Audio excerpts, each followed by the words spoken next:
stream should be running again, I think. The one with on YouTube. Oh, yeah, it's live again. So we're live again.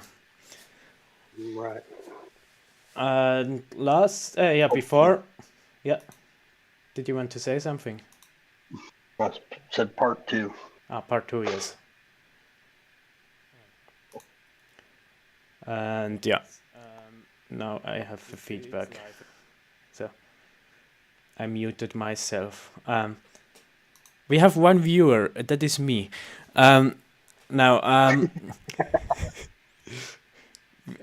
Before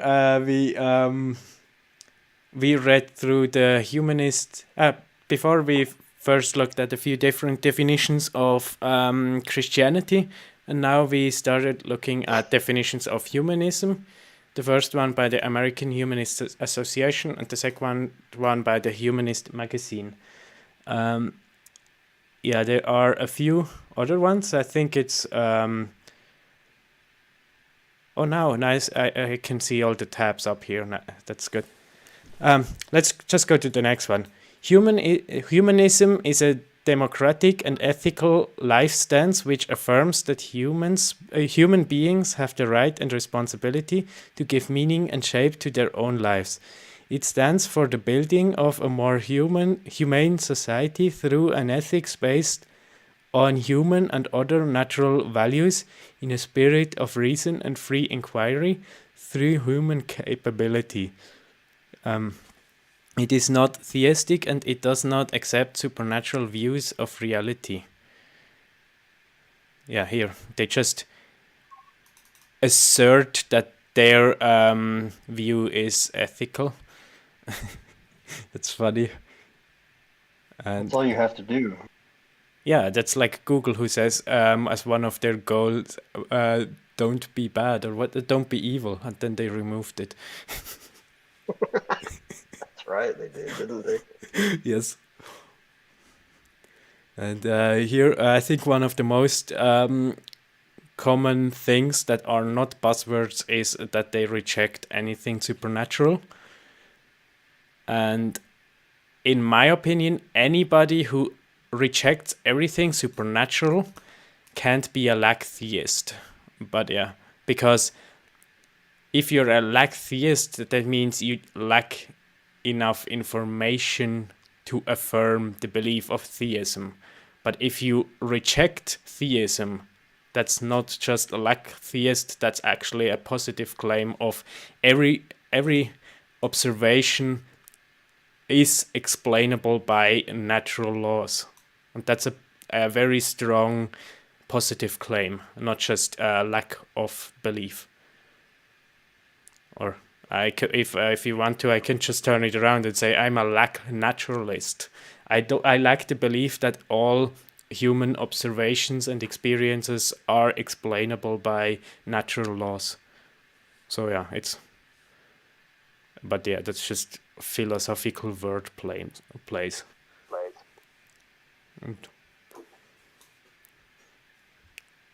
And now I hear an echo. Oh, do you? Yes, I do. No, not anymore. I still hear it. It's like I talk into a can. Is that any better? It's better, yes. So, we don't know what we're doing for you, one person that's going to watch this. Yes, I hope that's obvious. I will just not mention that I studied electrical engineering and I worked as for 3 years as a software developer. So that's all. I'm a truck driver, so you have a lot less excuses than me. Yes.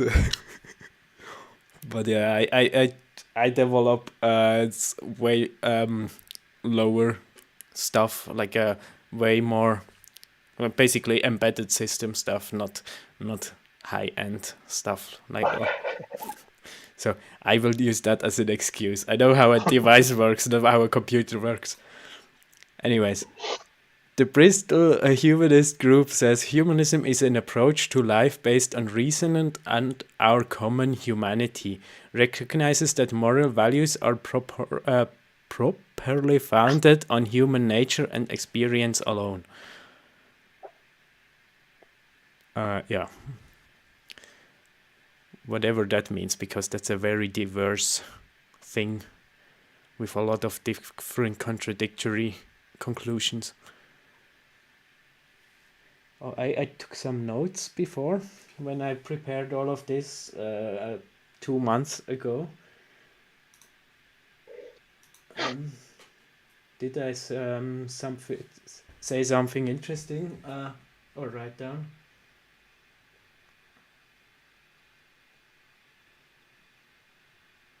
I have nothing interesting to say. No, I don't. But it's perhaps I missed something which I wanted to say back then.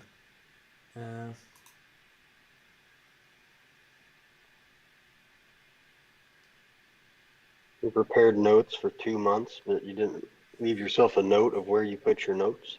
No, I know where my notes are. I just haven't looked at them for 2 months. So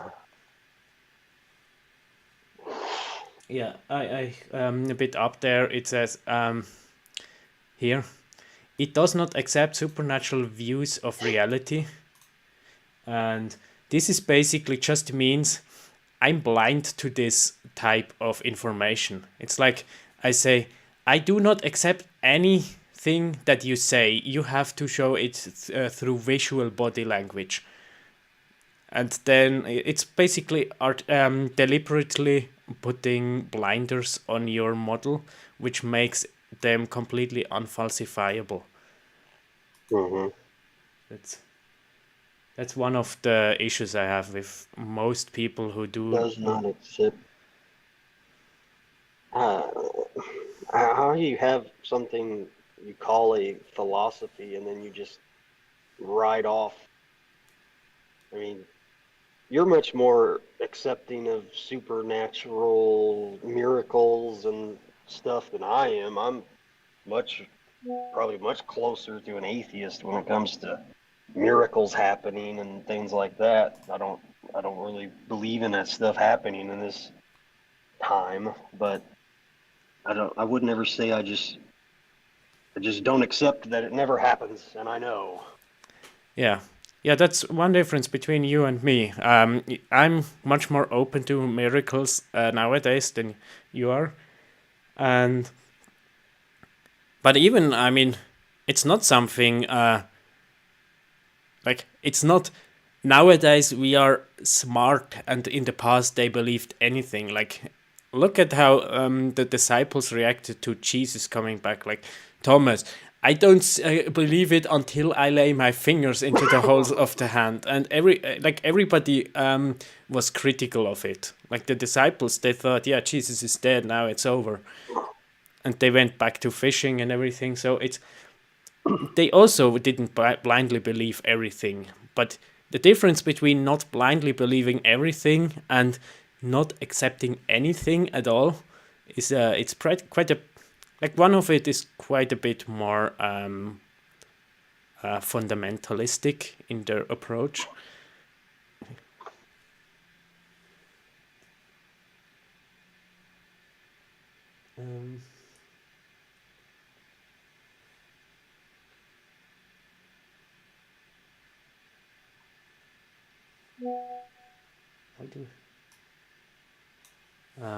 Some people write to me with WhatsApp. I hope the notifications don't bother too much.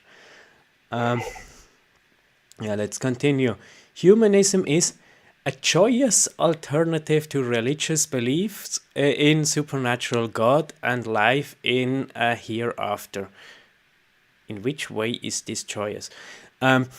Humanists believe that this is the only life of which we have certain knowledge, and that we owe it to ourselves and others to make it the best life possible.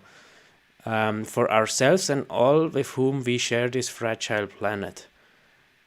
I believe that when people are free to think for themselves using reason and knowledge as their tool, they are best able to solve this world's problem. That's indeed a belief. If you're because in as far as I can tell, naturalists or humanists don't really think about how to found their belief in something more objective. They just assert it. But yeah, an appreciation of art, literature, music, and crafts that are our heritage from the past, and the creativity that, if nourished, can continuously enrich our lives. Humanism is, in sum, a philosophy of those in love with life. Humanists take responsibility for their own lives and relish the adventure of being part of new discoveries, seeking new knowledge, exploring new options instead of finding solace in prefabricated answers to the great questions of life. Humanists enjoy the open-endedness of a quest and the freedom of discovery that this entails. Yeah, that's a very nice poem this person wrote.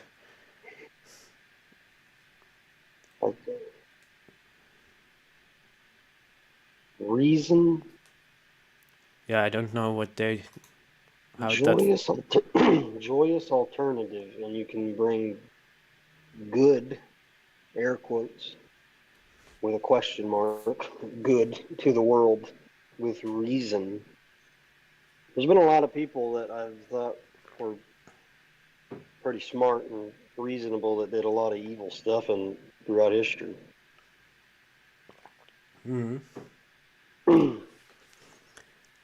If I am using reason and there is no God and there is no afterlife and there really is no arbiter of truth and morality, then my reason would tell me that none of this matters and I could just do whatever I want.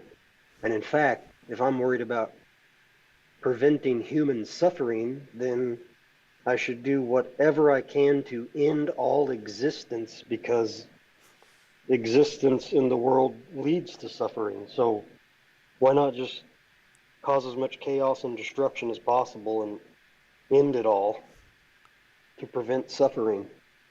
No, I think you should make drugs mandatory. Everybody should be high all the time. Because then, or on opium, or which one is the one which you use when you have a surgery that you don't feel pain? I think you should distribute opioid. Yeah, you should distribute this one if you want to. I think there are other things which are interesting in this definition. Like, for example, they claim that religion prescribed everything, and the humanists they are free to explore the questions of whatever. And for one, if I talk with the people which I categorize as new atheists, they seem like a lot of their beliefs are pretty similar, as if they are prescribed by their like Magdalena, Aaron Ross, and whatever. And another thing is, like, if you look at Christians, they disagree a lot. And if Christians disagree a lot, then that is viewed as how can you believe in this? This has no consistency, and not everything is explained. And if humanists don't have an answer for something, then it's like, hey, we're just exploring reality and whatever. It's a double standard. But I mean, Easy out. yeah, but I mean, this specific stream is also a bit a double standard. We criticize the humanists and look at all the details which we think are contradictory or inconsistent or whatever. But this definitions page doesn't actually try to argue for their point. They just try to summarize it. And with the Apostles' Creed or even also the Ten Commandments, we didn't do that. So I mean, they're hypocrites, we're hypocrites. We have something in common, we're both humans. Well, here's the thing I noticed as soon as you pulled up the page was the other two, the creeds, Christian creeds were very short and concise and to the point, and this one is pages long, and each paragraph, the end contradicts the beginning, Yeah, but no, and you're just throwing in word salad. I think that's for one. This is a gathering of definitions from different groups of people. So this one is one group, this one is the next group. So that's possible that these contradict. But I think that's one thing which differentiates generally humanism with Christianity. Christianity, here the creed, they want to be as clear as possible to say, here is the distinction between us and this other group. And with humanism, they just want to use a bunch of buzzwords, which if you read the text, you should get the feeling which you have when you explore new knowledge.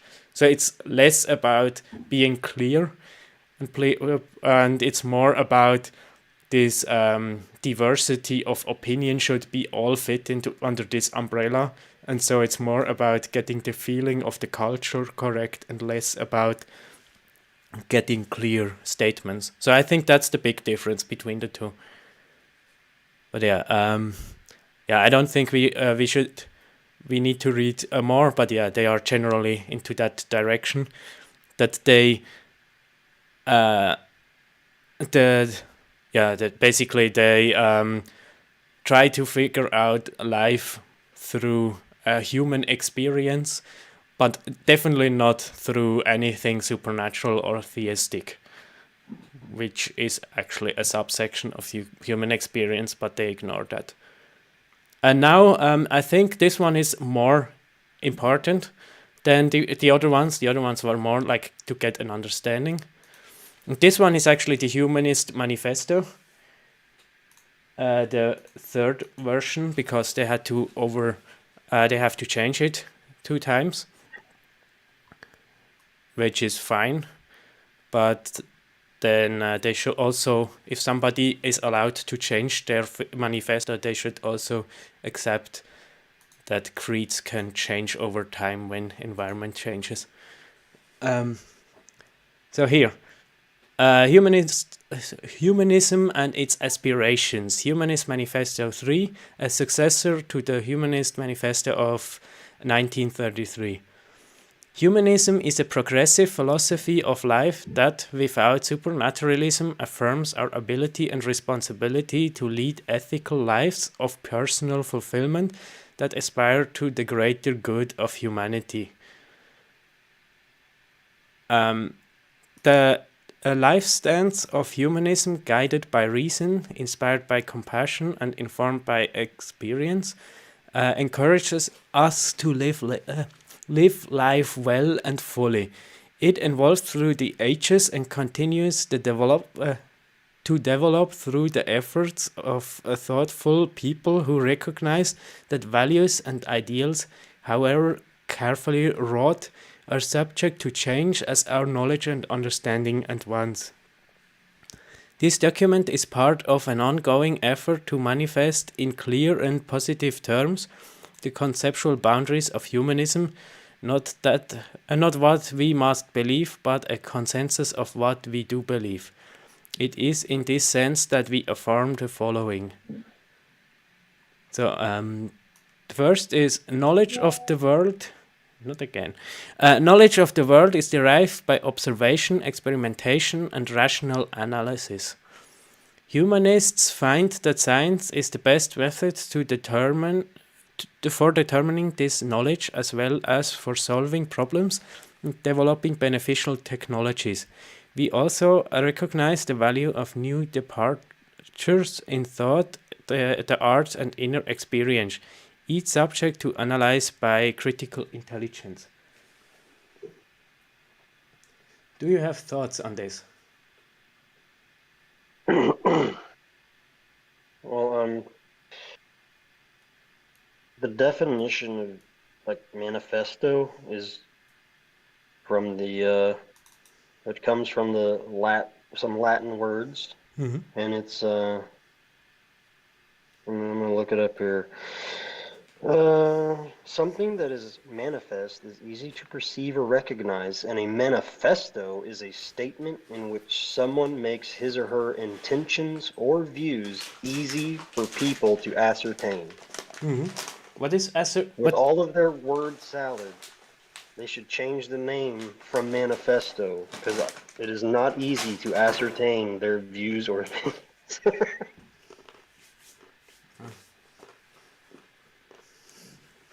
what is the definition of ascertain?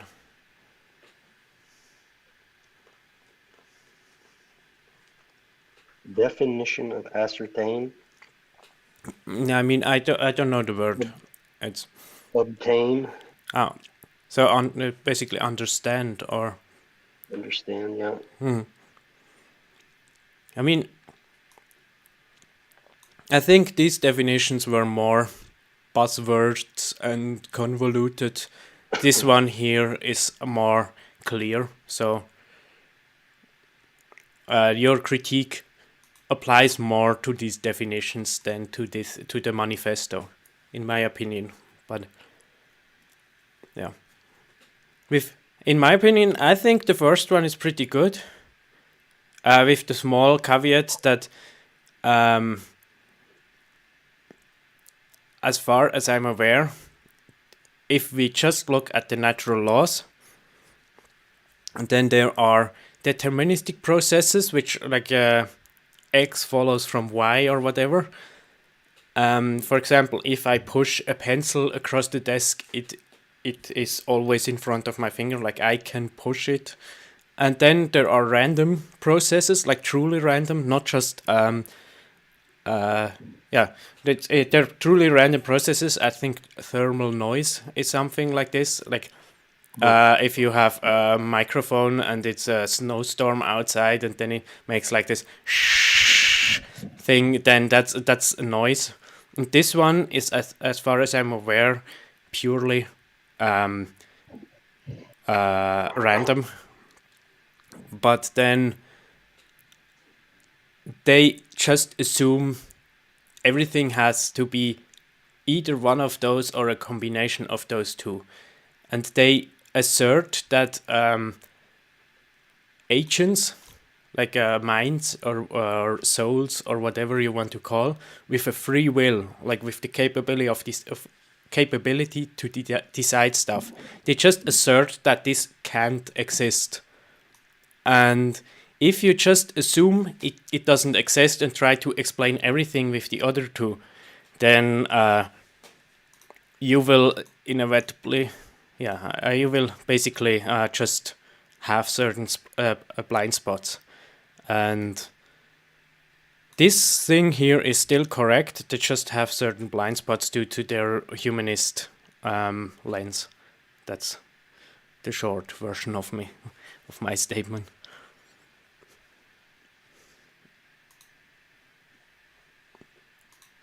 And I guess the next one, humans are an integral part of nature, the results of unguided evolutionary change. Humanists recognize nature as self-existing. We accept our life and as all and enough, distinguishing things as they are from things as we may wish or imagine them to be.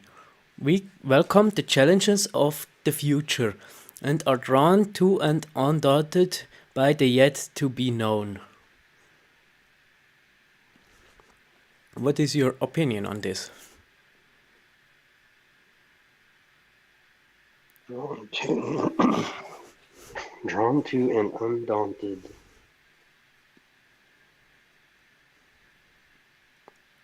Recognize nature as self-existing. Yeah, they say God can't be self-existing, but nature is. But yeah, that's just So as Wesley Huff put it so eloquently. We don't believe in the virgin birth of Christ, but we believe in the virgin birth of the universe. Yes. That was also a nice interview.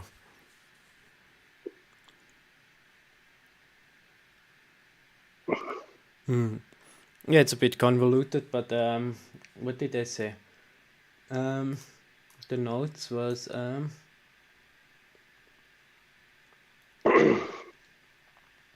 yeah. If they're undaunted by the yet to be known, so they're admitting they don't know everything. So how do they know that there's no spiritual or another realm of existence beyond this one,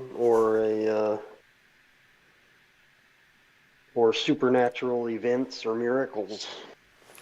You know, they will just call it God of the Gaps, but in my opinion, in my opinion, it's their approach is like, we have this model, or this worldview, or this religion, or ideology, or whatever you want to call it. We have this, and this is the default view anybody ought to have, and everything that deviates from this view needs to prove itself, but this default view is just given.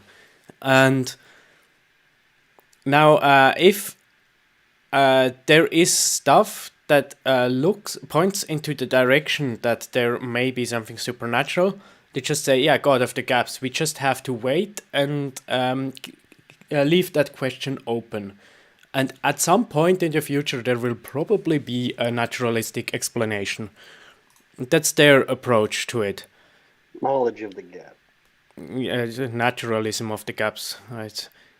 It's a nice framing, but I treat this thing a bit differently. In my opinion, we have there is no such thing as a default view.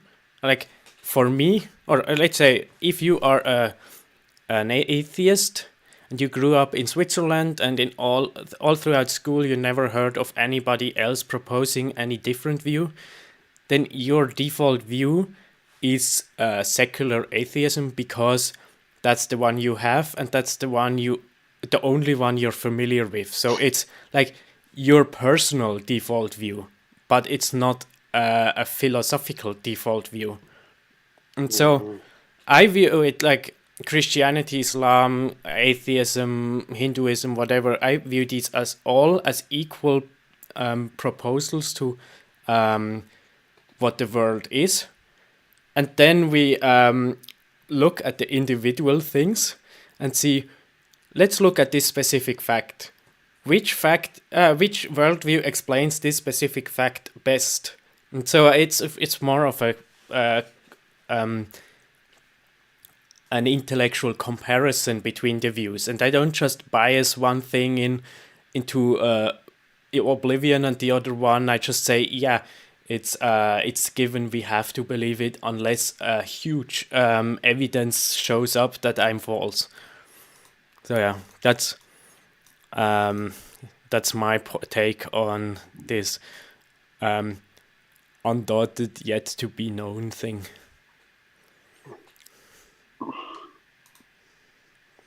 But yeah, I've tried to find common ground with new atheists in the YouTube comment section, and it's very difficult. Yes, done that too. Yeah, but you're more. I actually try to get a common ground. I try to, but yeah, that's it. I think you're more the type who enjoys sometimes just roasting them. So the next one. Ethical values are derived from human needs and interest as tested by experience. So anecdotal evidence. Humanists ground values in human welfare shaped by human circumstances, interests and concerns, and extended to the global ecosystem and beyond. We are committed to treating each person as having inherent worth and dignity, and to make informed choices in a context of freedom, consent with responsibility.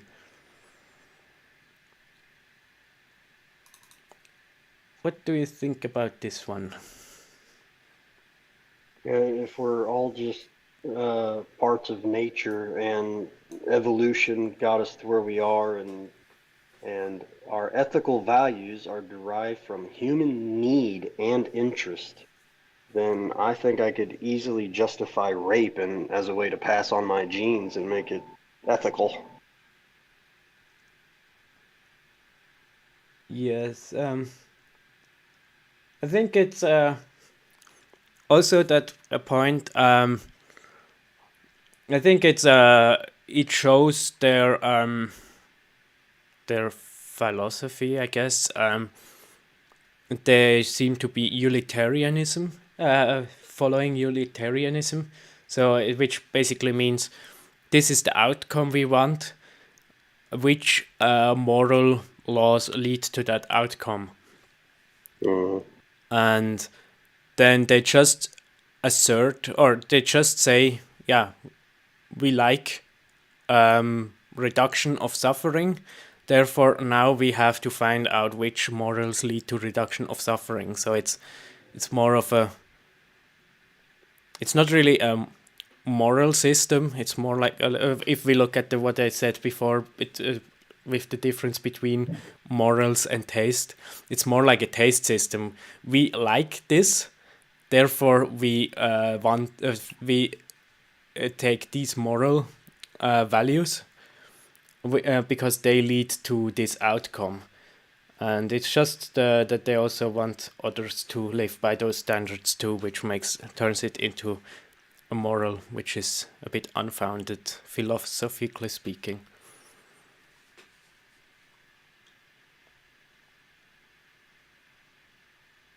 And another thing which I wrote in my notes here is, since they are utilitarianists who just want to reach a certain outcome, they have to define what that outcome is. And since all they care about is this world, they think reduction of suffering and increase of convenience is the highest good, or equal, or they equate good with reduction of suffering, increase of convenience, and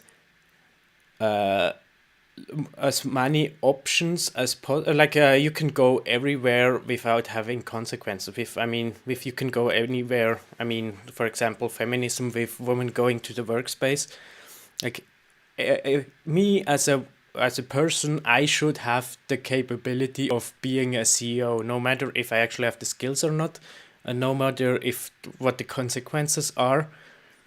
But yeah, it's just this. Those are the goals, as far as I can tell. And since those are the goals, and everything is viewed through that lens, they are completely blind to things like character growth or virtue ethics and stuff like this. That's a bit my guess on this situation, but I'm still trying to learn more there.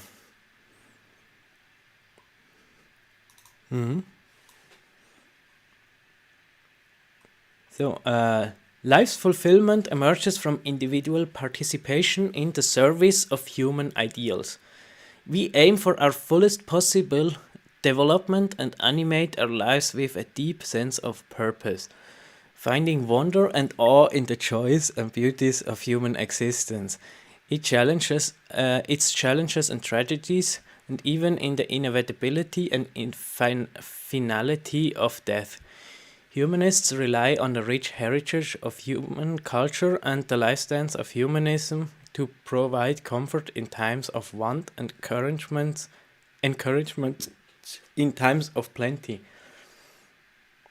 Yeah. Can you tell me how they implement comfort in times of wants? I'm rereading that last sentence because it doesn't make any sense. Okay. Humanists rely on the rich heritage of human culture and the life stance of humanism to provide comfort in times of want. So basically, The life stance of humanism to provide comfort. they say, look at this beautiful cathedral, and we as humanists, we hold these values dear, like respecting humans, and they use that Oh, to that, comfort people and to if something sad happens, and to encourage people if they have that, plenty. that, oh, your small, poor, war-torn country is having a famine, but we care about you. Don't you feel better? Yeah, and look at your nice old buildings which get destroyed during the war.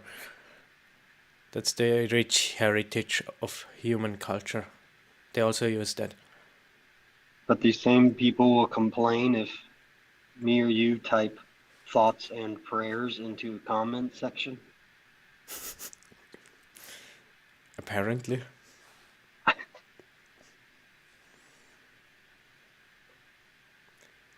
Yeah. I mean, naturalism and utilitarianism, which are both really closely connected to humanism, they are not really suited to give comfort. And I don't think showing somebody who just has his entire family killed, showing that person the Mona Lisa also doesn't really help all that much. But yeah. Next one. Humans are social by nature and find meaning in relationships. Nice observation. Humanists long for and strive towards a world of mutual care and concern, free of cruelty and its consequences, where differences are resolved cooperatively without resorting to violence.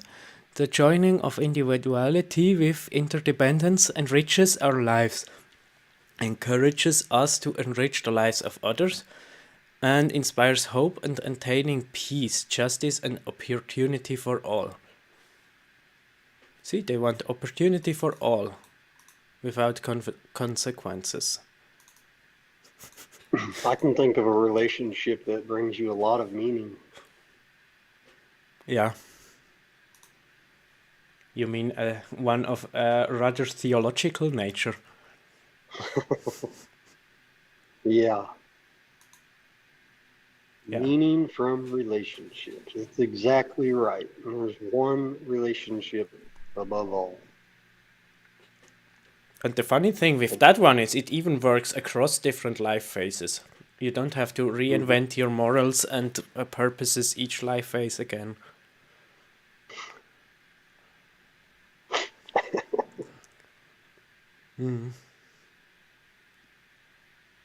Yeah, my comment I wrote there, I like this sentence.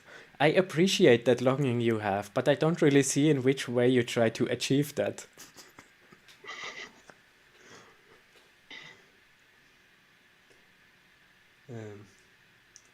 Yeah, it's I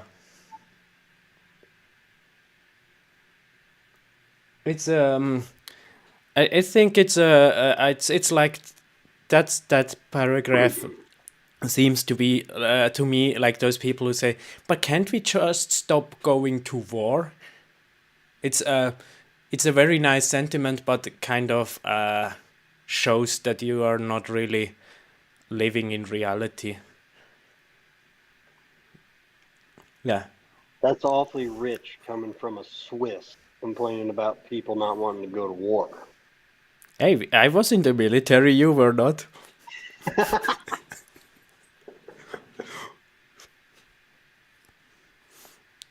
Yeah.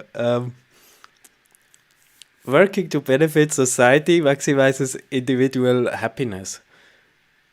Ask an ant. Progressive cultures have worked for free humanity from the brutalities of mere survival. No. Yeah, let's talk about this later. And to reduce suffering, improve societies, and develop global communities. We seek to minimize the inequalities and circumstances of and ability, and we support a just distribution of nature's resources and the fruits of human effort, so that as many as possible can enjoy a good life. I think that's this. I assume is separate, like closing statement. So let's read this. What is your opinion on this one? I think they copied and pasted that from the Communist Manifesto. You mean like something like this? Yeah. From each according to their ability, to each according to their need. Yeah. And the reason why I stopped here was like, progressive cultures have worked to free humanity from the brutalities of mere survival. I don't know what they think about when saying progressive cultures, but They mean anything you go back and look at and say, well, that was good and we made a lot of progress. Well, that's progressive. See, that's on our team. okay, yeah. Because I thought about, just read a book about the Neolithic. This is the farmers, so like how they conquered Europe, and it's I don't know if they were conquered is the correct word, because they were not really anything to be conquered, but they those people had some level of the brutalities of mere survival.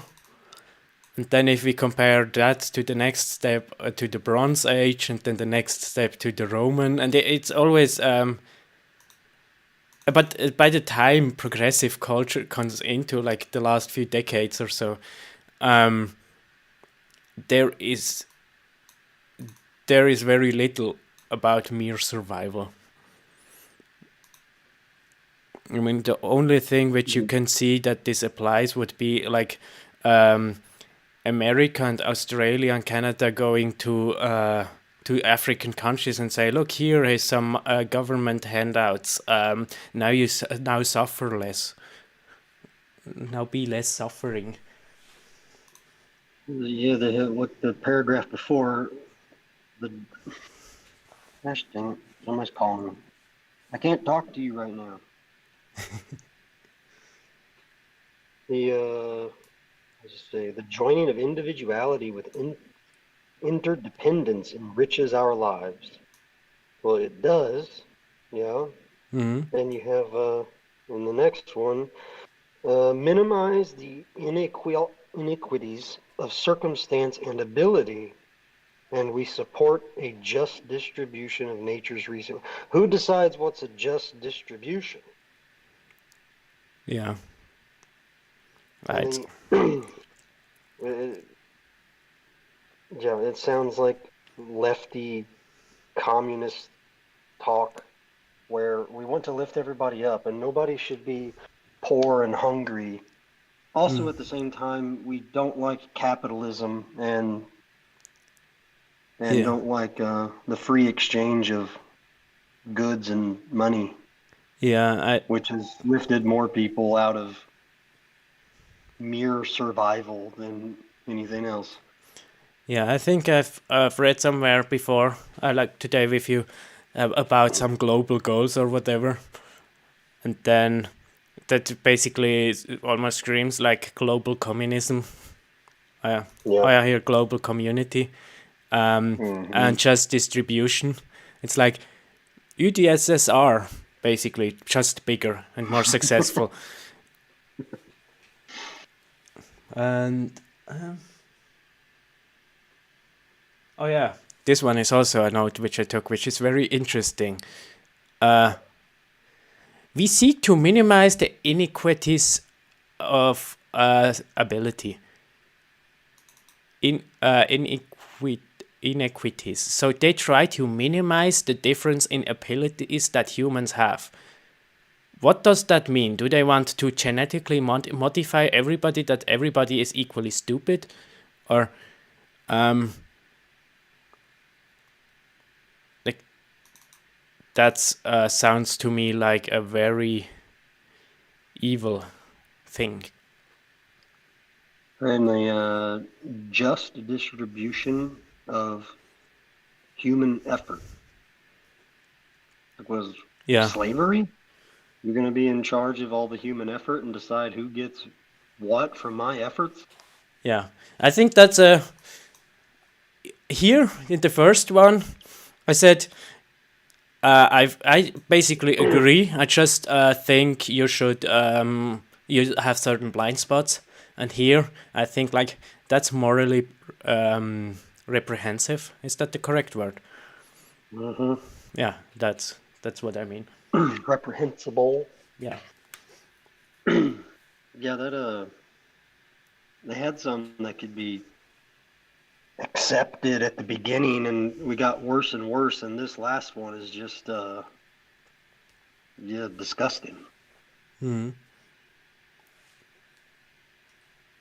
and so yeah, humanists are concerned for the well-being of all. Are committed to diversity. I mean, I know what they understand with diversity. I will bring an analogy of with color, with paint. Let's take 10 different buckets of paint. Everyone has a different color, and then throw them all together and mix them as closely as much as possible, and then you have a very diverse color of gray. I mean, if you mix all cultures and want every culture in every place, then wait 2 generations and then you have the least common denominator everywhere. That's the problem with this type of diversity. But yeah, and respect those of differing yet humane views. I'm glad that they're the ones to decide what is a humane view. We work to uphold the equal enjoyment of human rights and civil liberties in an open, secular society and maintain it is a civic duty to participate in the democratic process and the planetary duty to protect nature's integrity, diversity, and beauty in a secure, sustainable manner. Thus engaged in the flow of life, we aspire to this vision with the informed conviction that humanity has the ability to progress towards its highest ideals. The responsibility for our lives and the kind of world in which we live is ours and ours alone. I hope they mean with ours, not the humanists, but human as a whole, humankind as a whole. I assume they made it as humankind in a whole, but as a whole, but it is some people act as if it's just theirs and not whole of humanity. Is it? Yeah, but that's just yeah. I think there is a other thing which I like to point out, the last one here, before we go to the Universal Human Declaration of Independence. This one. I personally think we work to uphold the equal enjoyment of human rights and civil liberties in an open secular society and maintain and so on. That sounds to me like we want to have a diverse range of opinions, but we want to be the ideology which is on top of them, ruling and telling everybody how they have to live their lives, what is acceptable and what is not acceptable. And in my opinion, that's basically the same thing as saying I want to have Christianity on top, and Christianity being able to allow this thing is good, this thing is bad. Or let's go to another place. In Pakistan at the moment, there is Islam on top, and they have a diverse opinion of diverse society, and the Islam is allowed to decide which is allowable and which isn't. So it's not a secular society, it's not a neutral, it's a different ideology which is on top.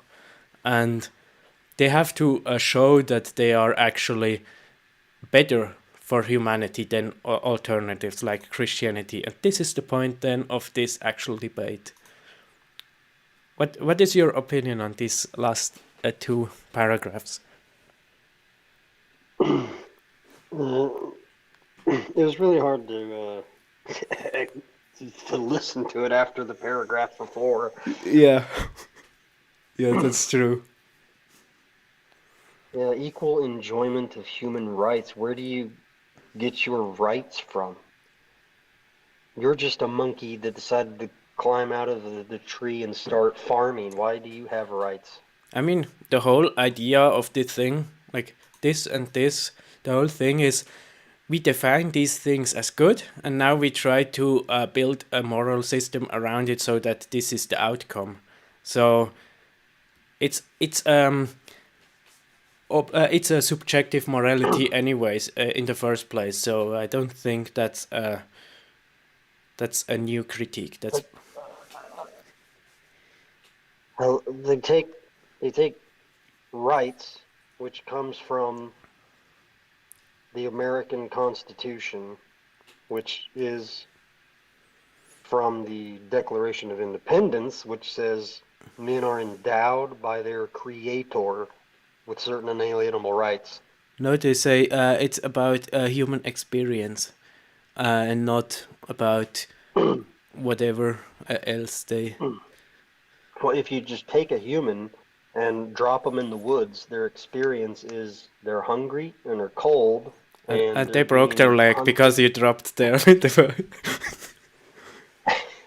No. And they're being tracked and hunted by wolves that are waiting for them to fall down so they can get a hold of them. So I don't know what.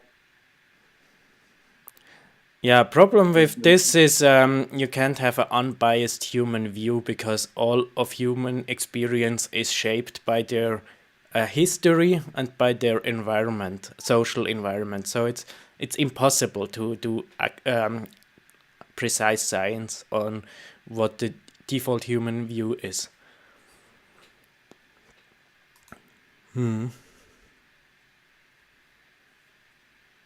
It's human rights. It goes right there with morality and ethics. Where's that come from?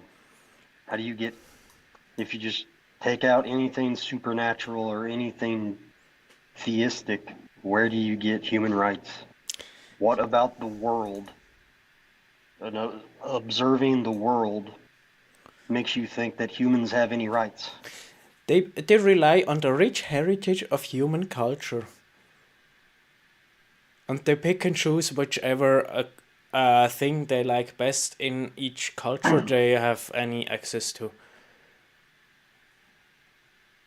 I mean, I actually mean that serious, not in a critical or whatever way. I think the goal of this is to look at each culture they have access to, look which works best to get a human flourishing, and then choose these elements, and they don't really care about philosophical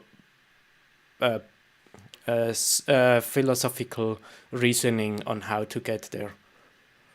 Which is, in a way, it's an engineering approach, which is, yeah.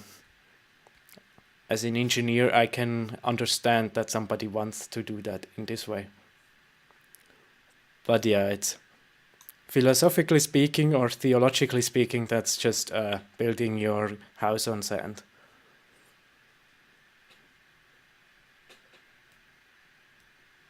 Philosophically speaking, this makes my eyes roll into the back of my head. Yeah. Is your dog one which also is very good at rolling eyes? Some dogs are. Mine sits there and gives you the desperate looking out of the side eye. Yeah. He really wants you to pet him, but he don't want to. He don't want you to know. So, we will go now to the Universal Declaration of Human Rights in English. Yeah, it's okay, probably not. It's a bit much. I thought we were quicker, but Let's just read through the preambles and read a few of these, just so we have a general idea of what's about. And so, preamble.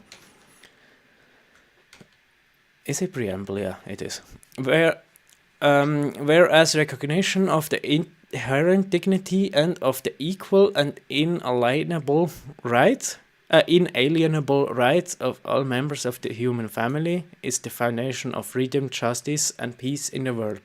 Whereas disregard and contempt for human rights have resulted in barbarous acts which have outraged the conscience of mankind, and the advent of a world in which human beings shall enjoy freedom of speech and belief and freedom from fear and wants has been proclaimed as the highest aspiration of the common people. Oh, that's way harder to read than I have remember. Yeah, but I mean that's a technical jargon, so it's I think it's allowable for it to be difficult to read. Whereas it is essential if a man is not to be compelled to have recourse. I'm curious why there is still men allowed to be there. If a man is not to be compelled to have recourse as a last resort or rebellion against tyranny and oppression, that human rights should be protected by rule of law. Whereas it is essential to promote the development of friendly relations between nations. Whereas the peoples of United Nations have the Charter reaffirmed their faith in fundamental human rights, in the dignity and worth of the human person, and in equal rights of men and women, and have determined to promote social progress and better standards of life in larger freedom. Whereas member states have pledged themselves to achieve, in cooperation with the United Nations, the promotion of universal respect for and observance of human rights and fundamental freedoms. Whereas a common understanding of these rights and freedoms is of the greatest importance for the full realization of this pledge. Now, therefore, the General Assembly proclaims this Universal Declaration of Human Rights as common standard of achievement for all people and all nations, to the end that every individual and every organ of society keeping this declaration constantly in mind. Yeah, every individual should keep this constantly in their mind. Shall strive by teaching and education to promote respect for these rights, freedoms, and by progressive measures, national and international, to secure their universal and effective recognition and observance, both among the people of member states themselves and among the people of territories under their jurisdiction. So, in short, it's just those are important to prevent tyrannies, and it should give each person rights, and societies on all levels should enforce it as much as possible. So, but yeah, that's a lawyer talk, so it's not nicely readable like the ones before. Article 1. All human beings are born free and equal in dignity and right. They are endowed with reason and conscience and should act towards one another in a spirit of brotherhood. Article 2. Everyone is entitled to all the rights and freedoms set forth in this declaration without distinction of any kind, such as race, color, sex, language, religion, political or other opinion, national or social origin, property, birth, or other status. Furthermore, no distinction shall be made on the basis of the political, the jurisdictional, international status of the country or territory to which a person belongs, whether it be independent, trust, non-self, and so on. I will here, for example, Article 9. No one shall be subjected to arbitrary arrest, detention, or exile.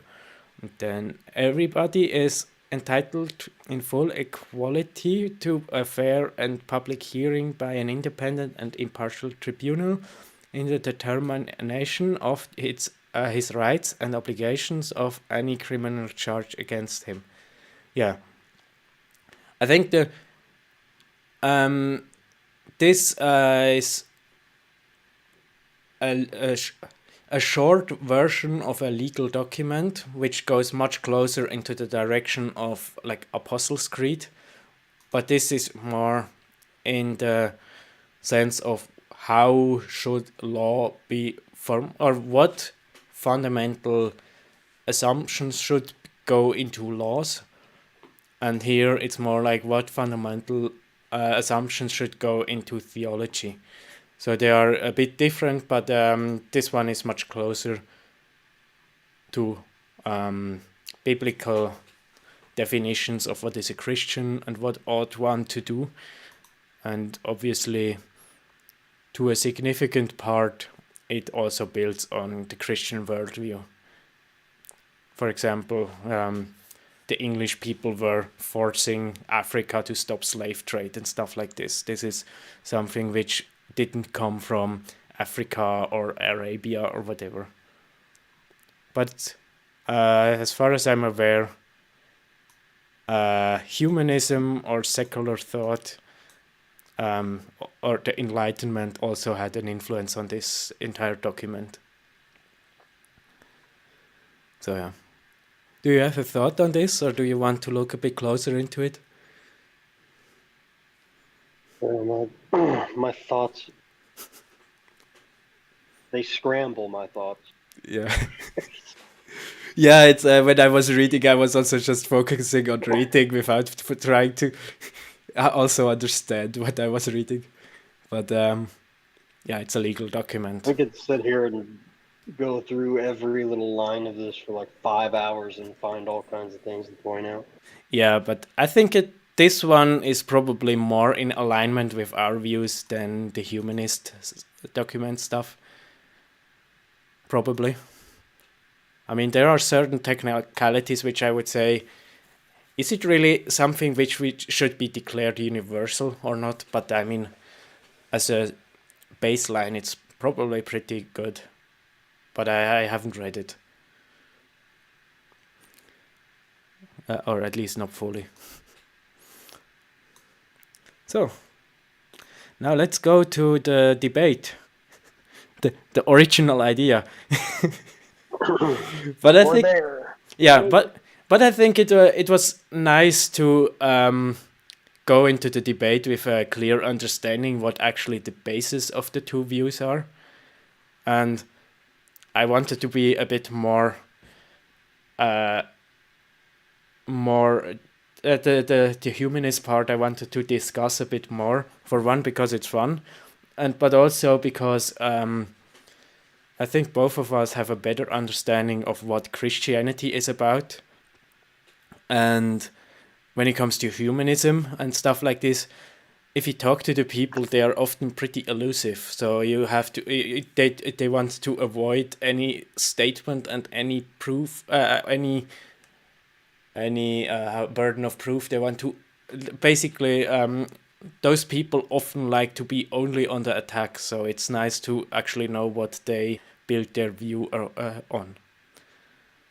So now, let's start. You can, if you want to say anything, you can just say stop, and I will stop the video. Yeah.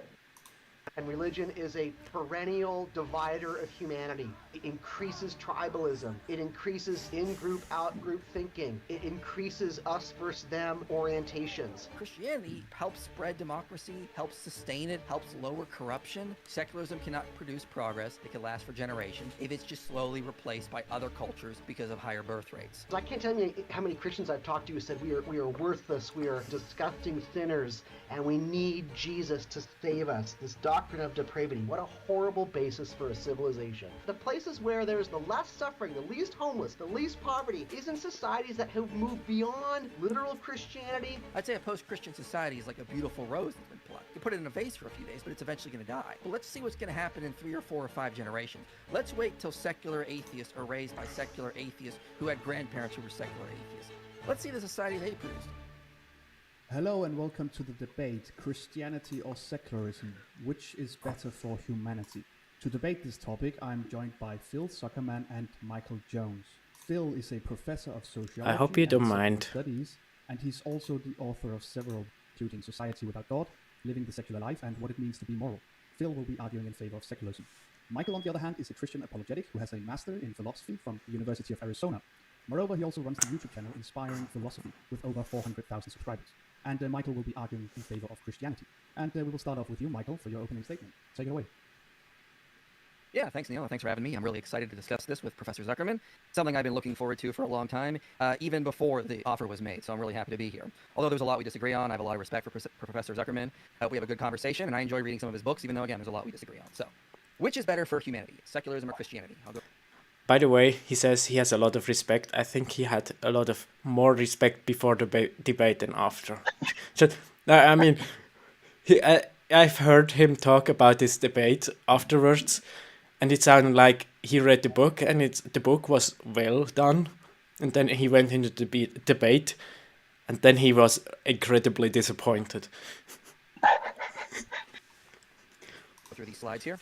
I will argue the data shows the answer is clearly Christianity. However, first I want to point out, I'll not be arguing that if we all became atheists, that society would collapse tomorrow, or that we would experience immediate moral decay. I will only be arguing that Christianity creates more optimal societies that can endure and generate progress. Again, the debate is about which is better for humanity. Demonstrating that Christianity is better does not mean other types of societies cannot flourish or endure. I would just argue they do so in a less optimal way. Now, by Christian societies, I mean societies that are based on Christian values, and the majority of the population identifies as Christian, regardless of governmental laws. And by secular societies, I mean societies that are based on secular values, and the majority of the people identify as secular atheists. And I want to be clear, I'm not arguing for theocracy or any type of government. This is about the nature of different societies, not governments. We can talk about this later, but experts like Edward Grant, Tom Holland, Alan Ryan note Christianity led to the idea of the separation of church and state. So Christian societies do not necessarily result in some form of theocracy. In fact, I will bring up research that shows Christianity is positively associated with democracy and less authoritarianism. And one more thing, I want to acknowledge Professor Zuckerman is not one to argue religion has no benefits, but he's also argued secularism is a better system for humanity. One reason he's given in interviews is because most religious individuals are good because of obedience, whereas secular people are mainly motivated by compassion and empathy. But this is an oversimplification. Seculars can be motivated by obedience as well, such as obedience to the state, peers, workplace superiors, parents, or other guardians. It is not the case that seculars are necessarily mainly motivated by virtues, and that religious people only have obedience as their main motivation. Second, it should be clear that religious individuals can also be motivated by empathy and compassion. Paul said in Ephesians, "For by grace you have been saved, through faith. This is not your own doing, it is a gift of God, not a result of works so that no one can boast." In other words, Christians do not have to do good works for fear of punishment or to earn salvation. It is a gift of God, and we are called to do good, simply because it is the right thing to do. We love because Christ first loved us. We don't have to love because Christ will punish us if we don't. Third, if religious morality was only about obedience, we would not have missionary activity. Not all Christians are called to be missionaries or dedicate their lives to charity. One can live an ethical life without becoming a great saint or ever doing charity work. But Christian missionaries have been crucial for building a better world. Numerous studies, which I have on slide 7, show this, and have shown that Christians and their religious motives have helped create this. They've led to things like higher literacy rates, more education, better hygiene habits, medical care, economic progress, freedom, etc., etc. And this was not only accomplished in historical white regions, but in places around the world. None of this was required in order to be obedient to God's law. Christians went out of their ways to do these things because of their empathy and compassion. In fact, from all these studies, it is hard to deny that Christians have not made the world a much better place in ways that secular humanists have not. Now, one may say that secular humanist cultures are relatively new and so haven't had enough time to generate the same amount of positive change. That could be true, but research pushes back on this. Numerous studies show that religiosity is associated with more charitable giving to religious and secular organizations. On slide 11, a systematic review says, "Our systematic literature review, covering 77 studies, reveals that religion, measured as group affiliation, values, beliefs, and the importance of faith to the believer, as well as religious service attendance and private prayer, most often positively relates with giving to outgroup and secular organizations." Another study on slide 12 looked at 53 total nations and found that... Wait, quickly. I want to check something. To generate the same amount of positive change. That could be true, but research pushes back on this. Numerous studies show that religiosity is associated with more charitable giving to religious and secular organizations. On slide 11, a systematic review says, "Our systematic literature review, covering 77 studies, reveals that religion, measured as group affiliation, values, beliefs, and the importance of faith to the believer, as well as religious service attendance and private prayer, most often positively relates with giving..." I quickly want to check something.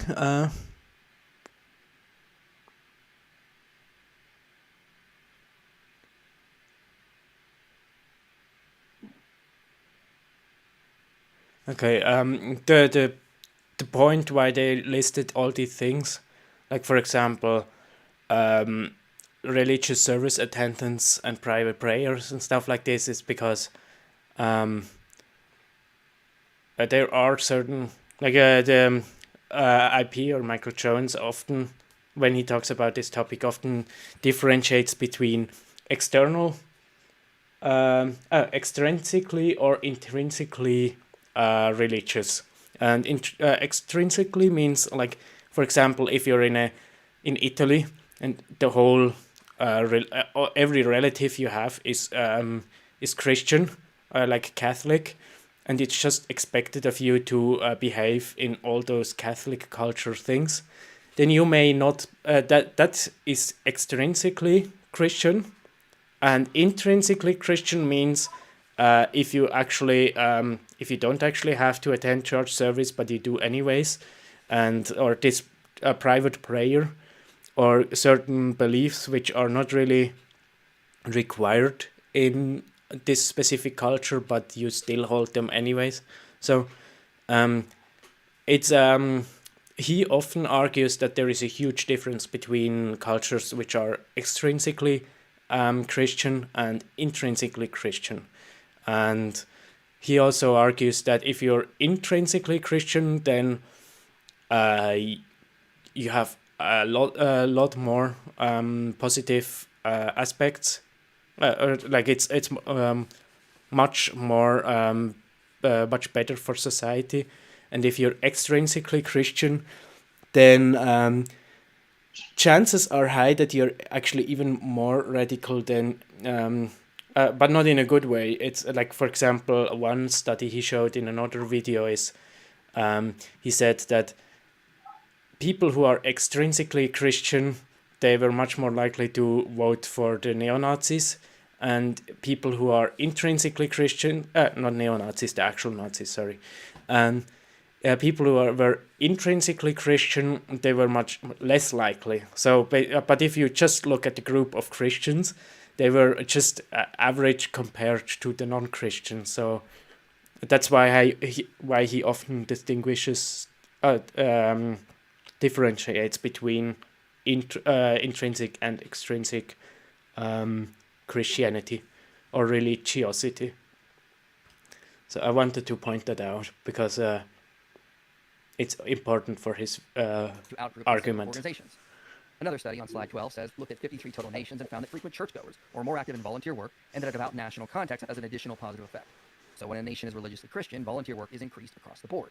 Religious citizens also volunteer more for secular organizations. But when a nation secularizes, religious individuals still volunteer at high rates, but secular individuals tend to volunteer less. They even say if secularization is an ongoing process in rich post-industrial societies, we expect declining levels of volunteering due to composition and context effects. Now, to be clear, secularists do give money to charities and volunteer time, but not at the level Christians do. Christianity has been one of the greatest institutions for wealth transfer from the rich to the poor in the history of humanity, and this is often accomplished through charity work. And as noted, numerous studies show that Christianity has made the world a much better place through missionary work. As the social scientist Arthur Brooks says, the difference in charity between secular and religious people are dramatic. Religious people are 25% points more likely than secularists to donate money, and 23 points more likely to volunteer time. Inconsistent with the findings of other writers, these data show that practicing a religion is more important than the actual religion itself in predicting charitable behavior. Now, you may think that Christians are only doing this out of obedience to God, but at least we're doing more. One may say secularists have better motives, but the fact remains, what is actually happening in reality? Christians tend to do more charity work. So the data indicate that Christianity leads to more charity work inside a nation and outside its borders, and this has turned led to more economic progress, medical care, freedom, democracy, literacy, etc. The nation secularized, this will likely decrease, which I think we can all agree is not a good thing.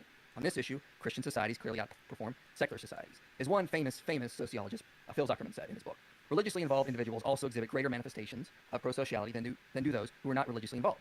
Several studies have found that religious people tend to be more charitable, more generous, and more likely to volunteer and donate blood than their secular peers are. Furthermore, proliferation of religious devotion, faith in God, and reliance on the Bible has historically been a determining factor in establishing schools for children, creating universities, building hospitals for the sick, homes for the homeless, taking care of orphans and the elderly, resisting oppression, establishing law and order, and developing democracy. Christianity clearly generates far more prosociality than does secularism. The next issue I want to focus on is the rise of nationalism and right-wing. Do you have any thoughts so far?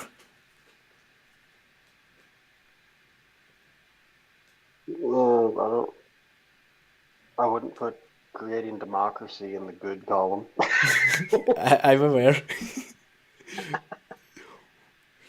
But I think democracy can be better than other forms of government, even under your view, I assume.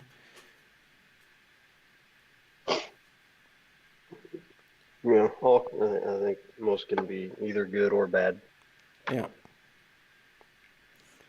Yeah, I assumed that you would say that, and but generally, I think it's nothing much to say unless it's worth pointing out that the things his approach of doing things is pretty scientific, like looking at studies, looking at what are the specific factors in those studies which correlate and are the results and stuff like this. So I think it's among the apologetics channels, he's one of the most scientific ones, like in his way of doing things.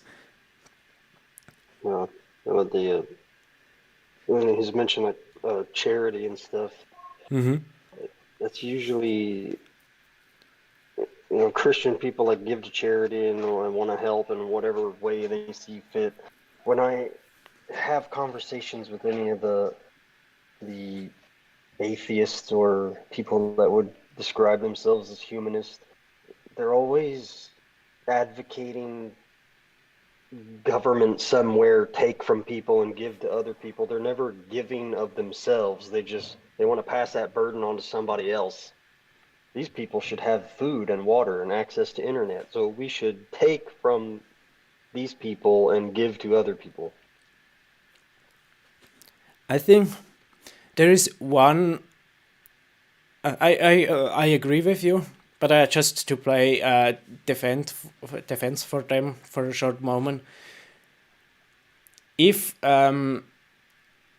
charity relies on the help of the individual, then then it's much more likely that some people fall through the healthcare net, that because they just don't have a family or don't go to a certain church or whatever. That if it's the government which does the job, then it's much better spread out, so everybody has a equal chance, in theory. If it's actually, I mean, if you have a universal approach, at the moment I'm just debunking myself again, but if you have a universal approach, I mean, I've recently heard a few people talk who are in the Swiss, not healthcare system, like those people who give handouts to people who are at the bottom of society, like giving home and food check handouts and stuff like this, and it's in Switzerland, like it's not possible to be homeless if you like it's all I mean, you have to want to be homeless to be homeless. Like, you always find a place to a roof to stay under, and you will always find food. It's organized, but there are some pretty difficult situations where Swiss people have a really big problem in getting enough food. Like, it's a small part of society, but it's still one which exists. And then there come Ukrainian refugees with the Mercedes and get their food. They get just money handed out because government gave one policy, and now it's enforced no matter if it makes sense or not in the specific situation. And so if you have a whole society where everybody is charitable, like, with everybody I mean 40% of society, then I would argue that it's at least equally well taken care of the individual, the suffering individuals. And if secular societies say, okay, we don't need to give to charity anymore, we don't have to take care of this stuff because now government does it, then that's actually a detriment. Uh-huh. Yeah. I mean, the homeless people in America, they all congregate in the places that have the most handouts and the most accepting of homelessness. Yeah, of course. I mean, a lot of immigrants go to the UK because there they get the most money and the best houses and stuff like this.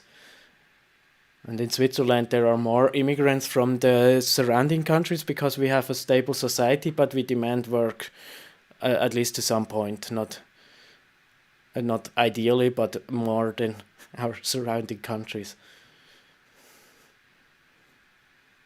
Yeah.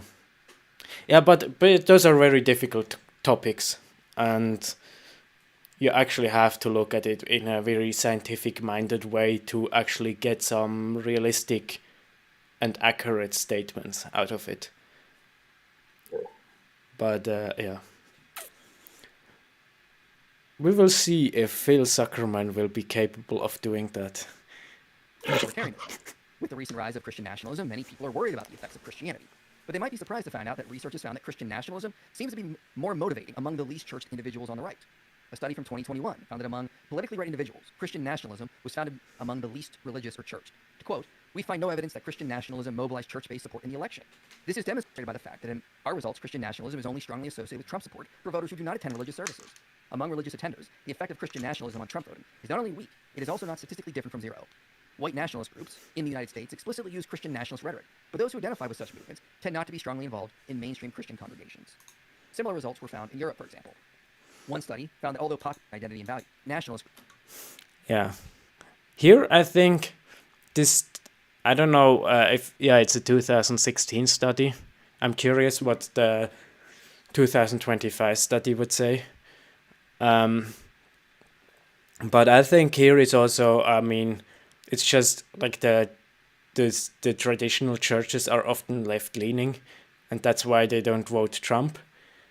And the conservative Christians, they say, oh no, they'll have a female pastor who is also lesbian, and so I don't want to go to that church. And so that's why Trump voters were the least churched. And in this case, I think there is a certain bias of Michael Jones here, who is tends to be more left-leaning, at least than me and you. As I say, Christian nationalism is associated with Trump voters who do not attend religious services. Yeah. Among religious attenders, the effect of Christian nationalism was statistically zero. That's just talking about the people who identify as Christian nationalists. I'm not 100% sure what the precise statement or claims of the study is, but yeah, I'm actually in favor of Trump, so I don't really think it's this shows that I don't think this shows that one is better than the other, even though Michael here is using it that way in this debate. Also, Christian nationalism, it's even less well defined than humanism. It's like everybody has a different definition, so it's a nice buzzword to condemn the right, who are also Christian and in favor of nationalism, but it's something completely different than Nazis. Basically, it's something completely different than that, and it's more of a buzzword that is effective in media and not really something that's Yeah, it's Christian nationalist. Anybody in mainstream media in the U.S. is using it. It's a scary thing, the same as neo-Nazis or white nationalists. It's the Christian nationalists, and yeah there's like enough of them to fill one school assembly hall, and that's about it. It depends on which I mean, it depends on which definition you use, because I'm in favor of nations. I think it's good that different nations can be sovereign and don't have to all belong to a global government. So I'm Christian. I'm in favor of nations, and I'm in favor of Christian values influencing the laws of this nation. So in a way, according to this definition, I'm a Christian nationalist. And Just by the definition of the words Christian nationalist, we're both Christian, yeah, and we both think the nations should be separate, and we like our nation, so we're nationalists. yeah. So we're Christian nationalists. I mean, Yeah. so, In the scary context, they all use it. Yeah, it's like some kind of they want an emperor who rules with the Bible and Um, you know yeah, thumps people on the head with a scepter. they think Christian nationalism is the same as theocracy, and Mm-hmm. I would disagree. And the people who call themselves Christian nationalists, which I have heard talk about it, they would also disagree. I have never heard of a Christian nationalist who says he is in favor of theocracy. But what I have noticed is before we read the Humanist Manifesto, and there they said they want to be a secular nation where their secular people are the dictator on and dictate all the other religious views in how they ought to behave. Of course, yeah, I'm overstating that point, but I mean, that's basically the same as Christian nationalism. I mean, if you listen to how is he called, the Wilson guy again, Doug Wilson, something like this. He is of the opinion that, if I remember correctly, that it should just be Christians who are in government and should be inspired by Christian morals. And that's basically the same as a secularist saying, I want to have secular people in government who are inspired by secular morals. So it's basically the same thing, but those are two competing ideologies. And media and school and government are all completely filled with secular people, at least in Europe. And so if there is a competitor, they fear that, because then they are not the only person in power anymore. That's my guess on why Christian nationalism is such a scary word. But yeah. And I'm curious what me and Michael Jones would conclude after conversation about this topic.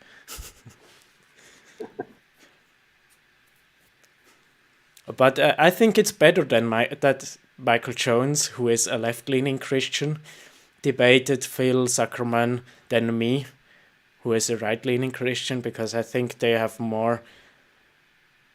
Like, Michael Jones has more ammo in his basket, because Michael Jones affirms some of Phil Zuckerman's values and can use those to hit Phil's arguments.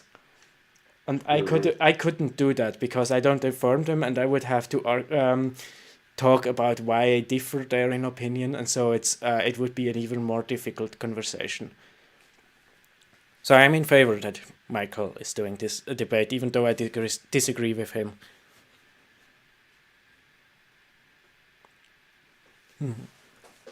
Is that?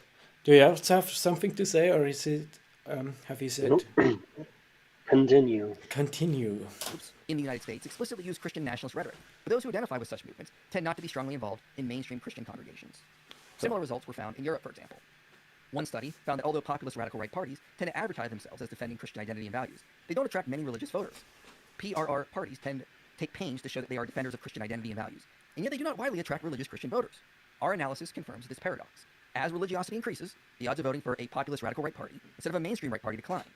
On slide 20, I have additional research, which found that anti-religious sentiment has been found to be more distressing to individuals who do not attend a regular church service. Unchurched Christian nationalists are more likely to favor an authoritarian figure using populist appeals. In fact, Christian religiosity tends to aid in making one less likely to vote for a far-right radical party. One may ask why this is the case, but the logic actually isn't complicated. When individuals on the right... Just a small question.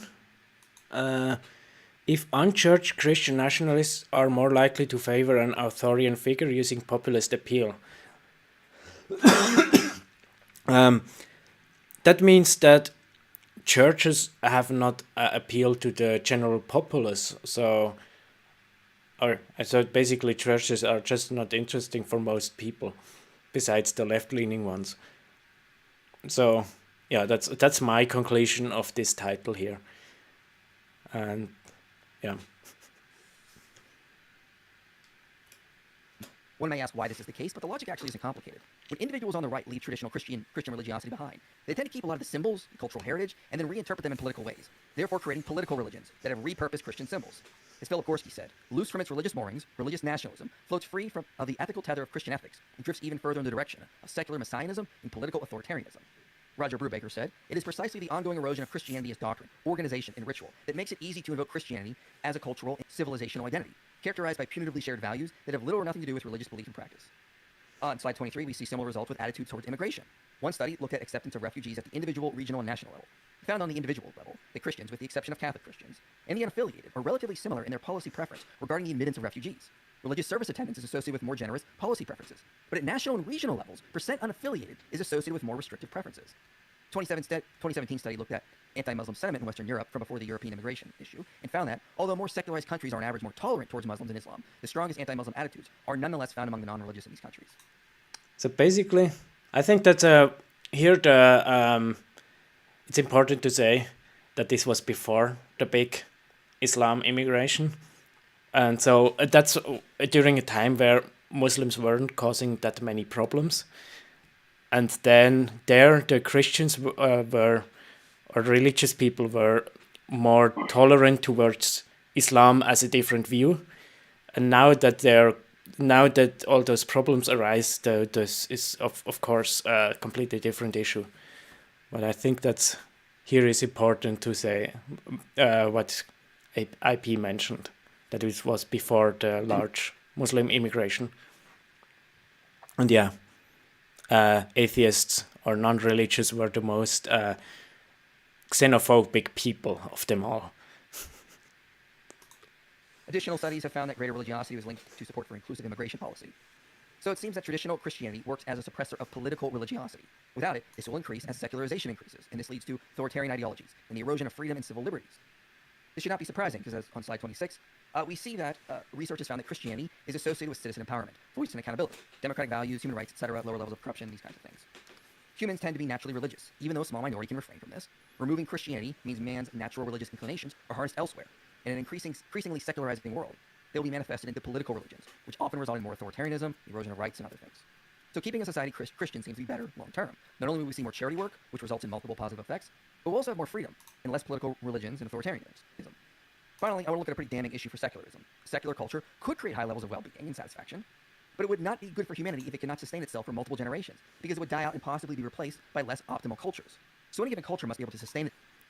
Yeah, here is the map. Everything that is red or this gray here is technically also in the acceptable range. But everything is red is above replacement rate, and everything that is blue is below replacement rate. So basically, if something is very atheistic, then it's deep blue, or Spain, or whatever. And yeah. As part of the case as to why it's good for humanity. Christian societies have historically been able to do this by producing replacement populations through sustainable birth rates. So later generations can carry on the culture, generate progress. But secularism appears to not be able to do this. The countries that have secularized the most, and who have the most people who have left traditional religion behind, have some of the lowest birth rates of any nation. In fact, as secularism has been exported around the world through the internet and media, all nations' birth rates have decreased. But secular nations are falling below replacement levels. Eric Kaufman notes that it's the conservatives and fundamentalists who are producing the most children because of religious tenets about being fruitful and multiplying. So he predicts in a few generations, the religious will take over and the secularists will be in the minority.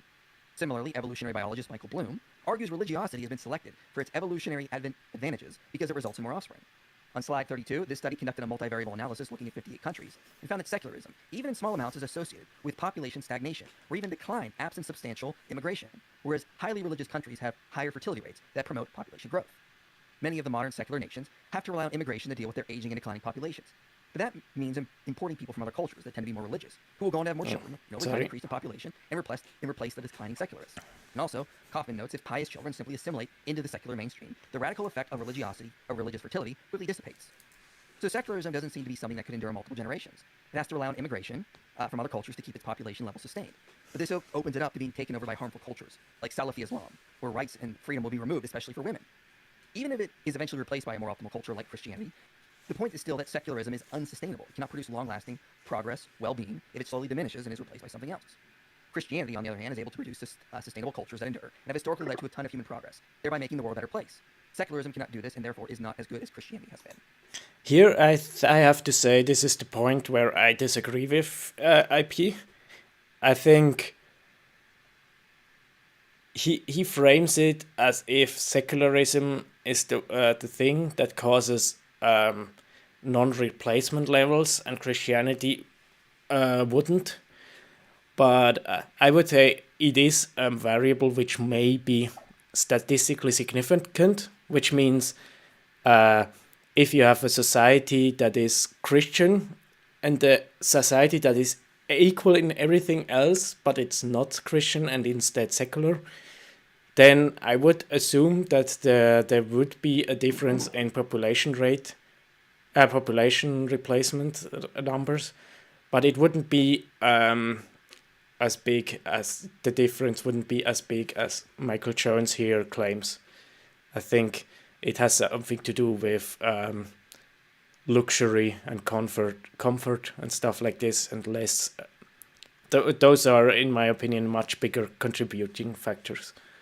So there's kind of the correlation causation thing, because like I know there's been studies like the worse off people are and the more poverty and suffering and whatever's going on in your society, the more they tend to be religious.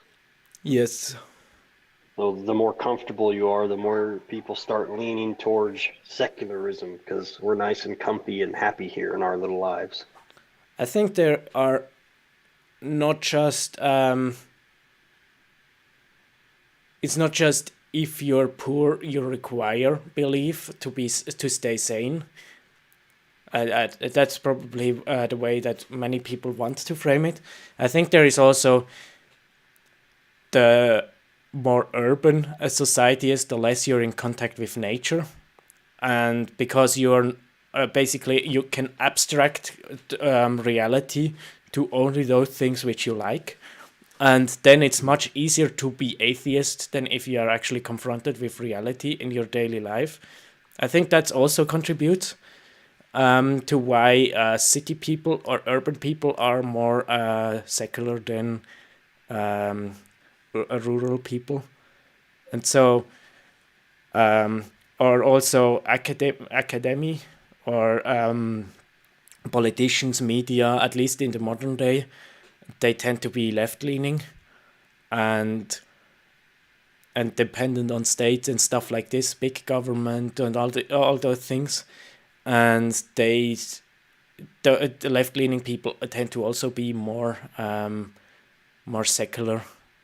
So I think there are it's a causation which isn't necessarily just people are suffering, therefore they require religion to survive. It's probably also people have too much luxury that they don't really have to be confronted with reality anymore, and that's why they turn to atheism, because now they can. But I think we reached the end of the most boring part of the debate. With boring, I mean it's informative and you can learn stuff, but it's not funny. Now there are many other variables we could look at. But I don't have time to cover in this opening statement. But in terms of charity work, pro-sociality, generating progress, keeping Okay, authoritarianism at bay, 2 more minutes. Christianity clearly has much better aspects than secularism. Secular societies also do not provide replacement populations, and so cannot generate progress. They cannot endure. Because of all these factors, I would say Christianity is clearly better for humanity, and I will yield the rest of my time. Thank you, Michael, for that opening statement. Now it's you, Phil, and you will also have 15 minutes.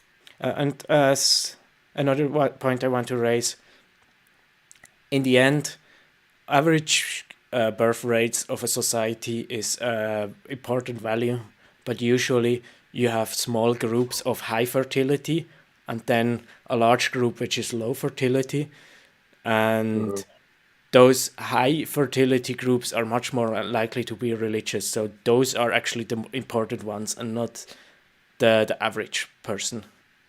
That's also important to point out if you look at population. Yeah. Woohoo! Thanks, Michael. Nice to see you. That was his best argument, by the way. Most impressed by your prep work. Thanks for your kind words about me. Really made me feel good. I thought your opening statement was reasonable. I appreciated all the research you did. I appreciated all the studies you cited. So I appreciate you coming to this debate in good faith. So thanks a lot. Thanks, Nils. You covered a lot of ground, and I don't want to use my 15 minutes just trying to refute this and refute that and refute this and refute that. I don't think that would make anybody enjoy this debate. So I'll just use this 15 minutes as my opening statement, and then I guess we can go back through and pick apart some of the things you broached. And Hey, did you notice? He is using the opening statement for his opening statement. Yes. Yeah. And all he said is, yeah, I feel good and nice and vibes and stuff. So yeah. Can you understand why I picked this debate? I thought you broached a lot of good stuff, and some was weaker, some was stronger, and we can get into that. It was interesting to me that what I didn't hear anything about blood sacrifice and how that saves us from everlasting torment in hell. I didn't hear anything about a virgin birth. So I'm not sure what your Christianity is. Is it just a bunch of people who claim to be Christian? Like, is it the Christianity of Dietrich Bonhoeffer? Is it the Christianity of Idi Amin? Is it the Christianity of Martin Luther King? Is it the Christianity of Pat Robertson and Sarah Palin and Mike Pence? Unclear to me. I'm going to argue that there's different kinds of Christianity. I think some are very beneficial to society, and some do a lot of good. And then there are really horrible and problematic aspects to Christianity that cause a lot of destruction and suffering and inhibit the best in human potential. So I don't really, I would never paint Christianity with one brush. It depends on what kind of Christianity we're talking about. The same is true for secularity or secularism. There's all different versions. There's the horrible Stalinist version, and then there's the inspiring, versions of people like Du Bois and Nelson Mandela. So what kind of secularism? Is it the secularism of India? Is it the secularism of French laïcité? Is it the secularism of the Nordic region, which is also very Christian? Here I want to point out, he said, the secularism of the Nordic regions is very Christian, because I think he forgets in the rest of the debate. Culture. So that said, here we go. This is why I think secularism is better for humanity. And I'll just start by saying my hunch is that Michael would not like to live in a world that was predominantly Muslim or Islamic. My hunch is he would probably not want to live in a world that is predominantly Jewish or full of Jews or full of Hindus. And here again, sorry for breaking so many times, but here he says he doesn't want to live in a place full of Muslims. And just before, IP brought a statistic which says that secular people are less open to be around Muslims. So he wants to have a government which is secular in nature, and he basically wants to live in a secular society where everything is governed by secularism, and he doesn't like if they are not on top. So yeah, it's basically, he confirms everything Michael Jones said as a statistic. I'm wondering what point he's going to make here. Why is he bringing up that you wouldn't want to live in a Muslim or Jewish society? Yeah, he's not arguing for a Muslim or Jewish society. So what's your point here, dude? I'd much rather live in a Jewish society than a Muslim one, but yeah. Full of Buddhists. I'm an atheist Jew. The minute you say that you want a society that is predominantly Christian, I get the heebie-jeebies. Sorry. It's not my thing, man. I'm not Christian, and I don't want to be dominated by Christian beliefs. There's some Christian values that I appreciate, and there's some Christian values that I abhor, and I don't want to be beholden to those. That's why secularism... Yeah, and there are some secular values which I abhor too. If I want to point out uh, this thing here, just saying. Yeah. Better because we live in it's 2024. We are a diverse planet. We are not all one religion, and religion is a perennial divider of humanity. Yeah, that's why we need his religion on top that controls all the others. But yeah, Increases tribalism. It increases in-group, out-group thinking. It increases us versus them orientations.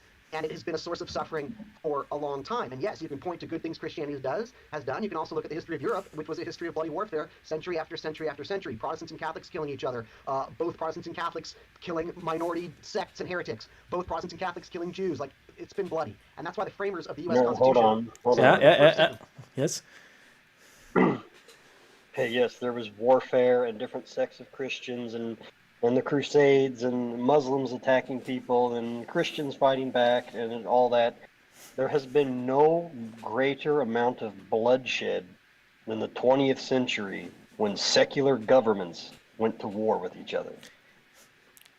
That's just coincidence. Also, as far as I'm aware, I'm not a historian guy, so, but as far as I'm aware, the first real secular movement was the Cult of Reason. And that's basically, they took over France. They, I don't know if they killed the king, but yeah, they dethroned the monarchy, and they forced all Catholic clergy, like monks and priests and nuns and everybody, to renounce their faith. And if they didn't renounce it, or if they didn't flee the country, they were killed.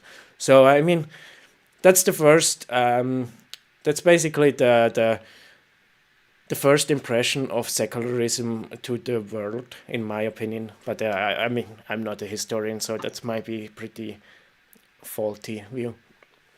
But they definitely existed, and they killed several tens of thousands within, I think, 3 years or so. But also even the warfare with the religious nations. There was like rules, and there was the battles back then compared to now were small in scale, and you didn't go attacking cities and towns. You fought outside on a field of battle, and generally if a city, as long as they didn't give aid to one side or the other, they were left alone. You didn't go in and ransack the town. There's of course exceptions, and some places did do this, but when you get secular democracies going to war, it is indiscriminate mass slaughter of everyone. I would say in the past, if you have an army, you have to feed it, and if the army is sufficiently large, then you are required to plunder the land. So it's not as rosy as you described it just now, but yeah, it's guess who was going to war with each other? It was the secular kings and the secular nobles, mostly. There was religiously motivated wars in the past, and 2/3 of them were from Islam. Of all the wars of all the religions, 2/3 were from Islam, and the rest was basically just secularly motivated stuff.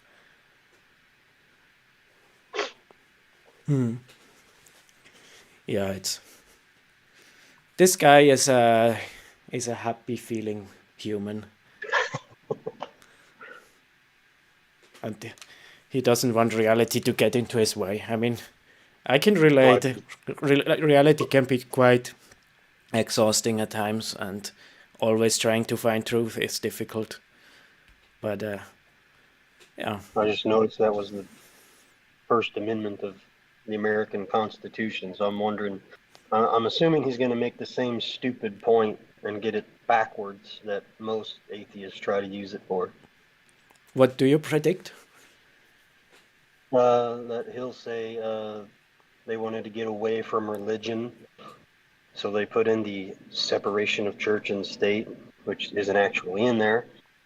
But the reality was the founders were sick and tired of the king claiming to have authority from God because he was chosen and established by the Church of England, and they didn't want the government to be able to claim that it had some kind of godly authority, that it gets its authority from the people. It doesn't have some authority from on high. They didn't want to keep religion out of the government. They wanted to keep the government from claiming the authority of religion. Yeah. That's something which the monks at that time and the bishops at the time of Constantine also should have thought, in my opinion. Like when in the 4th century and the time of the Nicene Creed, what is it called? The not the king, one above, the emperor or whatever. He was having a lot of say in the church, and I think they were influenced by that a bit. But here, my Catholic friends would be in disagreement with that. Has done. You can also look at the history of Europe, which was a history of bloody warfare, century after century after century. Protestants and Catholics killing each other.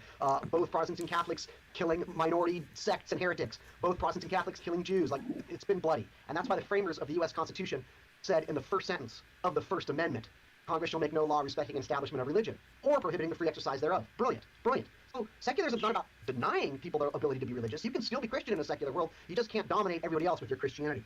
Separation of church and state. It serves a diverse planet. We are a diverse people. We are multiple faiths. We are many faiths. Hell, I went to a Buddhist monastery this Sunday with my wife and chanted. That's the dream. Many religions allowed to flourish, but no one single religion is the dominant religion that controls everybody else's life. Nobody is allowed to say I am right. Only I am allowed to do that. That's my read of his statement. Lives. Number 2, evidence-based decision-making. We're on a planet. I don't know why we're here. I don't know how we got here, but I know that we have to address hunger, homelessness, crime, racism, sexism, homophobia, hatred, the climate crisis. The climate crisis will not be solved by prayers to a magical being. You may think it's true, it's not. There's no evidence that prayers to a magical invisible being have ever helped humanity, other than the personal comfort it might give the person as their mom is dying of cancer, or as their train is headed towards Auschwitz. Prayers certainly can help people calm and soothe themselves, but they don't make for change in society. Evidence-based reasoning is all we have to solve illness, to improve communication, to fight the climate crisis, to advance human rights, and to alleviate suffering. Scientific authority over biblical authority. I'm not saying science has all the answers. I'm not saying scientists haven't done horrible things in the past, but we can only show that science was wrong through better science. We can only show that science did horrible things in the past through the scientific method to disprove the false claims of past scientists. The scientific method cannot explain why we're here, the mysteries of the human heart, why it's not okay to eat my dog, or it is okay to eat my dog, and depending on the circumstances. But it's the only way, the best way we have to make decisions about how to alleviate suffering. Evidence, reason, science. These need to be the predominant values, and they are not the predominant values of Christianity or any religious faith. Next, democracy. Go ahead. No, I haven't written anything down, and I think, Science doesn't tell you anything about suffering other than, when you stub your toe, the signals go through your nervous system and into your brain and tell you, ouch. What does science tell you about preventing suffering? I'm pretty sure if I get the correct brain or mind scientists, they would analyze the concept of suffering so much that they even reject the idea of suffering, because for some reason, the closer somebody looks at the topic, the more confused they seem to be. Like, I mean, I know a linguist. I have a linguist friend, and they say that linguists can't define what a word is, like a word. Or if you go to evolutionists, let's ask 10 professors of what is a species, and they will give you, 20 different definitions. It's always, if you look too close, then it's you start to be so focused on a general definition that fits every edge case and everything that you start to be confused. It seems to me, I'm not sure. And so going to a scientist to find out what causes suffering, just hope that you don't look at the wrong scientist. I'm reminded of the Bruce Lee quote. Which is it? It's like a finger pointing at the moon. Don't focus on the finger or you'll miss all the heavenly glory. Yeah. When you said finger pointing, I thought if you point one finger at somebody, 3 fingers point back. No, that's not true. My fingers are too long. They point to the right or left. They don't point Pointed to all directions. Yeah. Yeah, I think it's it's clear that there are certainly things which are in the realm of science which should be viewed through the science, but we should also be aware that there are things which are not in the realm of science, or there are certain assumptions within science which exclude certain conclusions, even though they are also perfectly valid. And yeah, but this requires higher thinking. And yeah. You won't find it in the Old Testament, you won't find it in the New Testament, you won't find it in the Quran, you won't find it in the Upanishads, you won't find it in the Adi Granth Sahib, you won't find it in the way we have to make decisions about how to alleviate suffering. Evidence, reason, science. These need to be the predominant values, and they are not the predominant values of Christianity or any religious faith. Next, democracy. You won't find it in the Old Testament, you won't find it in the New Testament, you won't find it in the Quran, you won't find it in the Upanishads, you won't find it in the Adi Granth Sahib, you won't find it in the Torah, the Talmud. Democracy is a human invention, is not perfect, as Churchill said, but it's the best of bad, it's the best we've got, and it's hand in hand with secularism. Secularism is about accepting some... I assume you don't think it's the best we've got. I also don't think Churchill, the guy that sacrificed his entire empire for his vanity project of fighting the Germans, is a great one to quote. Yeah, it's here. I don't. Here, my lack of historical knowledge shines again. Did he? In which way did he quote the Churchill? Churchill said, "Democracy is the worst form of government, except for all the others." Oh. And then so basically, it sucks, but it's the best we can come up with. Yeah. Yeah. By the way, my for the one viewer which views that video in 10 years, my opinion is each society is unique, and certain societies work better under democracy, and certain societies work better under monarchy, and certain societies work better under communism or whatever. But here when it comes to governing structures, I'm pretty utilitarianist.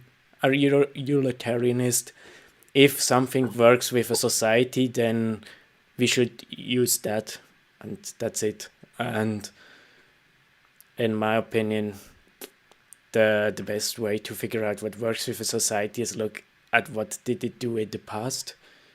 And if it is a society that used theocracy all throughout its history, then probably just let it leave the theocracy, because if you force democracy, then it won't turn for the better. That's my guess, but I'm not a political scientist or historian or whatever. Yeah.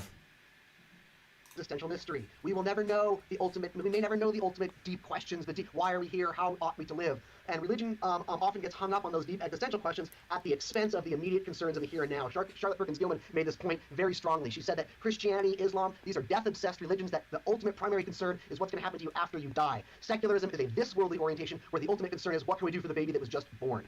And then we need to realize... I'm glad that he says for the baby that was just born, because they don't really care about the ones which have not yet been born. Yeah. I'm waiting to hear a reason of why I should care. He doesn't give a reason for that. He just says we should. On ourselves. Only we can solve our problems. We are flawed. We are jealous. We are violent. We are petty. We are tribalistic. We have inherited all these traits through hundreds of thousands of years of evolution and millions of years of evolution as a primate species. And yet, we are the only possible source of solving the world's problems, because we also evolved the ability to have empathy, compassion, to care about others, to understand justice, and to be abhorred when it's by injustice. We abhor violence, we abhor hatred, even though we sometimes succumb to it. That's the reality. We have capabilities for good and bad. Christianity teaches that we are intrinsically evil, that ultimately we are evil, and we need a magical, and I guess like a magical invisible deity made himself Positive, into a man. Do You it? just said we learned how to be, we learned how to hate and be xenophobic and be racist, and then he's mad that Christianity teaches us that we're all evil. Yeah, Yeah. you just said it. You just And yeah. and of the And two, we're empathetic and we care and we have compassion. Yeah, according to you, that just evolved so that we have compassion for our kids over everyone else, and then after that for our partner over everyone else, and then after that for our extended family, and then after that for our tribe. So we help our people and our bloodline go forward and beat all the other ones.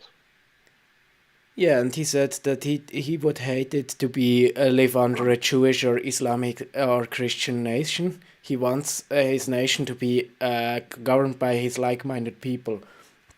And so it's basically, he just said in this interview or in this debate that he is basically xenophobic, and yeah, so it's basically he confirms all the stereotypes which IP points at, and I find that funny.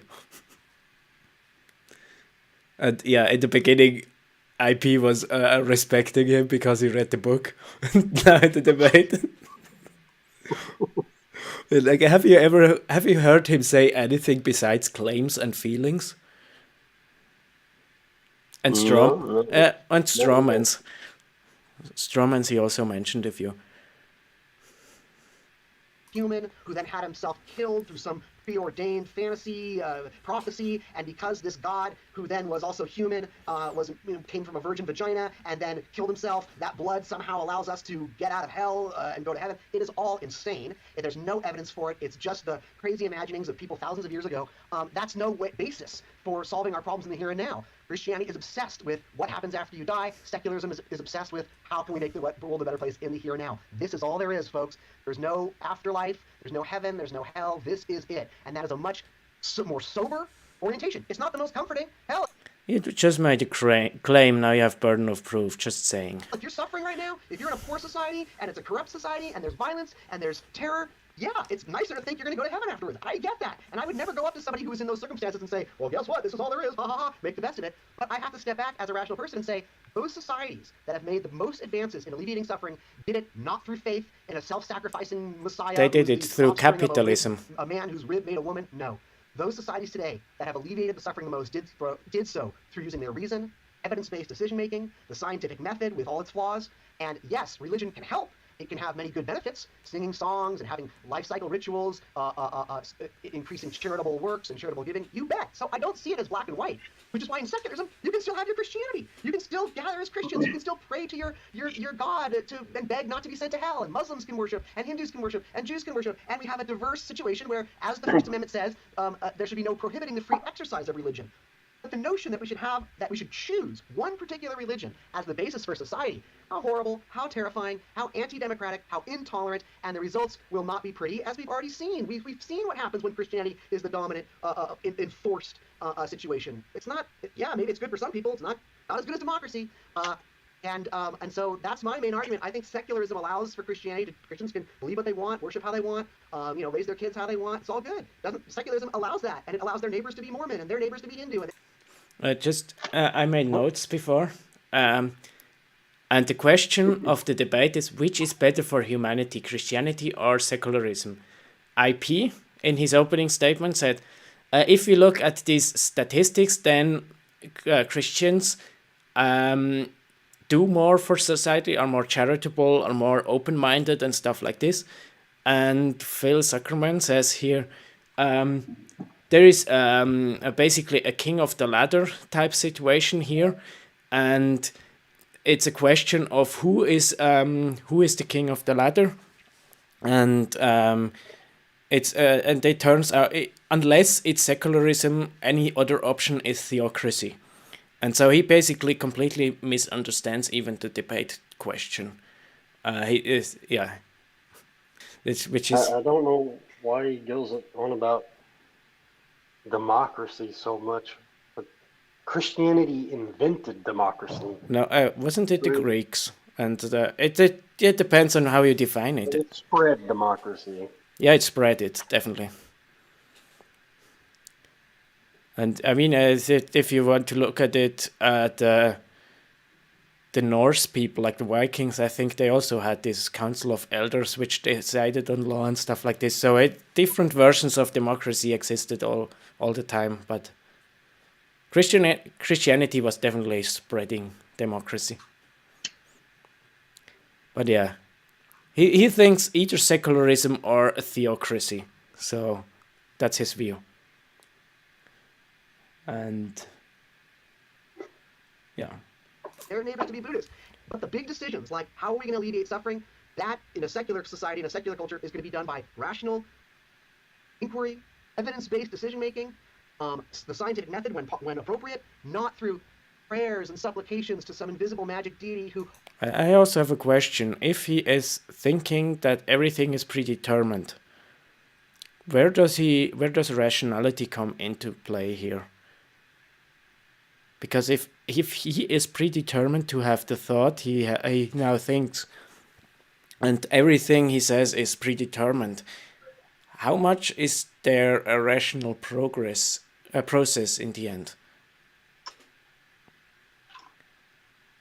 Yeah, but that's metaphysical questions, and Is he? Well, I guess you have to be logically be a determinist if you think that's all we are is just synapses firing in your brain.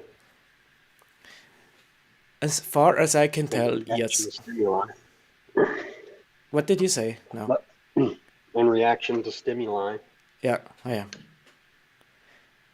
As far as I can tell, yes, you have to be a determinist. I've heard people claim that it's possible to be a naturalist and believe in a free will with rational choices. I have not yet heard a successful case. I've heard people claim that. I've never heard it make any sense. Yeah, I agree. I mean, but I have never read books on it or listened to philosophers making cases for it, so I assume it may be possible. I just don't know how, and I can't conceive of a way in which it could be. But yeah, he just asserts rational reasoning while he possibly rejects the foundations for rational reasoning. But yeah. Already knows what's going to happen anyway, and is sort of watching his little creations, and whether he's making a list, he's making it twice, he's going to find out who's naughty and nice, like this cosmic Santa Claus. I just think that's a horrible basis for any society. If it comforts people, great. If it causes them to give more charity, great. Mormons are amazing at charity. Their religious beliefs are lacking any evidence. So I'm not going to become a Mormon just because their streets are safer than elsewhere, and because they give so much to charity and they help each other out. When someone's out of work, they are there giving them groceries, a place to live, paying their mortgage. I mean, that's no way to decide. I feel like that's a problem to sort of look at these outcomes and say, well, let's do that. It's like, Japan has the lowest violent crime rates in the world. Should we all become Shinto and Buddhist? Should we all speak Japanese? Like, these correlations and causations are very tricky. And at the end of the day, Christianity asks me to believe something without evidence, and that's a house of cards. And here he just said, we should find out what causes Mormons to be friendly and charitable. But he rejects the possibility of, before even looking at it, that it could be the belief in the higher, religious belief could be the cause for them to be charitable. He rejects that, but he thinks we should look at the Mormons and figure out why they do it. But he doesn't look at the Mormons. his understanding of religious beliefs is so. I mean, it's a straw man of a straw man. Like, he has no clue, and so it shows that he doesn't really try to figure it out. Yeah. If the main objective is to prevent human suffering and make the most good for the most people, then why wouldn't he just fake it and say he is Mormon and push Mormonism, and if that's easier for people to understand, and that leads them towards more charity and loving families and less suffering and peaceful societies, then just push that on them. It doesn't matter whether it's true or not. Just push that belief system on people. I've seen people do Lead to that. the most good. I've seen people do that, and in a way I respect that, and in another way I respect truth too much to want. Let's say it the other way around. I value finding out what is truth higher than I value a comfortable life and a successful society. Do you understand what I mean? Well, yes, but me and you believe in a truth. Yeah. He doesn't really believe in a truth. So you just want the utilitarianism of the most good for the most people. So just push this BS nonsense that you don't believe for the utility purposes. Yeah, that's true. I forgot that. You're correct. He thinks all of truth is just natural sciences, and all his things, his values, are not derivable from natural science. It's just stated. And so, yeah, in that aspect, he doesn't believe in truth. Does he believe that we're stuck to this planet right now because natural science hasn't been able to explain it yet? I'm not really sure in which direction you want to go here with this statement. If we can explain everything with science, but they still can't explain what gravity is. They can explain certain behaviors of gravity, and that they can do that to a very good high degree. But that's the point of which I mentioned, that the closer you look, the more questions come up, and the less sure you are about your definitions. And so I think it's certain that our certain current laws of gravity are good at describing what nature is doing, basically. But I don't think it's even possible to find out what is causing nature to behave in this way. And in my opinion, it's God who causes it, but it's not possible to figure out with natural sciences. So yeah, I don't know.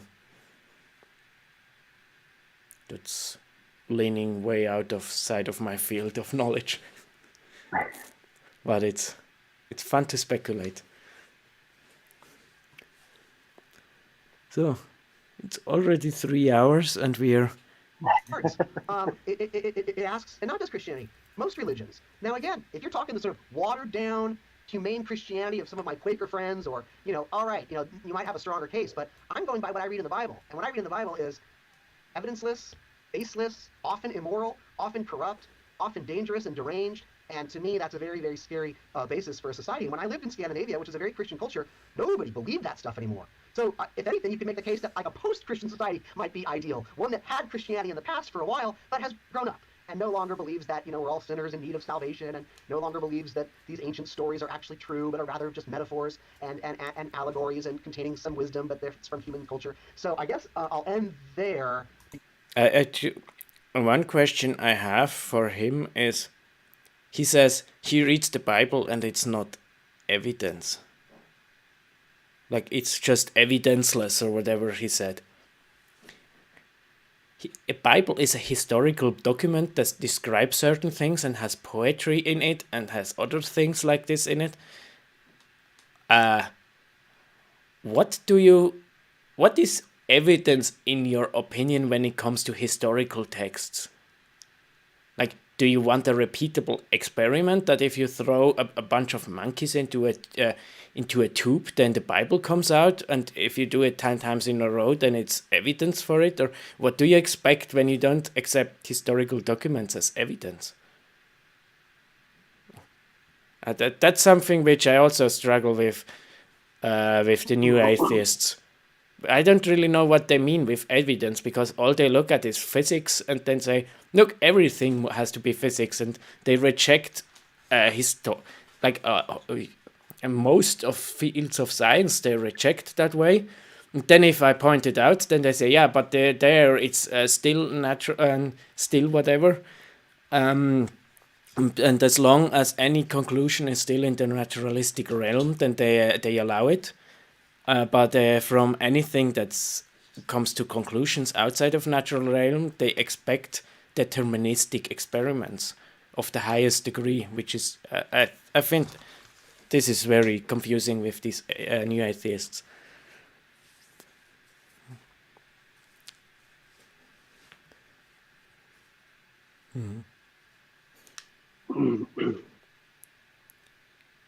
Because now I can't even remember all the things that you had said in your opening statement that I wanted to either agree with. Oh, 1 minute. Well, what I can tell you is, I'll give up my 1 minute to charity. Thank you for that. What do we got now? Thank you, Phil. Now we'll move on to the first rebuttal from you, Michael, and you will have 10 minutes this time. Thank you, Neil. Thank you, Phil. I really appreciate what you said. I enjoy reading your books. I think you're a very good writer. A lot of times you read someone, they're hard to read or follow, but you do a pretty good job. So to address a lot of what you said there, I want to start by restating my 3 points. Again, I want to say Christianity is just more optimal. So again, because we see more charity work, more pro-sociality, we see it holds back nationalism and authoritarianism in very important ways. And of course, it creates a sustainable population that can continue on and continue to grow. Secularism has very big issue with birth rates. You can't be good for humanity if you cannot last for more than a few generations. So that's a problem right there. You asked me what Christianity am I talking about? Well, I'm just talking about it generally. You call it mere Christianity. You believe in Jesus, you believe in God, but you believe that Jesus died for your sins. These are theological aspects that are irrelevant. It's just generally Christianity. Now, of course, you're right. There are different kinds of Christianity, but I mean, I think that's just irrelevant to the main point we're getting at here, because there's different kinds of secularism, as you correctly stated.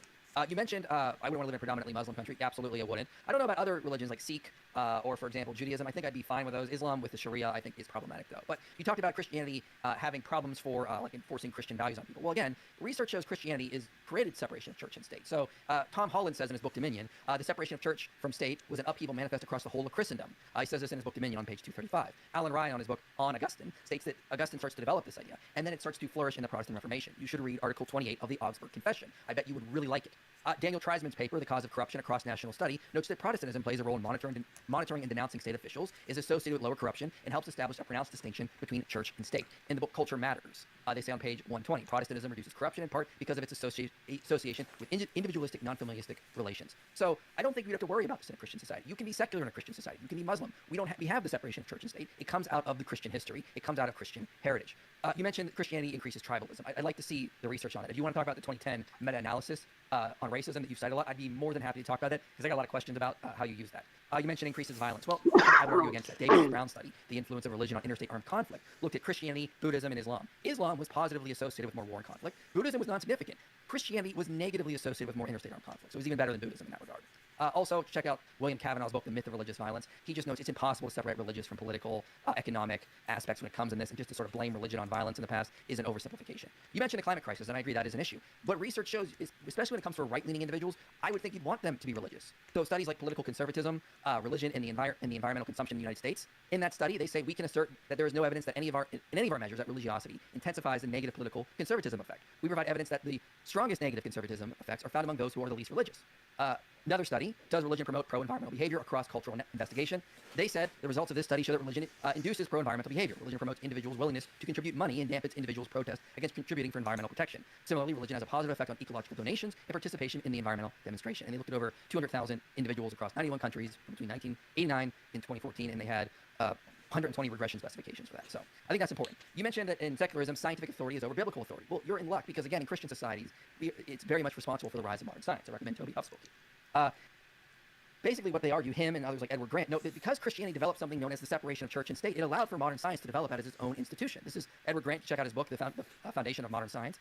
So I don't think you're going to get a problem here. In Christianity, we have this concept we talk about called the two books. The book of Scripture and the book of nature. They're supposed to work with each other, and nature helps us interpret Scripture. Scripture helps us guide us as we go through nature. Even if you go back to the 1600s, Bellarmine, one of Galileo's opponents, said, if you turn out to be right, we will just have to reinterpret Scripture.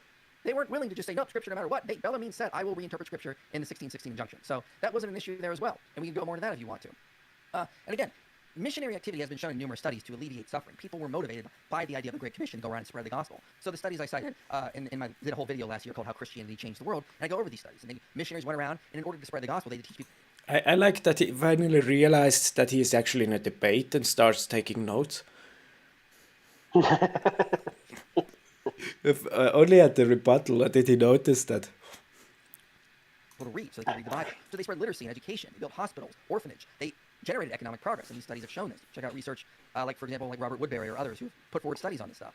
You mentioned that we've seen what happens when Christianity is the dominant belief in society. I'd like you to expand on that, because there's a lot more factors when it comes to the Middle Ages that we need to consider. So, for example, if you go back in time, Nathan Johnstone wrote a book called The New Atheism, and on page 224, he says this. Now, Nathan Johnstone, by the way, is an atheist. He's not religious. He talks about Christian societies in the last millennium. He says this: between the end of the Roman Empire and the late 12th century, torture had fallen into disuse in Europe. Sam Harris might be surprised to learn that Christendom owed its reintroduction not to bloodthirsty clerics, but to scientific jurists concerned to free justice from the reliance on God's intervention and to champion human judicial competence. In both medieval Europe and modern-day America, then, societies that had abandoned torture contemplated its reintroduction as a rational necessity. But the medieval story, the one for which we know the ending, recounts the failure of rationalism to control its offspring.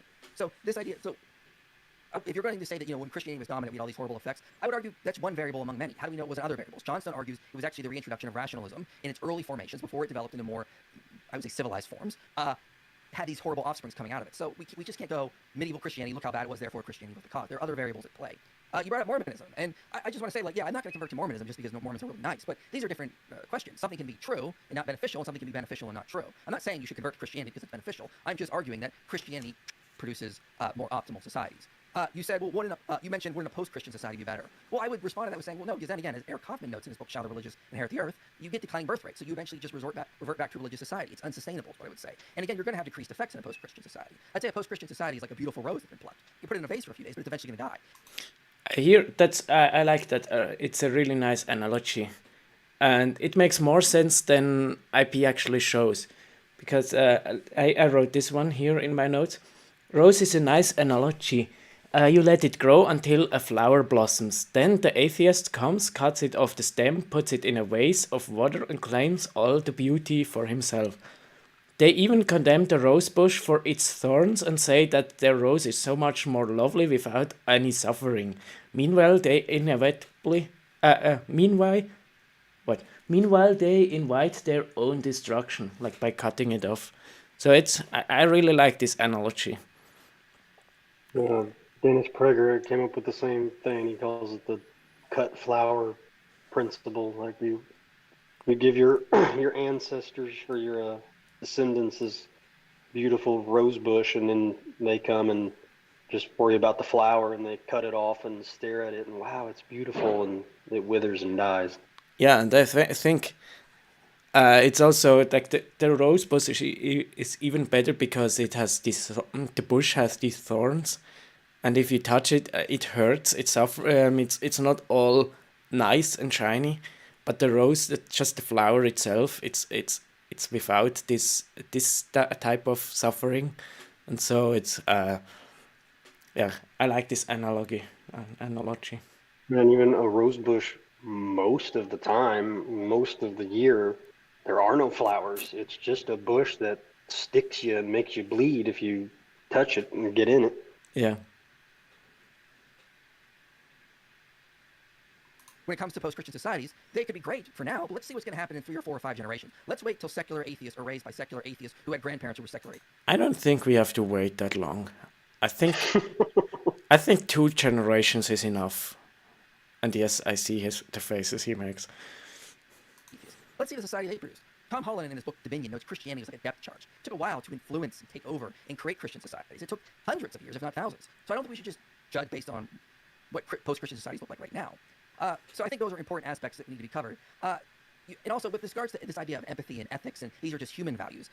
No, if you go back to the ancient world, they were very, very much built around the idea of honor and shame. They didn't have the idea of mercy and empathy and justice that we have. Tom Holland notes this comes out of Christian societies. Let's go to an ancient Near Eastern scholar. Karl Vandertorn, in his book Family, Religion, and Babylonia, says the Babylonians did not have an introspective tradition and had little sense of interiority. Subjectivity had not been invented yet. The virtual absence of interiority and subjectivity in the Babylonian autobiographical traditions follows from the concept of a person as a social role and character. Individual identity in this view is not what you are deep down, but what you manifest to be. It's public and social. And scholars like Jean Bottero, John Walton, thank you, Joshua Berman, note that Judeo-Christian values started to create this idea of internal guilt, interiority, integrity. Things were no longer right or wrong based on how honor and shame were defined in a culture, but on this idea of these internal is's and oughts. And so I think Christianity helped to guide humanity. And then the research does show that. I could go over some ancient Near Eastern scholars on that if you want. But I'll yield the rest of my time with that. I think ultimately, though, when it comes to the data, Christianity just creates more optimal societies. I'm not saying secularism is doomsday, though. I think it's just less optimal societies cannot be sustained and generate progress. Thank you. I think secularism is doomsday. It's just not the immediate doomsday. And I have to go to the toilet. And now I have to figure out how to mute myself first.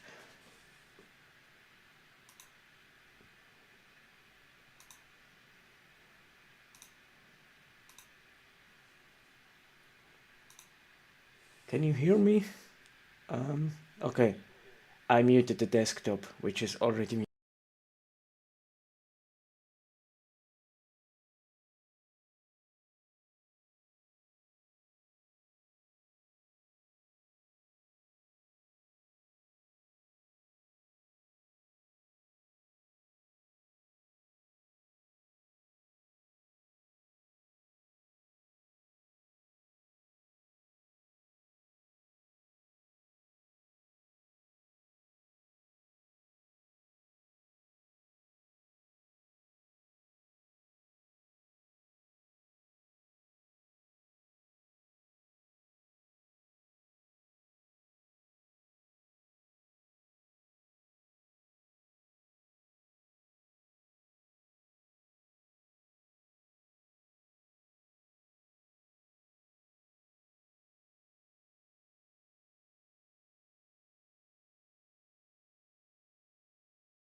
I'm back.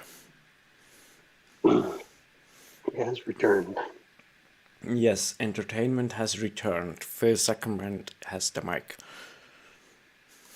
Thank you. Wow, thank you. It's so funny to me, like, we can't even really soundly read people's minds and hearts right now in the here and now. So I love how these academic scholars can tell us, you know, what it meant to be human 5,000-10,000 years ago. I mean, this is classic historical bullshit. Like, no one's going to contest.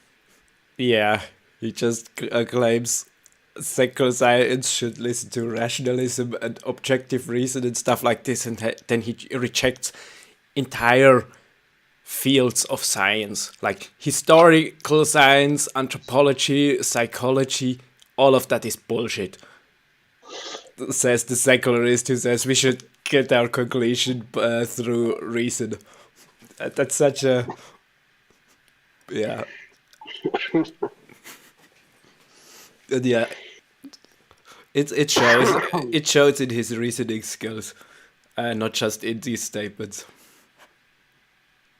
That no one can read the minds of ancient Babylonians or the hearts or minds, and all they're doing is projecting their own narrative on there. And that's, I just don't have any time for that. Like, oh, you know, guilt was invented by, come on. We don't even know how guilt works right in the here and now with all our advances, and someone's going to read the minds and hearts of people 10,000 years ago from a different culture. That's the kind of history that makes me want to throw up. All right, let me go through your points, Michael. Here we go. Christianity inspires more charitable works. That may be true. But I'll go back to your point. It doesn't make the basis of charity true. I think people that are involved in religion, that are involved in, especially congregations, the data shows, but Christians who are not members of churches and do not congregate do not engage in charitable works in higher levels than others who are non-theists. So it's not the Christian beliefs that spur people to do these charitable works. And this is, you can go to Putnam, you can go to American Grace. I mean, this has just been found over and over again. It's the embeddedness in a religious community where you are taught certain stories, you have opportunities, you're constantly being asked to give. And I think that's great. And I agree with you that Americans, but it's a very American assertion. You know, in the United States, where we have a very horrible welfare state, where we all just accept that homeless people can, you know, people with mental illness are just rotting in the streets and no one gives a fuck. Yeah, here in the United States, people that are involved in religious communities, Muslim communities, Christian communities, Jewish communities, Mormon communities, they give more in charity. Yeah, and over here in Switzerland, where we have a way better welfare system, Christians also give more in charity. So I don't see his point. And he just kind of proved the other guy's point that, yeah, you grow up in a Christian society, then you give more to charity. And yeah, that's what he said. Yeah, instead he confirms all the points and just responds with feelings. It's such a funny debate. Yeah. I don't disagree with that. Doesn't make Christianity true. And what I would argue is all we need to do is look at where are homeless That's rates, the point of the poverty rates debate. the lowest. We're not debating whether it's true. What? It's not the point of the debate. We're not debating whether it's true right now. We're debating if it's better for Yeah, society. Like, he can't read. He can't read the title of the debate he's in. But somehow he wrote a book which was, according to Michael, a pretty good book. I mean, he obviously doesn't agree with him, but it was at least well written. Japan has no history of Christianity in its founding. Yes, there's always been 1 or 2% Japanese people who have converted to Christianity, but it is not foundational to that culture, and they seem to be doing a great job when it comes to low crime, low poverty, no homelessness, good health care, good elder care. Is Japan perfect? No, of course not. I love they that. also have low birth rate and are extremely xenophobic. You know what Japan also has? They are not secular. They are Shintoists. They are the least religious society, but also the most religious society because their religion is different. They are extremely nationalistic. They connect their identity in their culture and their nationality.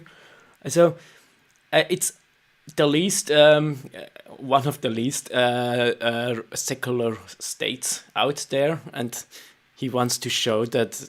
Yeah, I don't know. They also were conquering, raping, imprisoning, and throwing into slavery Koreans and Chinese until a Christian nation whooped them in a brutal and bloody war and rebuilt them in our own image. Yeah, yes. I mean, I don't have that much historical knowledge, but yeah, sometimes you find somebody who has even less. But when we look at country after country or state by state, if your theory was correct, then the most Christian enclaves in the United States should have the lowest poverty. Everybody should be giving to charity. But what do we find? African Americans are the most Christian ethnic or racial group in this country, and they have the most problems. It's not because of their Christianity. Shit, their Christianity is probably the only thing they've got left to clutch to. But we can address homelessness, so secular approaches to alleviating suffering simply do better. Look at the UN Human Development Index. Like, I just don't even know what to say. Like, yes, do individual Christians on average... I don't really get his point. He said human index something. Simply do better. Look at the UN Human Rights. Isn't the point of an index to show where stuff is bad and good and not to help out the people who are bad? So, I mean, or I don't understand his point here. It's not a critique of his point. What does he want to say here? What is this mapping out? I think the Human Rights Index or something. It's an index, Human Development Index, which shows how well off a society is, I think. So if it's dark green, then it's very well off, and if it's deep red, then it's pretty bad there. But I don't know what the point of saying this secular thing measures how well off a society is, therefore secularism is better, or I don't understand his point. But I mean, it's not in a 1.5 hour long debate. Not every single point has to have be solid because everybody makes misspeaks or stuff like this. It's a Human Development Index. Like, I just don't even know what to say. Like, yes, do individual Christians on average donate more to charity in the United States? You bet. But secular approaches to alleviating human suffering are far more successful at the national level, at the institutional level. Things like Medicare, universal health care, subsidized elder care, subsidized, charities are fine. They don't do the job as well as structural, universal approaches. Yeah, globalist communism. And my anarchist brain says, yeah, it's much better when we point guns at everybody and steal from them to give to other people. Yeah. Yeah, it's a funny debate. Yes. You say that Christianity actually inhibits tribalism and nationality. I find that hard to believe. I mean, there are some great passages, there's neither Jew nor Greek, all are one in Christ, but the research I'm familiar with shows a strong correlation between increased religiosity and increased nationalism and increased tribalism. But I'm open to seeing your research, and maybe that's not the case. Still doesn't make Christianity true. Christianity makes more kids than secular people. It's interesting. I feel like you toggle between, that's correlation, not causation, but when it suits your needs, you do the same thing. We know why people have less kids. It's called the high cost of living in highly industrialized worlds. To say it's a result of secular the population question is a thing with many variables, and Christianity positively or neutrally or slightly positively or whatever correlates with population and with birth rates, with good birth rates, and secularism definitely negatively correlates with replacement level birth rates, just because there is also on top of it cost of living issues. It doesn't negate the other point. It's 1 and 1 equals 2, just because the one let's use it thing 1 plus 2 equals 3. Just because 1 contributes to the solution 3 doesn't mean that 2 not also contributes to the result 3. It's values is absurd. We know that the more religious people always have the most kids. That's in every religion. Orthodox Jews have more kids than less religious Jews.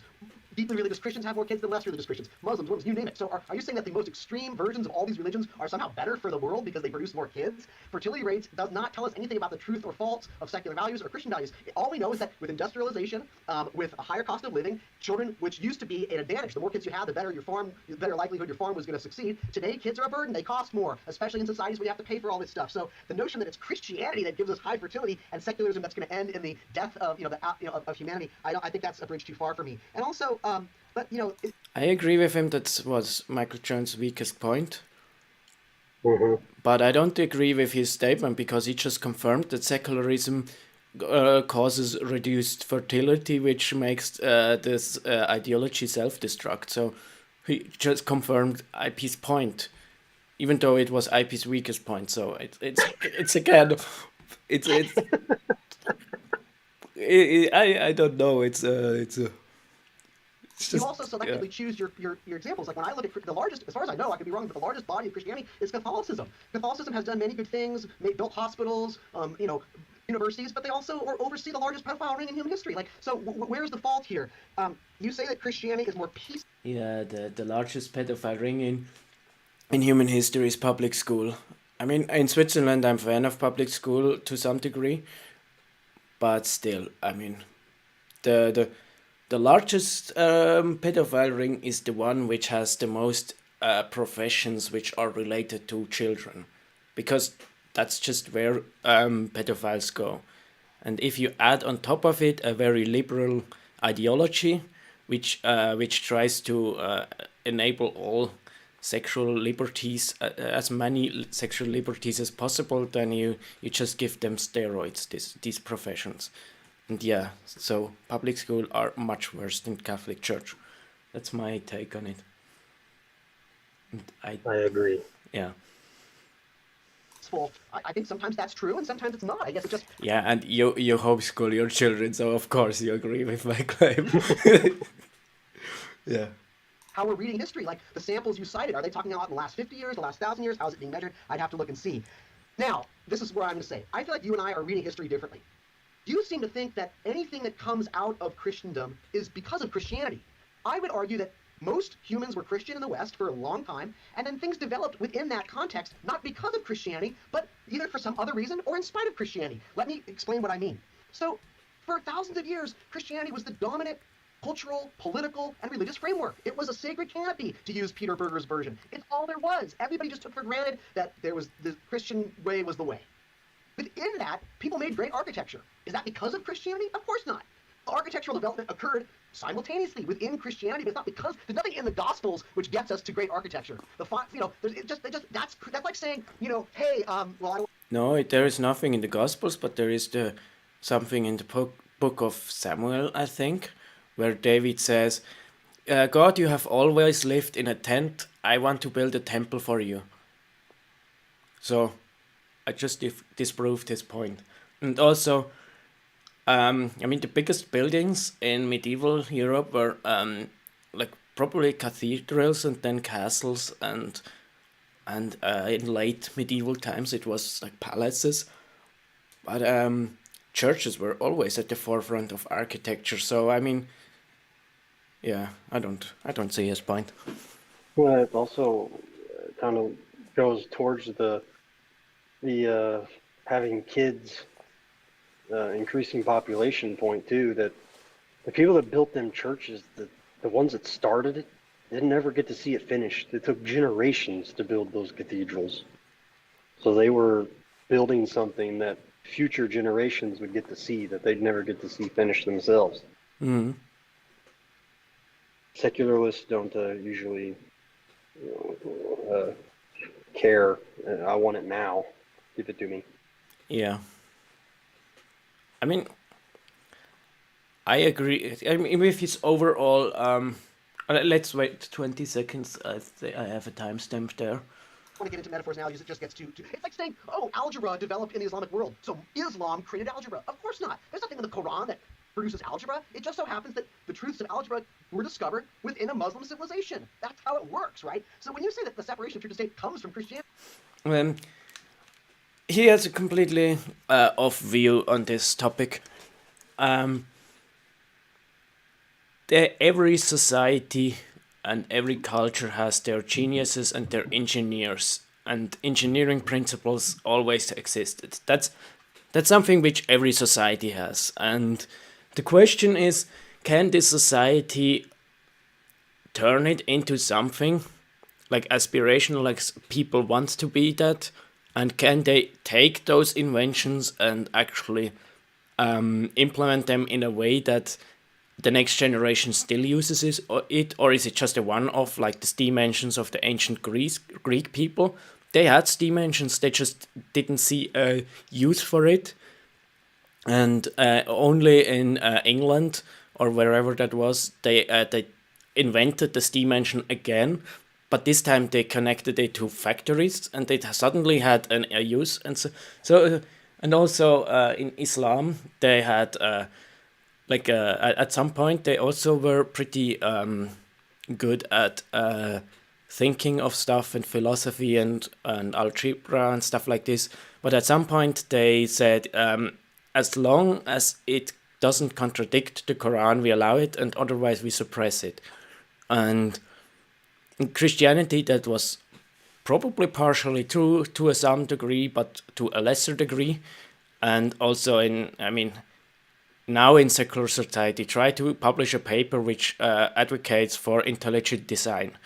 You will be just as suppressed as Galileo was when he was bringing his model, probably even less so than probably Galileo was less suppressed than today somebody who would publish in intelligent design.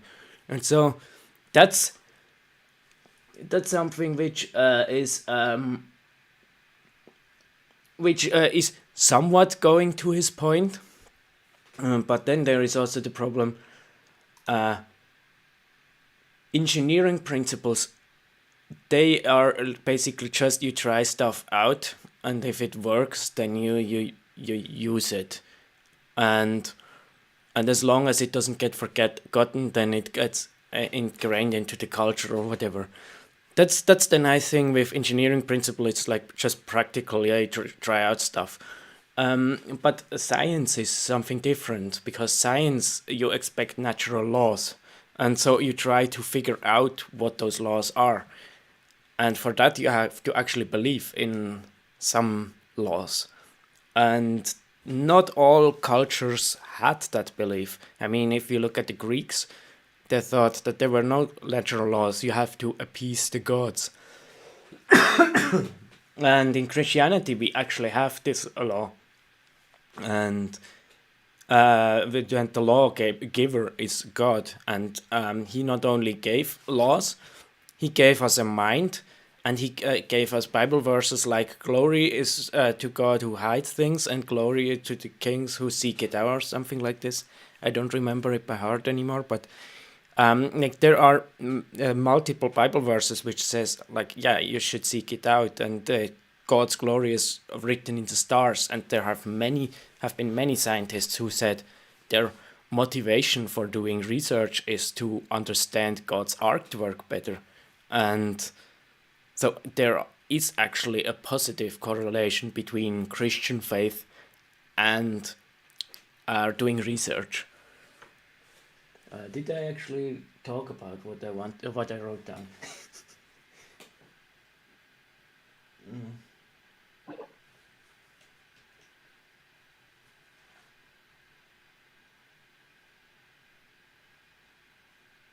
Yeah, the Michael Jones already mentioned the two books of natures. That is a pretty standard view in Christianity. So Christianity expects its people to look into the nature, and figure stuff out. So that's actually, even though it's not explicitly stated in the Bible, it's standard Christianity.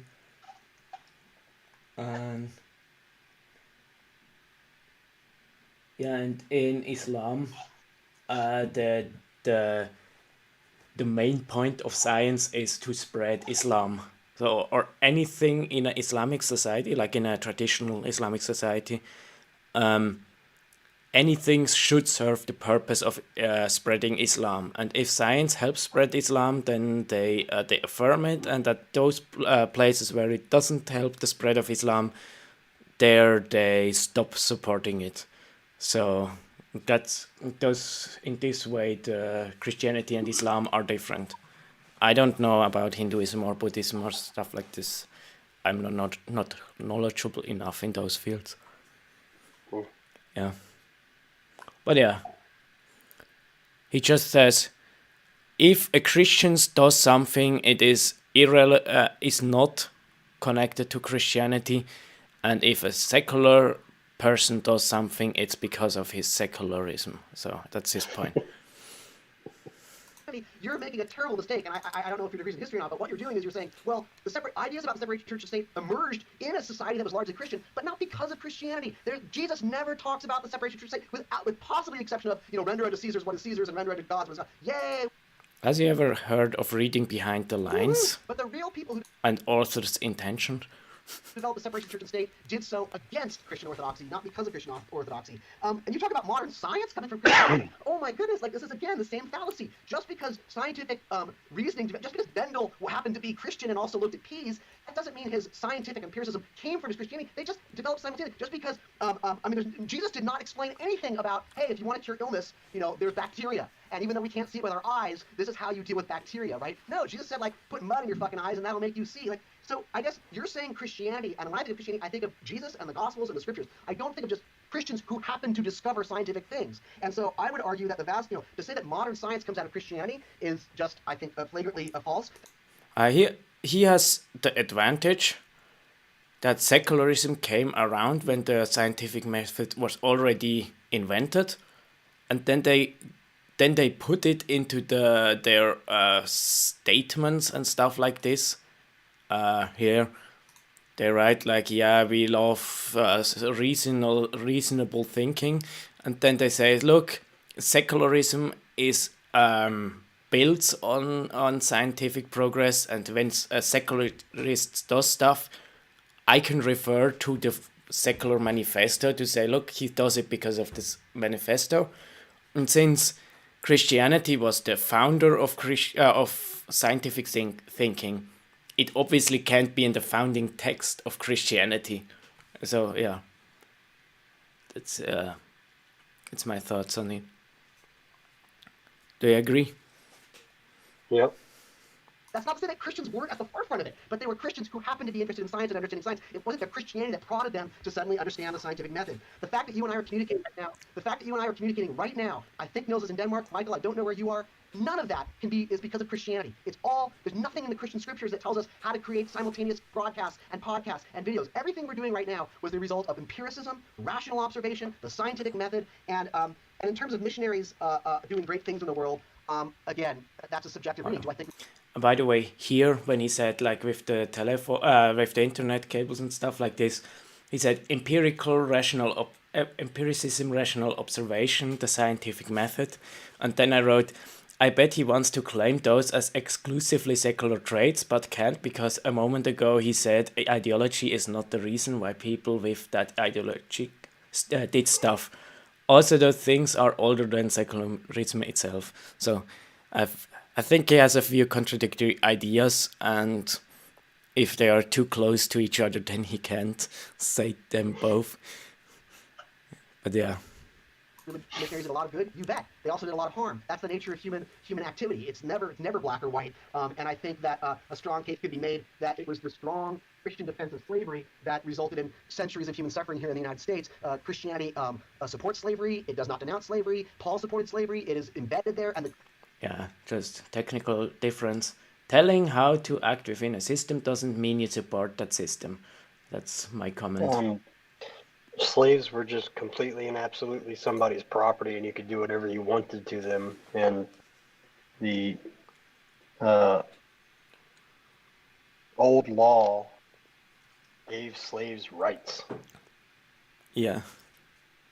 Hey, but that's context, and this requires history knowledge. We don't do that here. I forgot. No, we don't do that here. Like, he disregarded all those fields in principle, but because today we can't mind read, therefore historians are inventing stuff. But yeah, it's Christian slave owners used it to the hilt. And even though many Christians were anti-slavery, they had to become anti-slavery against Scripture, not because of Scripture. And I'll end right there. Thank you, sir. Michael, you have 5 minutes for your second rebuttal. Yeah. It's funny that Christianity was the only religion which multiple times went against their scripture to abolish slavery and force other countries to abolish it too. And all the other religions didn't do that. So, weird. Excellent. Thanks, Phil. I'm going to try to go fast to address all your points. So, so far, we've really not seen any evidence as to why secularism is more optimal. We've just seen attacks on Christian society. But, I mean, that's not really showing us secularism is better. You opened by saying that the historians decided this is just classical historical bullshit. I think it's kind of weird just to diminish actual experts in their field when they talk about this stuff. This is basically the consensus among ancient Near Eastern scholars. And it's really weird to just dismiss actual experts. All three of them. No one, they sit around at conferences and just... Can I finish this? Phil, this was my actual... I love it. I love the respect he shows to scientists and then claims that his view is scientific. It's such a joyful moment. Okay. Yes, go ahead, Michael. My bad. And of course, I can cite more like Karen Rain and Mit Najat, as well as plenty others if you give me enough time to. But again, that's not really the point of the whole debate. You said that charity results from being embedded in the community. It's not from Christian religiosity. Well, not necessarily. There's lots of studies on intrinsic religiosity versus extrinsic religiosity. And we see intrinsic religiosity is associated with more pro-sociality, self-control, lower levels of depression, higher mental health. But even if that's not the case, Christianity still generates these communities. We've not seen secularism produce something at the same time that could produce the amount of charity work that we result from the communities that Christianity is producing. So that's something important to keep in mind. You could say that it's just the communities are building, but secularism has not given us something to replace the community structures that Christianity is able to create. You argue that, a lot of these, you argue that the secular approaches are better at alleviating suffering. Sure, but that doesn't mean they're incompatible with Christianity. Again, a lot of what you would call secular approaches come out of Christian missionary activity, like building hospitals and alleviating suffering, creating orphanages, building schools. They're not I have noted down something here. I quickly want to read it first silently and then summarize it.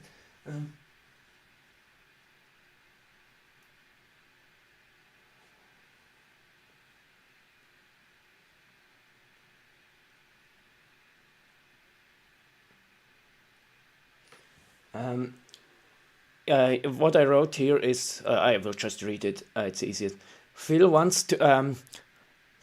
to say it should be a structural, universal approach. And even though Christians did build many of those institutions before it got overtaken by secularists, and even though Christians do a lot of charity work, Christians don't make a universal government branch out of it.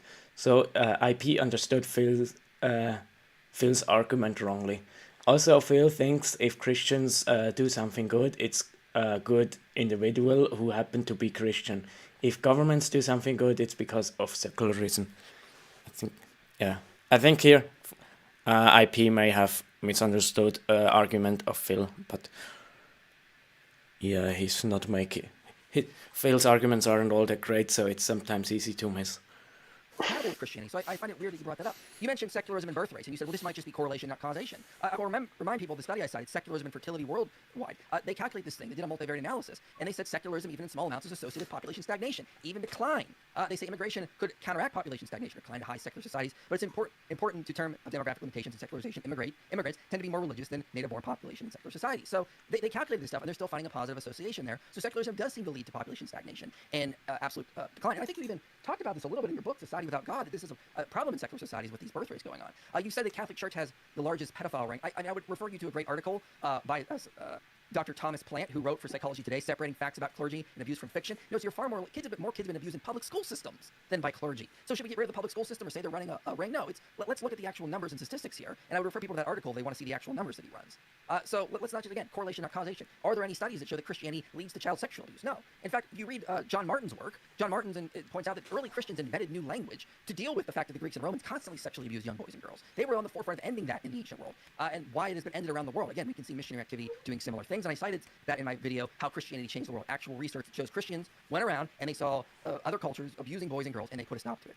Phil suspects that science didn't come from Christianity. I'm sorry, this is just a consensus of historians of science. It's not the only factor that gave rise to modern science, but it was crucial. This is like Noah J. Ephron, James Ungariano, Edward Grant, Toby Huff, who I mentioned, many others. This is just basically, as I said, the consensus of experts. And how, well, ancient Greeks and Romans didn't have the idea that everything was governed by natural laws that were unbroken.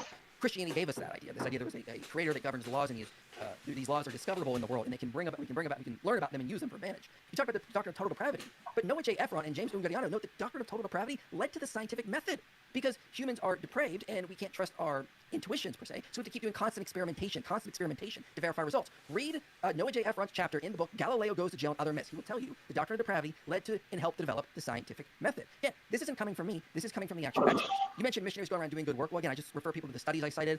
These have actually been the studies I cited ran certain models, and they found that missionary activity is associated with positive beneficial change, even though missionaries aren't perfect. I agree, but it still found that. So I'll stop there because I think I'm over time. Thank you, Michael. Phil, you have Thanks, 5 minutes. Michael. Go ahead. I appreciate your fervor. I like the quote, humans are depraved. I think that would be a great banner for your Christian society. Humans are depraved. That is the heart of Christianity. We are sinners. I can't tell you how many Christians I've talked to who said we are worthless, we are horrible, we are disgusting sinners. Yeah, we are stardust. We're just nothing but a branch of monkeys.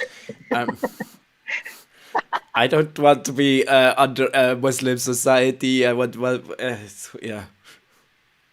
We need Jesus to save us. This doctrine of depravity. What a horrible basis for a civilization. What a horrible I agree. thing to teach our children. To me, the notion that Luckily, we're all Christians depraved don't is just do touches the that. core of the depravity of Christianity as a worldview. So you ask me, Michael, all I've done is debunked Christianity and so on and so forth. So why is secularism optimal? Here we go. It's my contention that democracy comes out of the secular worldview, not a Christian or Muslim worldview. I could be wrong. It is my view that the separation of church and state is a secular value, not a Christian value. While he is listing these things, he lists a few values. And I agree that I find these values as well in his definition of humanism. But just because humanism values those things doesn't mean that no other thing also values these things. So just listen to these values and think, do both views affirm it or just secularism? So it's not an either or. I don't know What? why we put democracy in the values. There's a whole lots of piles of bodies in Western Europe that were left there by democracies. I know why they put it because yeah, you've heard it plenty of times, the arguments. But it's that's basically I would say it's a similar reason for why slavery is bad, because in democracy the populace has some say in government, while in a monarchy they don't. It's basic thing, but yeah, we could do an entire stream on that topic, and I don't think we will solve that in a minute or two. Not a Christian or Muslim worldview, I could be wrong. It is my view that the separation of church and state is a secular value, not a Christian value. I could be wrong. I think evidence-based decision-making is better than faith-based decision-making. There's a reason that prayer would not allow us to have this conversation right now, but technology does. The nice thing about secularism is you don't have to believe in evidenceless claims from thousands of years ago. In a secular society, masturbation is natural and healthy, and it's okay. It's not a sin, or it's not outlawed. Homosexuality is natural, okay, it's not outlawed. Now you're probably going to tell me that gay rights comes from Christianity too, but that's not the case. In secularism, women's rights is much stronger, not in Christianity, although you'll probably say that Christianity gave us women's rights as well. Animals are not just an ends to a means to an end in secularism. We consider Are you happy with his list?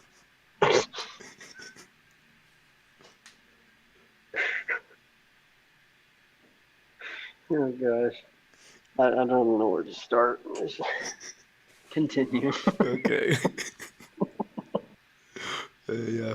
animal suffering, something to care about, but in Christianity, animals are just fuel for us, as the very story of Cain and Abel tells us. Even God likes dead animals as a sacrifice. In secularism, we have something called birth control. Catholicism does not allow it. Christians don't really like it, but they practice it anyway despite their Christianity, not because of it. I would challenge anybody watching this to read the Declaration of Human Rights and compare it to the Ten Commandments. If you find the Ten Commandments a superior basis for society, great. The Declaration of Human Rights, which makes no pretense to any God, and it's purely, we know who wrote it, they sat around a table, human beings wrote the Declaration of Human Rights, and I would say that it's a far superior basis for a society than the Ten Commandments.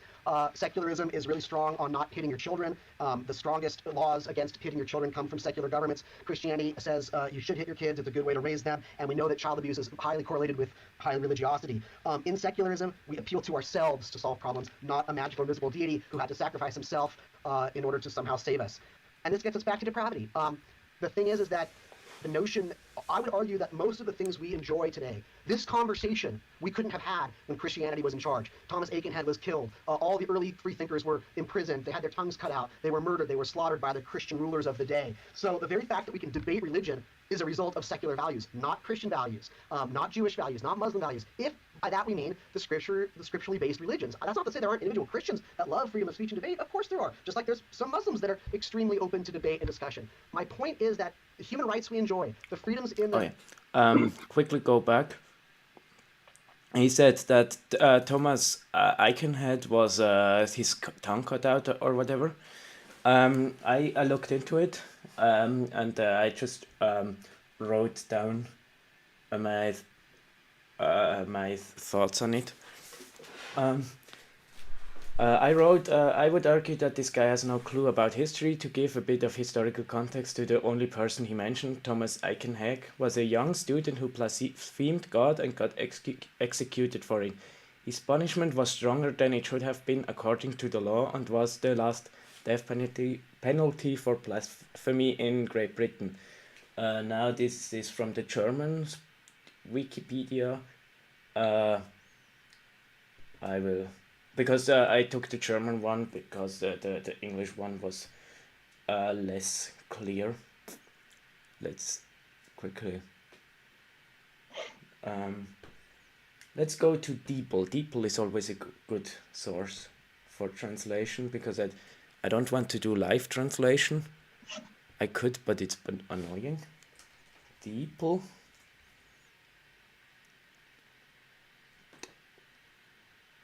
So good. I don't know. I don't care. So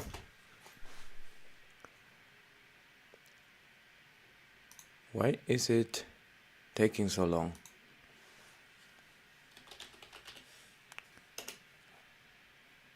I assume I...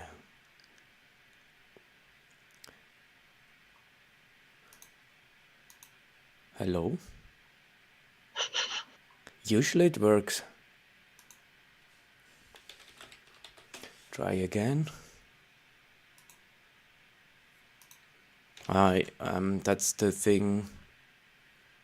Now, a few days before his death, he had written a letter to his friends in which he explained that he had been searching for God since the age of 10, but no one had been able to give him sufficient reason for believing, while such reasons for the opposite had been easy to find. At the same time, he forgave his fellow students, this is a name, who had not only made the most incriminating statements against him at the trial, but also had mocked him in printed satire. This Craig guy did not even accept that he was criticized by Aikenhead, who was about to die, but published another pamphlet against Aikenhead 7 days before his execution. That's what is in the Wikipedia, the immediate context. And so, yeah, this is a Christian government that killed somebody for blasphemy. But We can't what? find anybody in a secular government that was No, we can't. punished or executed for blasphemy against the state. What? I'm not sure what my point was back then.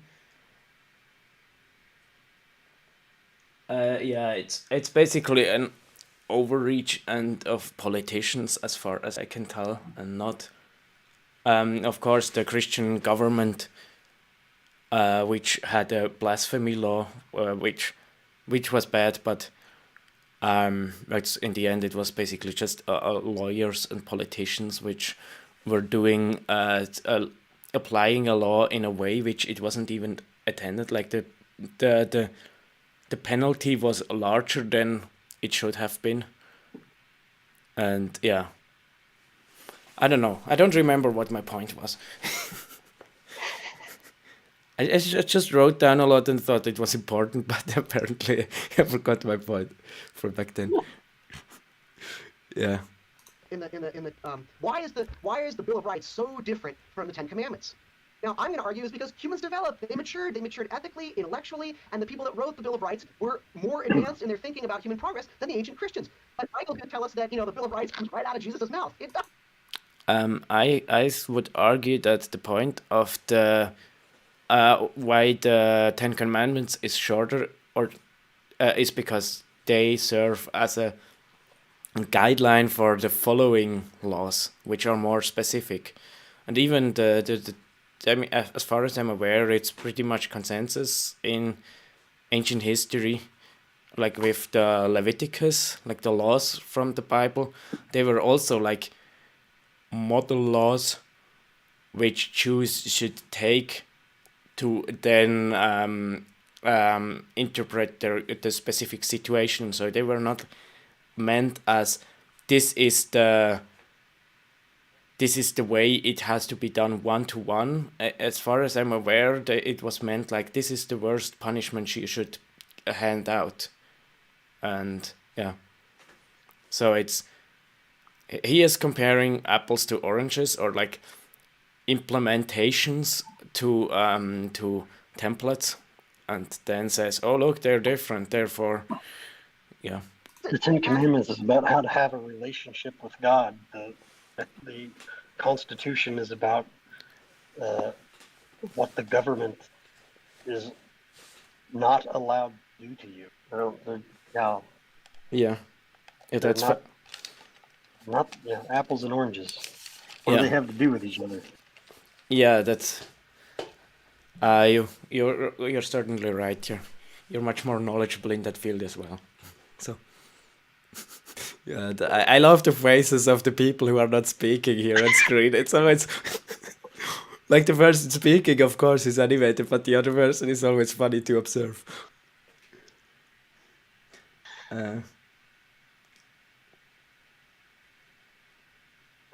It doesn't come from Paul's pen. And so I'm going to say the things we enjoy, like the welfare state, created the places where there's the less suffering, the least homeless, the least poverty, is in societies that have moved beyond literal Christianity, biblical Christianity. They've taken the good from Christianity, the ethics, spirits of inquiry, mercy, no question about that. They didn't reject those, but they developed those with more secular understandings of the world and more secular values. And I think that's the best, and I think that's what we enjoy to this day. And to return to a place where almost everybody's Christian, I guess maybe you'll let a few Jews, live in the alleys, and maybe a few Muslims can have some tree houses or whatever. But a society where most people are Christian, what a nightmare! Not where I want to live. And certainly, I certainly wouldn't have spent 2 years in Scandinavia if the people there all were walking around believing that the blood of Jesus saved them from hell.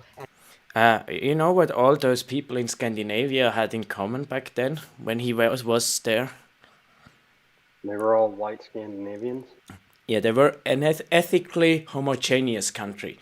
Like, they were very Norwegians in Norway and very Swedish in Sweden.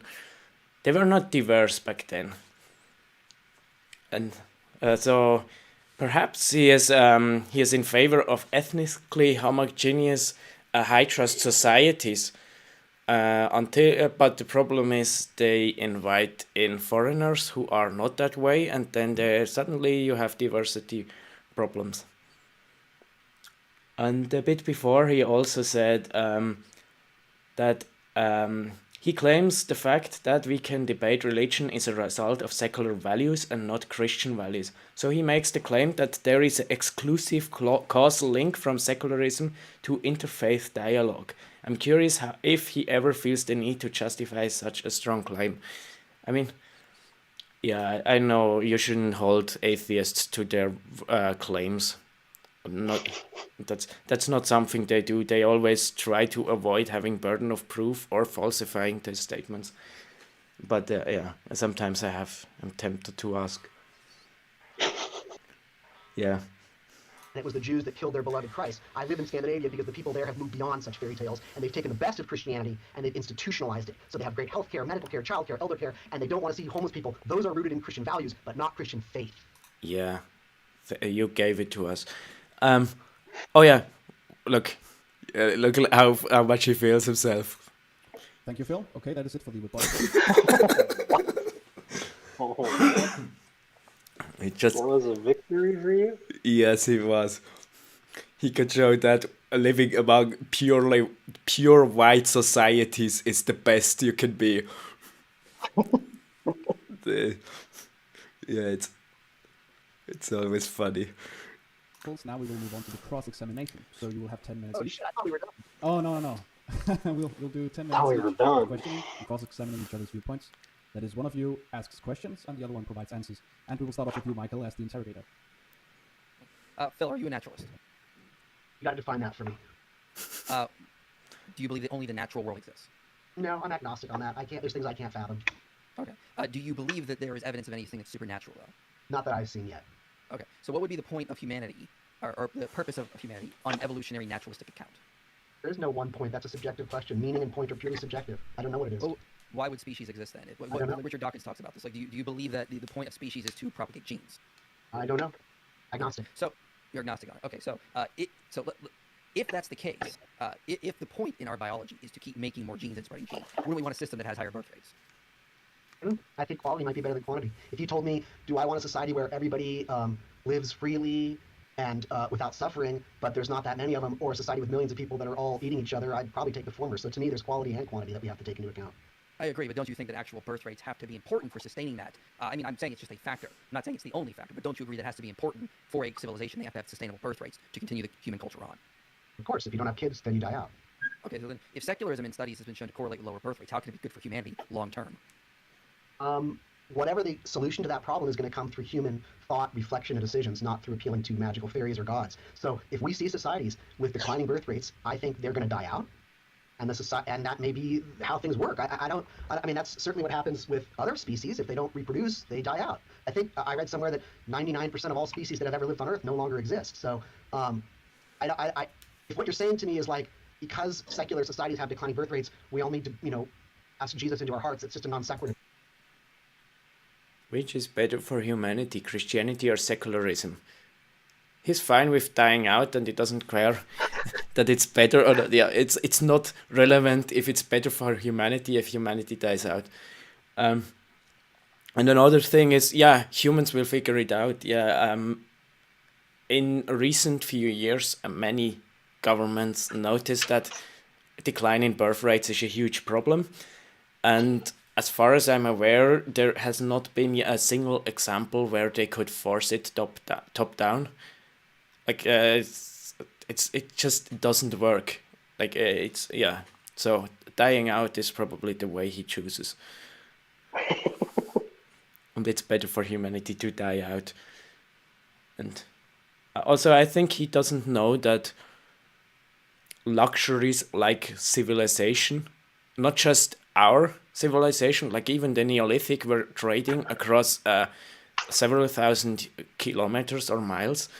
That requires a certain population. The higher the technology, the higher and the higher the comfort, the larger the population has to be. So it's like if you don't have the population, you can't support this technology anymore, unless AI can replace us all, of course.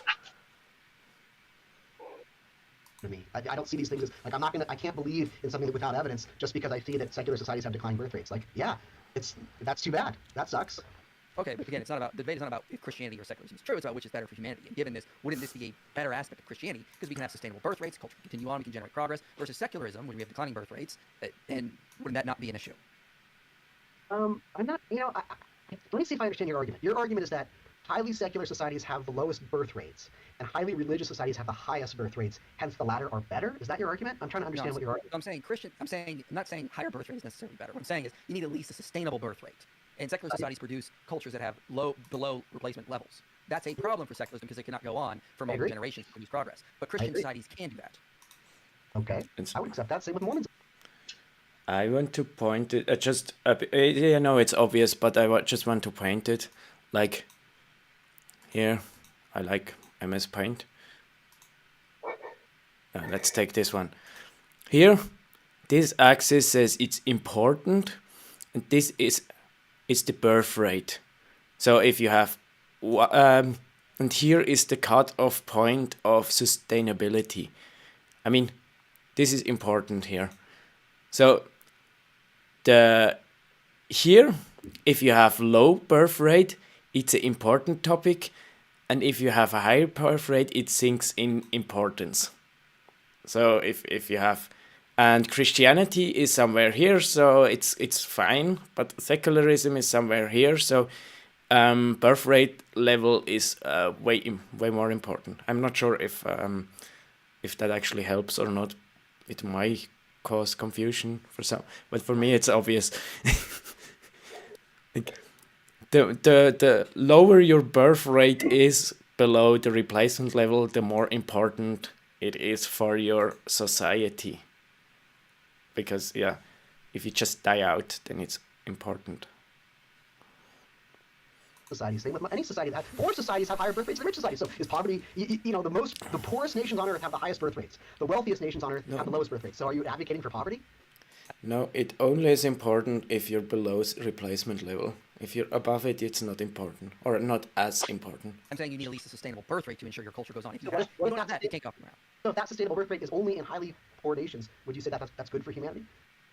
I would say that variable, so we actually had variables, is necessary for a sustainable culture, but there are other variables in that culture which are bad. But you just can't say that variable is therefore tied to poverty and therefore it's bad. That's not how that works. I'm saying this specific variable is important.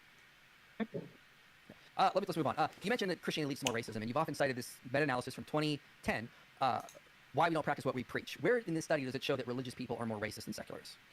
It doesn't, and I would never say that. I think there's different components to religion. There's belief, behavior, belonging, and all different aspects to religiosity. My understanding of that meta-analysis was the authors expected that in the area of belief, that strong theists would be less racist than atheists or agnostics. Their finding was, and it was a meta-analysis of over 50 studies, was that agnostics exhibited, white agnostics, the lowest levels of racism by whatever measures they were using, followed by atheists, followed by strong Christian theists. Do I think Christianity causes racism? Not at all. I mean, look at Martin Luther King. Look at Gandhi. He wasn't Christian, but he was certainly religious. All I'm saying. because I actually emailed the study authors because I was confused of where you were finding that. I got a reply back from David Matz. He said, I wouldn't say that our findings demonstrate that the non-religious are more racially tolerant than the religious, though I understand how someone can see that conclusion. We didn't compare religious people to non-religious people. Rather, we looked at people's level of religious identification and found that those who identify with less religion were generally more racially tolerant. Lower levels of religious identification don't necessarily mean non-religious. And this is from a private email dated the 10/15/21 that gave me permission to share. Sweet, great. Okay, so I've seen many other studies that also correlate strong religiosity with higher levels of xenophobia, racism, but I don't think it's a one-to-one correlation. I don't think it's absolute. I think there are many exceptions. Yeah, so that's my response there. I would say we have a case study here of two people, and one is certainly more racist. Would you agree that meta-analysis are going to give us a better conclusion than individual studies, though? I would think so. All right, great. You mentioned that religious people are more likely to hit their kids. What studies have you used to show that? Do you have any studies that show this? Yeah, I'd have to go get them, but they're on my shelf. I just come unprepared for that. That's fair. I will give you one you have cited for individual and county level religious participation, corporal punishment, and physical abuse of children. I mean, I agree with him. You can, in such a debate, especially if you come in so unprepared like he did, you not every statement you have you can back up with specific data because it takes time, and you don't want to take time away. So I think it's fine for him to just say I don't have it at hand at the moment. But yeah. An exploration study. Do you remember that one? No, not off the top of my head. Okay. I'm currently reading 2 books and editing 2 books. I don't keep these things filed in my bald brain. Fair enough. I would just not sure that that's actually what that says, but we'll move on for the sake of time. I appreciate that. I love also the attention. It's so always interesting to me how religious people use their critical thinking skills so much when discussing, a political or social science issue, and yet when it comes to the historicity of their religion, all that critical thinking just sort of flies out the window. So I'm curious if it doesn't go out of the window and we reach a conclusion that he just doesn't feel. He doesn't vibe with it, therefore he assumes Christians are illogical about it. Yeah. Until it, and he never understood. Such critical Sorry. thinking when you apply that to your Christian faith. And he never understood the birth rate question. Till now. Yeah, that was obvious. Great. Let's talk about Christian history then, using critical thinking. What is the evidence that Christianity leads to some of the things you were talking about from like medieval Europe? So let's talk about that, and we can use our critical thinking skills here. Oh, I think if you have a religion that says slaves obey your masters, that's going to cause a lot of problems. The founder of Christianity makes that very clear. Where did Jesus say that? No, Paul. Jesus didn't found Christianity. Paul did. Jesus never said, "Here's a new religion. We're all going to be Christians now." Jesus was born a Jew, died a Jew. I think that when you have a father, the father of Jesus, or I guess he's Jesus, I don't know, it makes no sense to me, lists all the rules of how to treat your slaves in the Old Testament. Slavery isn't enshrined. Even in the Ten Commandments, it says, "Don't covet your neighbor's house, wife, slave, ox, or anything else." So to me, just that alone, the implicit and explicit acceptance of slavery as. Let me ask you this. So the Romans put down a lot of slave rebellions, didn't they? I don't know shit about Roman history. Okay, they put out a lot of slave rebellions. What do you think would have happened if Paul wrote to mostly a Christian community that was mostly women, poor, and slaves? Hey, let's get rid of slavery. What do you think the Romans would have done in that culture? To those people? They probably would have slaughtered them. I didn't know that early Christians were worried about getting. I mean, Paul was like trying to save his ass or something. I don't think he wanted his Christians to be slaughtered by the authority. But what do you think about what Paul says in Ephesians 6, where he talks about slavery, and he says, he says this, but then he says in verse 9, "Masters, do the same to them, and stop your threatening, knowing that he who is both their master and yours is in heaven, and that there is no partiality with him." So he says masters should treat slaves just like slaves treat their masters. Many researchers have noted, like Jennifer Clancy, for example, that this takes away the entire institution of slavery if everyone has to be treated equally. So the difference between you and me is that I'm happy to treat these things as historical contingencies, but you consider those words holy, above reproach, somehow magical. I don't. I just think it's part of the human historical story, and I'm happy to say, oh, Paul said this, and Shakespeare said that, and I'm happy to take the truth or wisdom from any source, but I don't see them as coming from a magical, invisible deity. And I would just refer you to this book and all your viewers, The Arrogance of Faith, which details, it's a big, thick historical book by Knopf, which details the degree to which slavery was justified directly by Christian scriptures. Well, that's my main source. Okay, well, if you could cite a book, I'd like to cite one as well, right here. For the actual historical development of why slavery was outlawed, I recommend Nobel laureate Robert William Fogel's book, Without Consent or Contract, where he points out that the Christians were crucial for ending slavery, arguing from Christian doctrine. In fact, he actually goes over the rational tradition in the late 1700s to note it failed to end slavery. It was the revitalized of Christianity and Christian ideas in the 1800s that led to the Civil War. Why did Paul say slaves obey your masters if he was so anti-slavery? Okay, go ahead, Phil. Yeah, let's start, Phil. You have 10 minutes now. Let's say that's your first question. Let's go. Yeah. Well, let's see. What would I ask? Let's see. I guess what does one have to believe at root to be Christian? Like, give me the bullet points. All right, that there is one God. The God is true. So basically, the Nicene Creed. So you believe that there is one God, Father, Son, Holy Spirit. Jesus, born of a virgin, became human, died for our sins, rose from the dead on 3 days, inspired Scripture, and he will return. Those are the essential Christian doctrines, I would say. You need to be a Christian. Can you be a Christian if you don't believe those things? Well, depends on what you mean. Theologically, no. Sociologically, yes, because sociologists will include Mormons and Jehovah's Witnesses often in groups and encompass like this big umbrella of like Christian tradition. So sociologically, I'd say yes, you could still be identified as a Christian. Theologically, I wouldn't be able to affirm that though. So you can be a Christian sociologically, but also theologically they're distinct? I think he actually really struggles between the differentiation between sociological Christians and theological Christians. I think Didn't he just a little while ago say he was a Jew? Jesus. He's not. No, him. I think he said Jesus was a Jew, but I'm not sure. I don't remember. Well, he said when he was saying he wouldn't want to live in a Christian society, he said, I'm a Jew. I wouldn't want to live in Christian society. So by heritage, he's a Jew. So how do you not understand being a Christian just because you live in a Christian society? You're like the point of IP is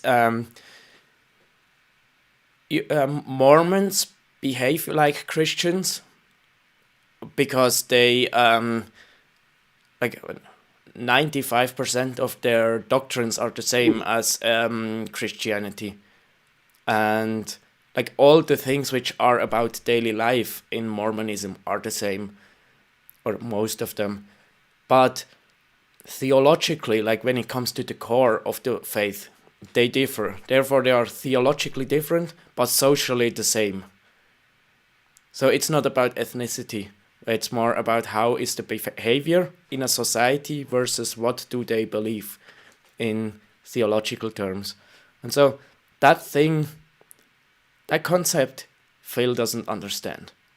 I'm pretty sure. And yeah, I think that's a bit embarrassing. Well, because sociologists have to like group people a certain way. So Mormons are going to be more aligned with Christian culture than like say Ahmadis are. Ahmadis are going to be more aligned with Islamic culture, even though Muslims consider Ahmadis to be heretical. So they will group them in those things. So sociologically speaking, there's a big umbrella thing. We would say that it's Christians, and it would be basically anyone that basically worships Jesus or follows him in the sociological sense. So if someone came to you and said, I believe in alleviating suffering, I believe in treating others well, I believe in feeding people that are hungry, but I don't believe any of the assertions of the Nicene Creed, would you consider them a Christian? No. What if they said, I'm still a Christian even though I don't believe those things? Well, luckily we have separation of church and state in Christian societies, and they can say what they want. But would you say they were Christian? I could not affirm it, no, not in a theological sense. I could affirm it maybe sociologically speaking. Right, so for you determine who is a Christian and who is not, is that correct? No, the Nicene Orthodoxy does. Okay. So the Nicene Orthodoxy determines who's a Christian and who's not. Yeah. And when you say you want a Christian society, that means you want a society where everybody accepts the claims of the Nicene Creed? In a sociological sense, a Christian society would be people identify as Christian and claim to follow Jesus and his teachings in a sociological sense. Now, that will include theological people that reject aspects of that. I can't say that. But again, in a sociological, this is why I'm trying to differentiate these things. Sociologically speaking, if someone's going to identify as a Christian, they follow Jesus, follow his teachings, believe he is king or God. And so let's just take a real life example. So in Scandinavia, most people will say they're Christian if you ask them, but they don't believe those things that you just said. Are they, and I'm asking you, not sociologically, like, do you consider them a Christian? They say they're Christian. I have to give him props because he actually tries to understand and listen. I think that's the first time in this debate. But I mean, I actually respect that because it's not easy. And here I also wrote a comment, and I will just read it out loud, and perhaps I will be confused again or not. He says, I'm asking you. That's one of the main problems with this debate. Phil was viewing the entire topic through his personal lens, and I would add here emotional lens as well.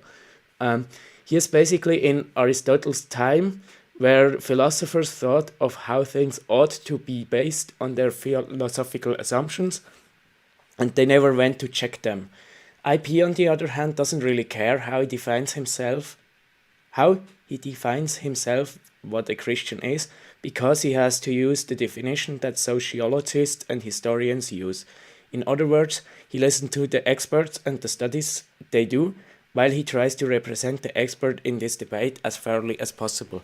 So yeah, basically, Phil just says, what do I think should this be? And Michael Jones says, like, this is this study, and this is this expert saying, and this says this field. And so it's like two completely different approaches to this topic. I don't know what's about to happen, but I've got a feeling he's just trying to set up a trap, and he's not actually trying to understand. He's just trying to get him to say something he needs him to say so he can spring a linguist trap on him. Yeah, I forgot. I don't know. So Is king or god. And so let's just take a real life example. So in Scandinavia, most people will say they're Christian if you ask them, but they don't believe those things that you just said. Are they? And I'm asking you, not sociologically. Like, do you consider them a Christian? They say they're Christian, but they don't believe in those bullet points you just made about Jesus being king or Christ or God or whatever. Are they Christian in your mind? It seems to sound like they would be culturally Christian, based on the I one didn't you ask if they're culturally Christian. Are they Christian in your mind? Theologically, no. Culturally, yes, though. And which are you advocating for, cultural Christianity or theological Christianity? Well, this is a sociological debate, so I'm advocating for a sociological understanding in terms of the effects of the good that comes out of Christian society. So in your view, a sort of cultural Christianity is really the best answer. Yeah, but Christianity creates cultural Christianity. Right, so it's a post-theological Christianity that you're advocating for. No, because again, you just said these people identify as Christian, not post-Christian. They identify as Christian, but they don't accept any of those theological bullet points that you presented, either the Nicene version or the one you just reiterated about. You have to sort of accept Jesus as your overlord or whatever. Then how would they be post-Christian if they're still identifying as Christian? Because their ancestors did. Their ancestors believed those things, but they don't anymore. So they see themselves as part of the Christian tradition. So which are you advocating for? Do you want society to sort of have Christian roots, and that's awesome, or do you want people to actively believe in those theological claims? Okay, so theologically, yes, I want people to actively believe in those claims. In a society, though, we would want a Christian society where most people identify as Christian, as I said in my opening statement, believe that Jesus would be God or king or something of that nature, and that they allow his teachings to direct their life. And then we can have a debate with them about if they're theologically Christian or not, or how to best understand it. That's a theological debate. That's not a sociological debate, though.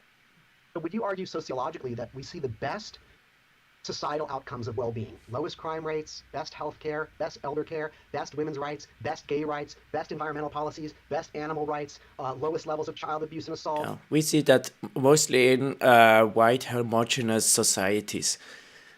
All these things tend to cluster in places where people are not strongly theologically Christian, but come from societies that have a Christian past. Would you agree with that? Or do you think it's these strongly Christian, like Zambia is very theologically Christian, Nigeria, very theologically Christian, El Salvador, extremely theologically Christian? I'm going to say to you, Michael, and I want to see your evidence here, the strongly believing Christian societies, the ones that adhere to your creeds, do not exhibit all the great social outcomes I just talked about, but the culturally Christian societies, the societies where people no longer hold those theological fairy tales, but they are the ancestors of that civilization. That's where you find the best societal outcomes. So if you want to be sociological, be honest and say, you're right, Phil, those societies that are less theologically Christian, but just have a Christian past, they're doing the best.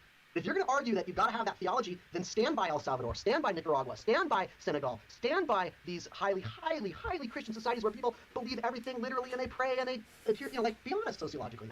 Is there a question? Because I'm confused what you're asking. Are you advocating for a strong theologically Christian society, or just people are sort of sociologically, like culturally Christian? Which do you think is better? I think this is a false analogy because that's not the variable that they're using in these sociological studies. They're using just generally Christian societies. We're talking about Christian individual. Them, I'm asking you, not them, you.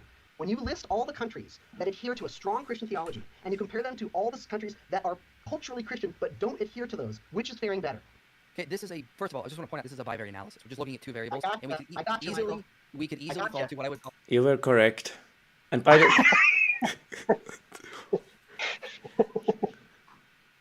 but actually, if you want to set the trap, you actually have to listen to the other person, which, yeah, he tried to. And by the way, what now follows is the reason why I wanted to make this stream. We're at the climax? For me, yes. Not for... I think the highest level of intellectual rigorosity he reached was like in the beginning, where I stopped, like after he made the first statement, like, whoa, or something like this. That was his climax. And yeah, IP was just constantly trying to stay scientific. Yeah. In ecological fallacy. This is why when actual studies that do multivariable, we're talking about Christian individual. I'm asking you, not them, you. When you list all the countries that adhere to a strong Christian theology, and you compare them to all the countries that are culturally Christian but don't adhere to those, which is faring better? Okay, this is first of all, I just want to point out this is a bivariate analysis. We're just looking at two variables, gotcha. and I gotcha, Michael. we could easily fall into what I would call an ecological fallacy. This is why I went actual studies to do multivariate analysis to show these kind of things, because you just can't do that. For example, El Salvador and Honduras, they have other. Just now that's the point which IP defends, and I just want to show what that means. What is a bivariate analysis and what is a multivariate analysis? Because it's important to understand the rest of it. Let's say here I have country A and country B, whatever that is, and then I have here, this is Christianity, and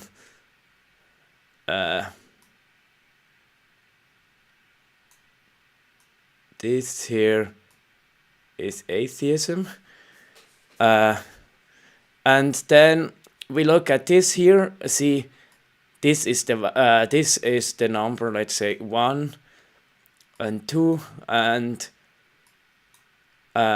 here is I'm not sure if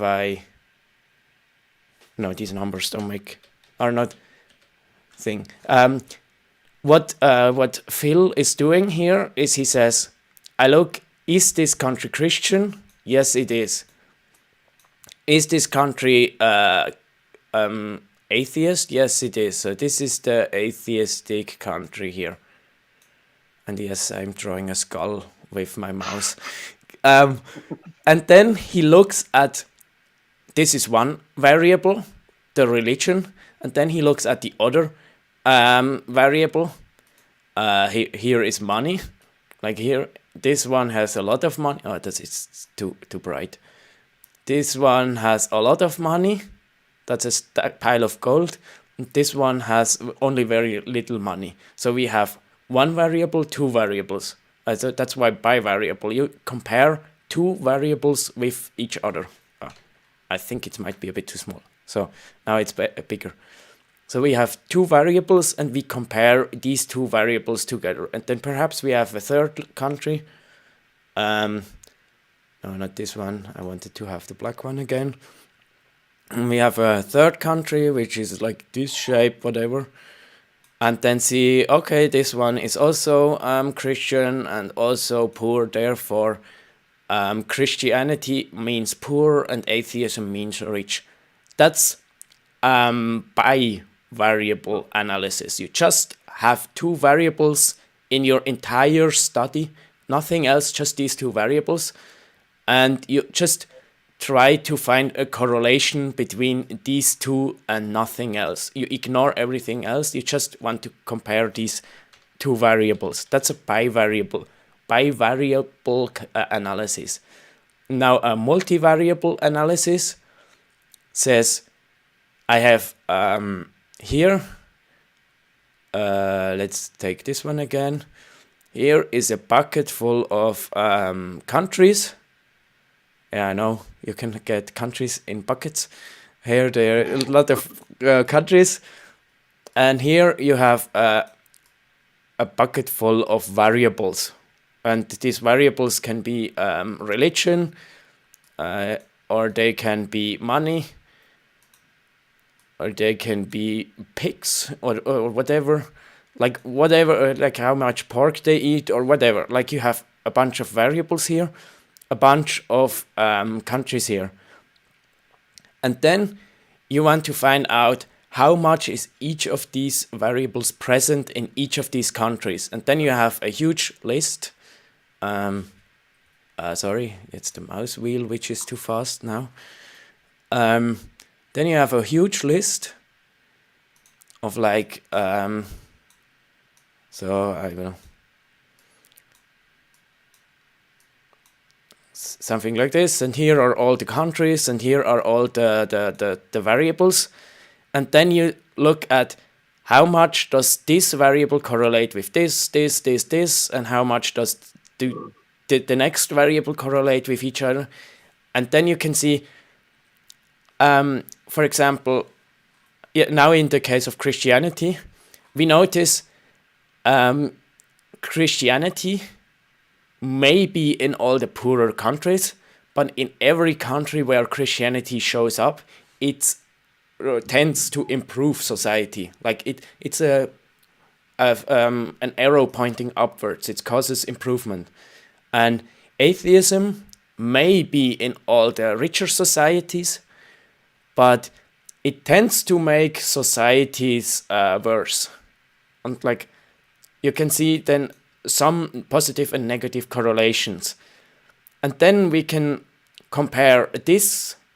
Then we can compare this arrow with this arrow. So it's and then we can say Christianity is statistically an improvement for a country, and statistically is atheism is a detriment for a country.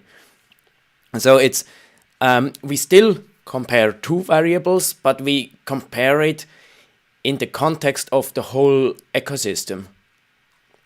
But if we just look at this here, we completely ignore the whole ecosystem. Even though we may be aware that other variables exist, we ignore them when looking at this. And so that's the different approach between Phil, who does a bivariable analysis, who says, okay, Nicaragua is Christian. I don't know how Christian it is, but let's say it's Christian and it's poor. And Sweden is atheist or secular and it's rich. Therefore, secular means rich and Christianity means poor. And as you can imagine, that's a very naive approach to study. And I've heard that he has a teaching position at some university or whatever, and I really feel sorry for his students. Because he doesn't understand the most basic statistical concepts. And that's the reason why I wanted to have this debate, review this debate, because it's like, how can you be in favor of rationalism if you reject entire fields of science, like all of historians, and then you don't even understand what a study is, and then claim that the Christians are all wanting theocracy, and like he's doing so much wrong. And now it's basically the first point where it was obvious that he didn't understand what a study is, and that's why I explained it here, so that from this point onwards you can see that in which way he struggles to understand the concept. Did I explain it somewhat clearly? Yeah. Mm-hmm. Good. And did you already know this concept, or was it new? Yeah, I already knew this. Yeah, I think I've first heard it in my master's with applied statistics, but I mean, I think before I was vaguely aware of it, but there I had to do it in math exercises, so I actually had to really understand it. And I think it's valuable to know how statistics work if you want to actually, or studies and statistics work if you actually want to rely on them for arguments. That's why They have other factors like geology. They have other factors like crime. They have other I factors like agree. that. Yeah, I agree. and They all a have lot of strong that. So- to those. Which is faring better? Okay, this is a. First of all, I just want to point out this is a Bible. Christian society or just people are sort of sociologically, like culturally Christian? Which do you think is better? I think this is a false analogy because that's not the variable that they're using in these sociological studies. They're using just generally Christian societies. We're talking about Christian individual. Not them. I'm asking you. I'm asking you, Yeah. not them. You. When you list all the countries that adhere to a strong Christian theology and you compare them to all the countries that are culturally Christian but don't adhere to those, which is faring better? Okay, this is a. First of all, I just want to point out this is a bivariate analysis. We're just looking at two variables, gotcha. and I gotcha, Michael.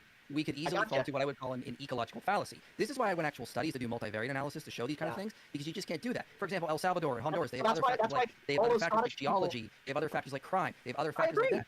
Yeah, I agree. and They all a have lot strong of them. Christian theology. And if you read Rodney Stark's The Triumph of Faith, a lot of them are just culturally Christian. Oh, You're hang just on a moment. assuming they're Somebody's deeply trying to call religiously me. Christian. No, I'm and not. What is that's it? not the case. Michael, I think I've got you in a corner. So, here. what? Somebody's trying to call me. Hang on. Oh, yeah.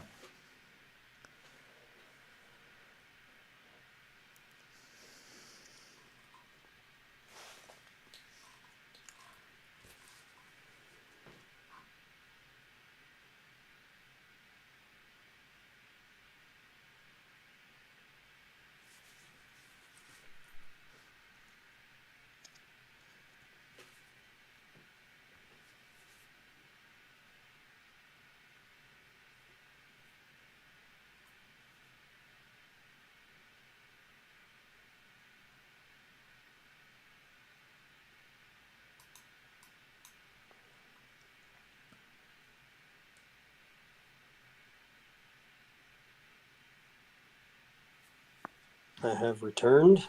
Yeah. So by the way, sorry that I said 3 hours, and I think we are at 4.5. My head. What did you say? That's fine. That's just my brother letting me know that the tree job that I was gonna go help them with, they already got it done and don't need me, so we're okay. Oh, okay. Yeah. A quick jump back. Perhaps too much. All the countries that adhere to a strong Christian theology, and you compare them. Or Honduras, they have That's other why- factors that's like why they have all other those factors like Scottish people- geology. They have other factors like crime. They have other I factors like agree. that. Yeah, I agree. and They all a have lot of strong them. Christian theology. And if you read Rodney Stark, The Triumph of Faith, a lot of them are just culturally Christian. You're just assuming they're deeply religiously Christian, No, I'm and not. I'm arguments going that's by not the case. Michael, I think I've got you in a corner here. There's a reason that Nigerians line up to move to Scotland and not Scottish people lining up to move to Nigeria. Yeah, because Scotland is doing suicide by handing out money for free for people who just come. So, yeah. No, it's because they're trying to get away from all those Christians. Yeah, of course. I mean, I'm around a lot of South Americans here in the U.S., and most of them I see and interact with do not bring to mind Christian principles, living Christian lives. They are almost the textbook definition of culturally Christian. They're just South America's version of Catholic, and they just do whatever they want. I don't. What's his point? Yeah. Now his point is he wants to set up a trap, like you said. That's his point. I quickly want to read. I wrote a long comment, and I want to see if I already explained that before continuing.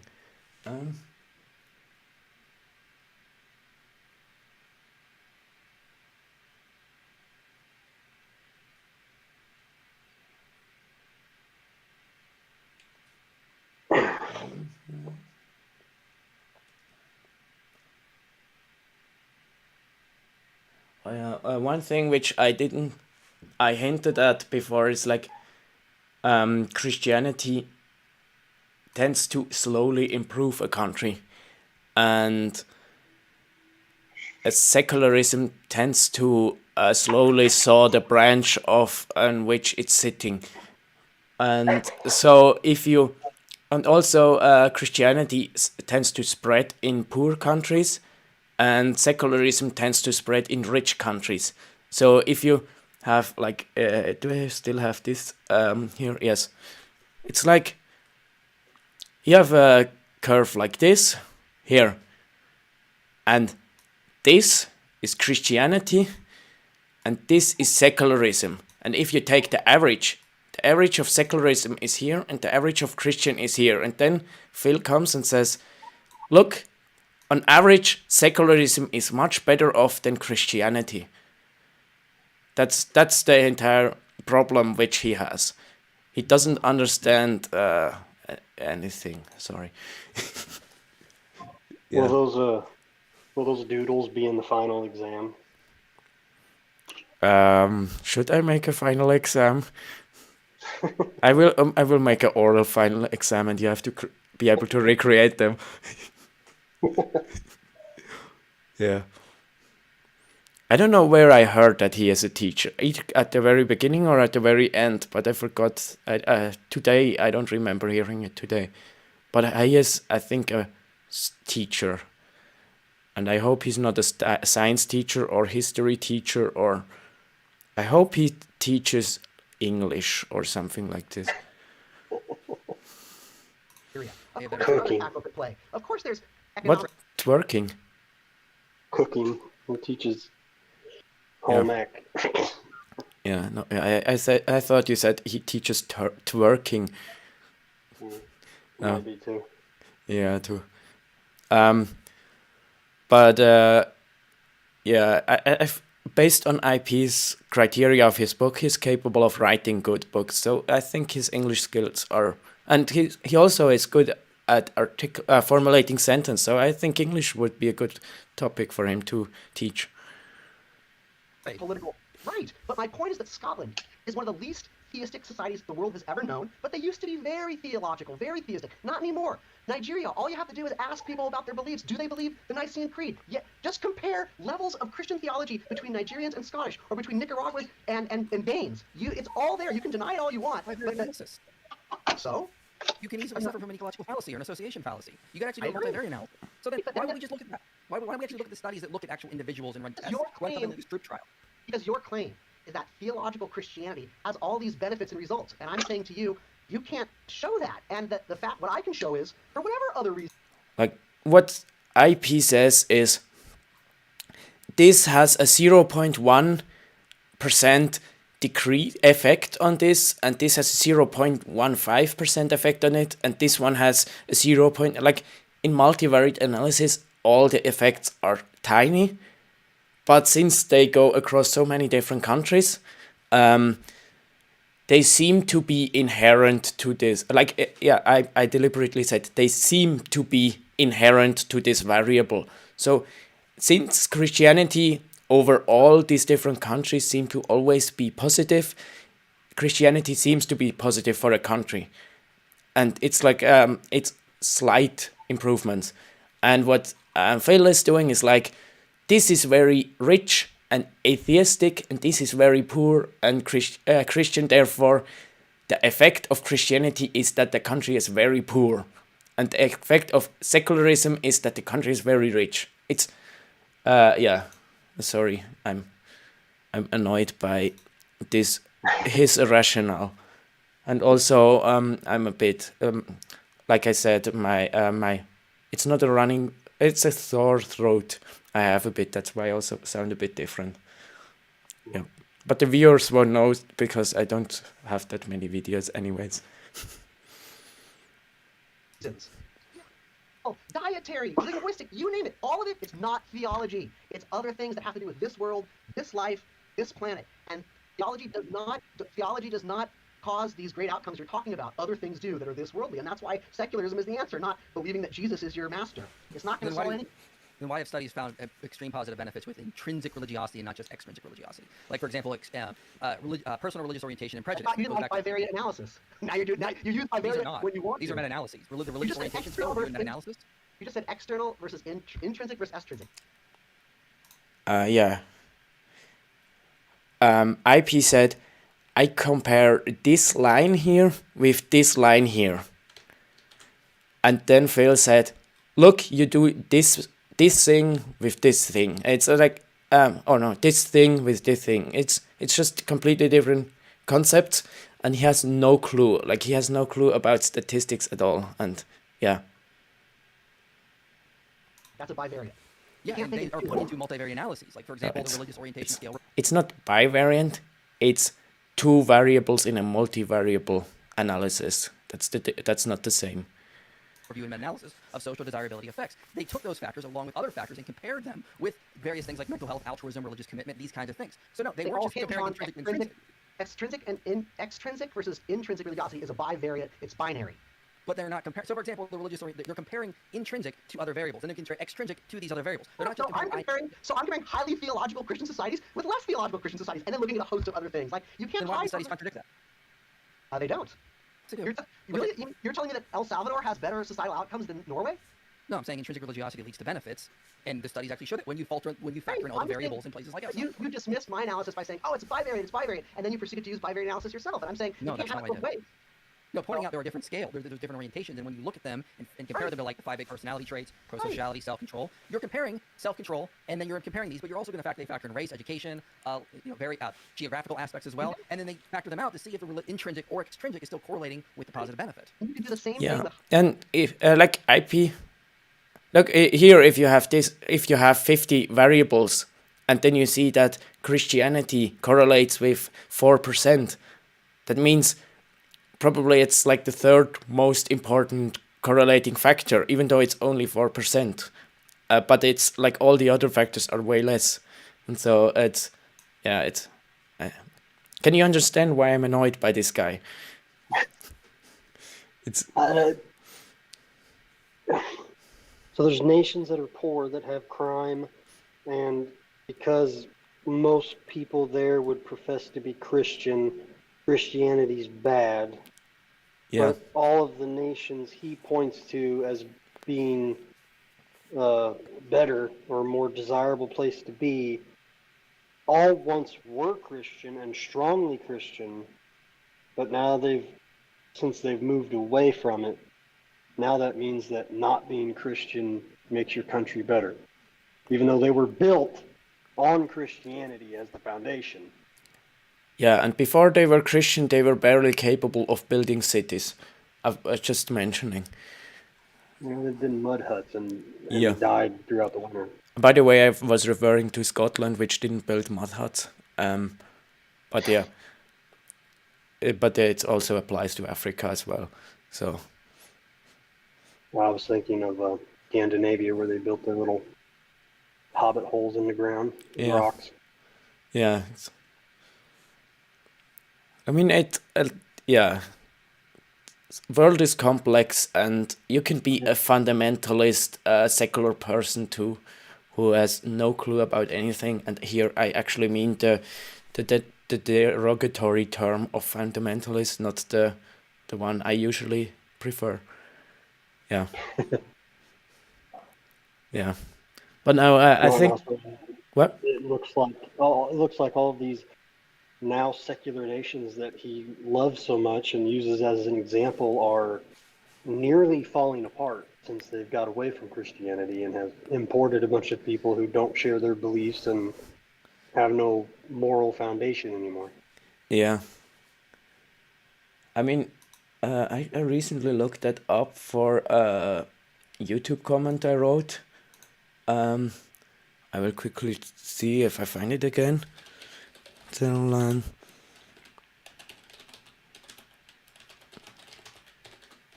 Something like this. Yeah, it's religion in Switzerland. It's like 1960. Christianity was yeah, it's basically halved, and like this is the official numbers. If you actually look at, by the way, in 1960 there were just the state religions of Catholicism and Protestantism, and then perhaps I have to make it bigger on my screen. It's big enough, but I just remember that on YouTube streams it isn't. Something like this, yeah.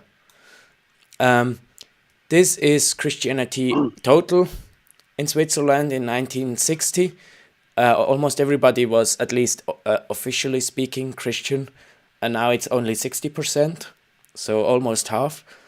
Catholics went from a bit less than half to a bit less than a third of Switzerland.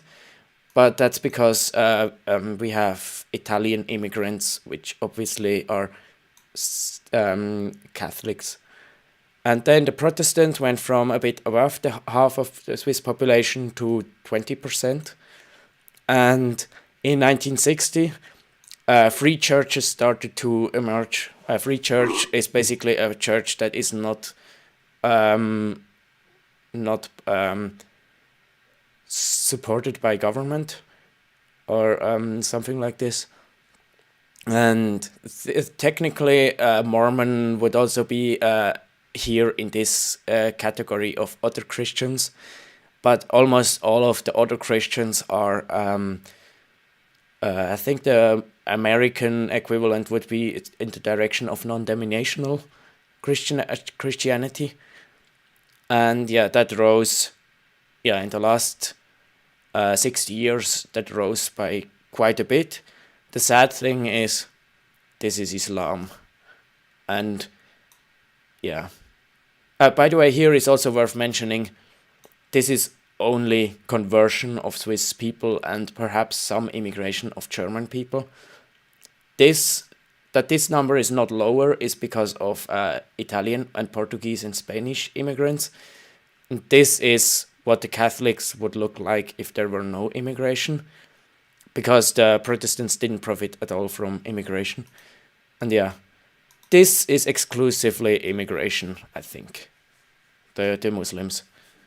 So yeah, that's and Switzerland is one of the European countries which is faring better than the rest of Europe. It's just numbers which I recently looked up for a YouTube comment. I thought it's interesting. So Christianity back 60 years ago, when my parents were young, it was still very present, and society was, in some ways it was worse, in some ways it was better, but we are definitely on a way of cultural suicide. I mean, with we, I mean all all Western countries. Yeah. I guess we should continue watching, or else we will never finish. Highly theologically Christian societies and less theologically Christian societies. You can do the same thing, Michael. Then I would refer people to my opening statement. That's it for the rebuttals, the cross-examinations. Now we will finish off with your closing remarks, and we will start with you, Phil. Take it away. You have 5 minutes for your closing remark. Oh wait, didn't Michael get the opening? Do you want me to go first, because so Phil has the last word? Oh yeah, sure. Michael, go ahead. 5 minutes. Yeah, I don't want to. I think Phil should get the last word. I had the first word. All right. Okay, let me start here. 1 second. All right, well, I appreciate the conversation. I really enjoyed this. I just didn't see a lot of good evidence that secularism is more optimal than Christianity. Again, the 3 factors I opened with were more charity, more pro-sociality, great protection against nationalism and authoritarianism, and of course, it's sustainable culture, so we can keep generating progress. If I told you I had 2 cancer treatments, one, let's say, could reduce cancer by 60% in 2 months. One could only reduce it by 50. But the first one stopped working after 2 months. You'd probably go with the other one, even though it's not as effective after the first 2 months, because it can keep going on. This is the problem with secularism and Christianity. Secularism cannot produce progress. It can last for generations if it's just slowly replaced by other cultures because of higher birth rates. That's important to keep in mind. He mentioned at the end in this cross-examination that we can just look at highly theologically religious countries and say, well, they're doing far worse. Again, this is a bivariate analysis. That's not a good comparison. This is why we need to do actual studies, go into various places, look at sample sizes, and then factor out other variables: geography, poverty, education level, race, other affect, gender, all these issues, and then see what religiosity is actually affecting. I cited research on this in my video, Is Christianity Harmful? And I pointed out that this religiosity is not causing these bad effects. What actually has happened is people in poor and impoverished regions just tend to become religious because they want hope, purpose, and meaning. People in more wealthy societies tend to abandon religion after many generations because they no longer think they need it. So this cycle, I would say this is a cycle that constantly continues throughout. Because again, we can see actually in these studies, with robustness checks, multivariate analysis, that Christianity is positively associated with all these benefits. In your last rebuttal, you mentioned that democracy comes out of secularism, but I cited research in my opening statement that Christianity helps spread democracy, helps sustain it, helps lower corruption. So again, I'm going to go on what the actual science says here, not on what the opinions are. We need some actual research on this. Now again, I'm not saying secularism doesn't correlate with democracy. I'm just saying that Christianity is going to also produce democratic societies, but it has additional benefits like I mentioned in my opening statement. And I'll remind people that when it comes to the data, there is no reason to worry about societies with mostly Christians, as Phil had mentioned. We don't see these negative benefits. I mean, you lived in the United States for many years before. Was it absolutely horrible? I don't think so. And most people here are Christian. I used to live in, for example, Southern Illinois, which was highly Christian. It was great. There wasn't these high levels of corruption, crime, violence running around. Everyone was pretty chill. Are there areas with religion that have high crime rates? Yes. And there are secular areas that also have that. Whenever I'm in a Christian camp, it's such a peaceful environment. So, you can have your money laying around everywhere and nobody cares. And it doesn't really, I don't know. I personally enjoy Christian environments, but of course I'm biased because I'm in Switzerland, and in Switzerland the intrinsically Christian people are in a minority, let's say 5% of society or 10 or whatever, and then it's always easier if you're the minority and have better values than the majority. It's always easier because then you have in-group bias, you feel a drive to fight towards something, so it's always easier to live a good life. But I would also argue that those aspects were also more normal in the whole of Switzerland when my parents were younger than now that I'm of my current age. So yeah, I think Christianity is better than secular society. And yeah. As well. This is why we do a multivariate analysis. Just for every secular area or every Christian area you could say that has high crime rates. I could cite a Christian area that doesn't, like Southern Illinois when I lived there, for example. So we need to actually do the actual studies. This is why I relied on so many in my opening statement, because I want to avoid doing this bivariate means comparison. There's a horrible racist out there. Her name is Amy Wax. I'm sure you've heard of her. She's awful. She makes these similar arguments, Phil. She's like, listen, all the white places, they have much lower crime rates than the black Yeah, ones. that's What does the that tell you? argument Tell me I you're doing showed. Amy Wax because you're doing a bivariate analysis. You just can't look at race and crime and draw a connection. We can't do the same thing with religion. We just can't go religious areas, non-religious areas, case closed, guys. No, we got to do an actual research, the studies to do the multivariate analysis to factor out these kinds of things. Because if a racist can use those horrible arguments to try to argue white skin is better, that should tell us that these arguments are not that good and we're suffering from association fallacies or even an ecological fallacy. When it comes to the actual data, though, it shows Christianity just produces more optimal societies. So people actively working to try to lower religiosity, specifically Christian religiosity, are not doing society a good thing. It's like cutting a rose off with a stem. It may look good for 1 or 2 generations, but in the long run, it's not going to be good. And I refer people to the research I cited. Let's see what happens when 4 or 5 generations later it's all secular, or if it even makes it that long, what's going to happen. I highly encourage people to check out the research. Check out videos on my channel, like how Christianity changed the world. Does Christianity cause Christian nationalism? I have another video called Does Christianity Cause War and Violence? Where I go over a lot of research there. And another video is Christianity harmful? You can check out that video as well. And I'll be doing more videos in 2025, like how Christianity ended slavery, how Christianity created science, how Christianity spread literacy and education. So there's a lot of research that shows the benefits of Christianity, and it's going to produce more optimal societies that can actually produce sustainable birth rates that can last for generations. In the end, this is why Christianity is far better than secularism. Here I also want to point out quickly, the rose is also beautiful when it's still in the bush. But of course, the proportions between number of thorns and number of flower petals is worse when you have a rose on a bush than if you only have a rose in a vase. So, and he says, yeah, look, in secular societies, it's beautiful, the rose. It's not actually more beautiful than in a Christian society of equal standing. It's just also, it's equally beautiful, or whatever, how you want to judge it. But secular societies just can't survive if they're poor. As soon as there is some level of struggle, the society is not secular anymore.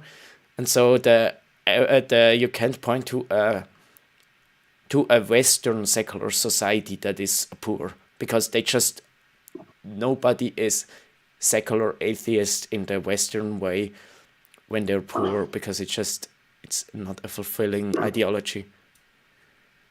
Yeah. Going with the rose analogy, just kind of yeah. It's not really an argument, it's an observation. It's kind of selfish. Like, oh, look at this rose. This rose is beautiful and I like it, so I'm going to cut it off and take it for myself and neglect the plant from which it came, and that's ugly and dried out and has pointy thorns on it, so I'm just going to cut this rose off and keep it. I'm not going to nurture and cherish the bush that it came from so that other people can enjoy it also. Mm. And not only am I going to cut that rose off and go put it in a vase and watch it wilt, I'm also going to come over here and spray herbicide and cut up the roots of the bush that it came from. Yeah. Yeah, but luckily Christianity is very resilient to tough times, unlike secularism or this humanism. Maybe we should, instead of a rose, we should compare it. That'd be a better comparison anyways, because that's what Christ compared himself to, wasn't the lily of the valley. I have lilies in my yard, and they pop up every year, and I get tired of driving around them with the lawnmower, so I just mow over them, and they pop right back up. Yeah. They always come back. Yeah, but lilies don't have thorns, and certain societies of Christianity do have thorns. But yeah. Thank you, Michael. Phil, you have 5 minutes for your closing remarks. Yeah. If you want to know what it's like to live in a highly Christian society when you're gay, check out Pray the Gay Away. And you'll see how wonderful it is to be gay in a highly Christian part of the United States. Yeah, I'd rather pray the gay away than transition children and make their genitals rot away while they're still living and stuff like this. If you listen to these detransitioner stories, they're, I would say, even more horrible than what this guy is proposing. Although the Christians can also do pretty messed up stuff, so yeah. I don't see why, if you're just a utilitarian point of view, then an evolutionary, then why would you be accepting of gay? Because they're not going to pass on their genes. Do you think he is required to have consistency of thought? Of course not. I mean, No, yeah, I guess he said it's the he wants science, but he rejects half of scientists and like social science, soft science historians. He rejects those, and also no, what did I want to say? Oh yeah, he says we should do everything through reason, but our goal, our motives, our morals, we just claim them into existence without any basis from science. So yeah, it doesn't. Yeah, he doesn't need. He doesn't need consistency. Glad you had a great time in South Illinois as a white, I assume a white straight man, but trust me, if you were anything beyond that, it wouldn't maybe have been so jolly. You probably would have been kicked out of your church, kicked out of your home, and treated miserably like homosexuals have been in all religious, highly religious societies. And if I'm wrong, I guess Christianity's always been supporting gay rights, and Islam supports gay rights, and that's not my reading of history. If you're gay, Christianity has been a big foe. That's not mean there aren't gay people who are. I know why it's not his reading of history, because he's not reading history. I mean, he is correct that there have been times where gay people were having a hard time in Christianity and Islam as well and whatever, but yeah. Christian and find good things in Christianity. You bet. I would say most Christians are wonderful people because they find the good in Christianity and ignore the bad, and that's how it ought to be with any system, secularism included. Take the good from it, ignore the bad. So my closing argument is, I think Michael has a very narrow view of what Christian means. It's his version. I just like to twist his argument at the moment. When we talk about secularism, we should take the good and ignore the bad. So when he makes an argument and it's a bad argument, we should just ignore it, that he just made a bad argument. And when he makes an argument and it's a good one, it should show as a proof that his view is correct. I know he didn't mean it that way, but sometimes not just secular atheists, everybody does it. So, but yeah, I like to misinterpret things deliberately. It may not be yours. And this is the problem when you have religion dominating society. No one can agree on the truths, the big truths, the capital T truths. They base their claims on things that have no evidence. You have to have faith in them. Don't even make any sense, like, someone says like, well, God is also Jesus at the same time and there's a Holy Spirit. It doesn't really mean anything. It's just poetry. It's just metaphor. What's a Holy Spirit? I don't even know what you're talking about. And there's no evidence for it. In fact, there's no evidence for the things that Michael says have to make you a Christian. There's no evidence for. So he's saying you have to believe some ancient superstition with no evidence in order to have an optimal society. And I'm saying you can believe those things if you want, but you don't have to. You don't have to. You can not know the deep mysteries and still work to fight injustice. You don't have to know what created the universe. We may never know. It may be beyond our understanding. Let's put those things aside. We've got bigger problems than deciding, who created the world and what's going to happen after we die. Let's figure out how to solve problems in the here and now. And I promise you that all the prayers in the world, they're not going to solve these things. They don't solve childhood leukemia. What solves childhood leukemia is the scientific method.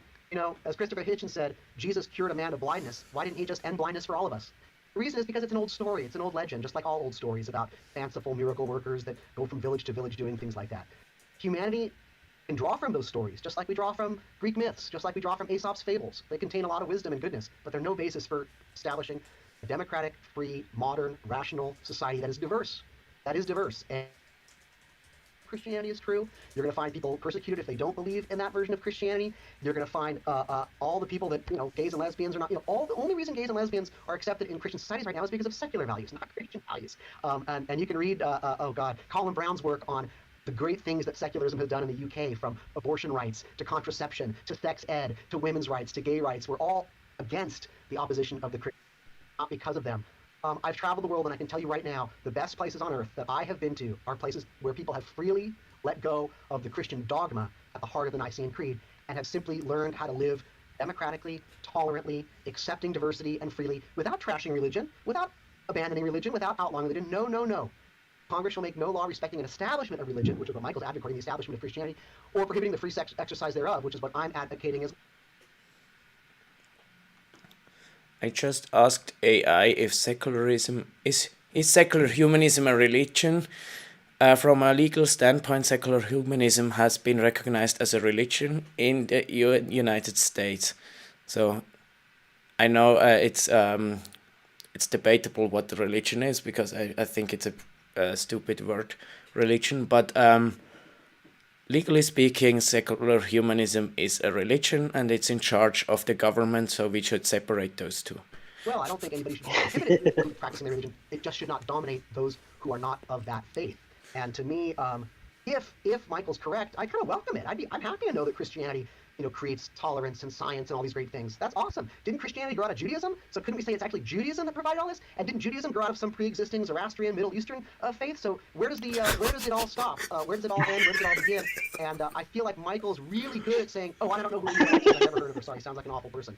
And I agree with you that we can't just, you pick one difference and say that's what produces it all. But I kind of hear that's what you're doing. You're saying Christianity did all these things, Christianity, and it doesn't seem like you're being very nuanced by saying, I'm trying to say that Christianity is part of the story, but not. You seem to be saying that Christianity is the source of everything, from scientific revolution. Yeah, thanks for listening. All right, thank you. That is it for this debate. And I want to thank both of you for participating, and I hope that everyone at home watching has enjoyed it. Make sure to check out Michael's channel, Inspiring Philosophy, as well as Phil's work by visiting his website. And the links will be found in the video description. So, thank you for sticking around for 5 hours. Is it 5? It was fun. You did most of the talking, but I enjoyed it. Yeah, I'm glad I could have a co-host with me, and I think you learned stuff and you were entertained as well. And I'm gonna have to watch another debate to get any arguments for whether secularism is good for society or not, because he didn't make any.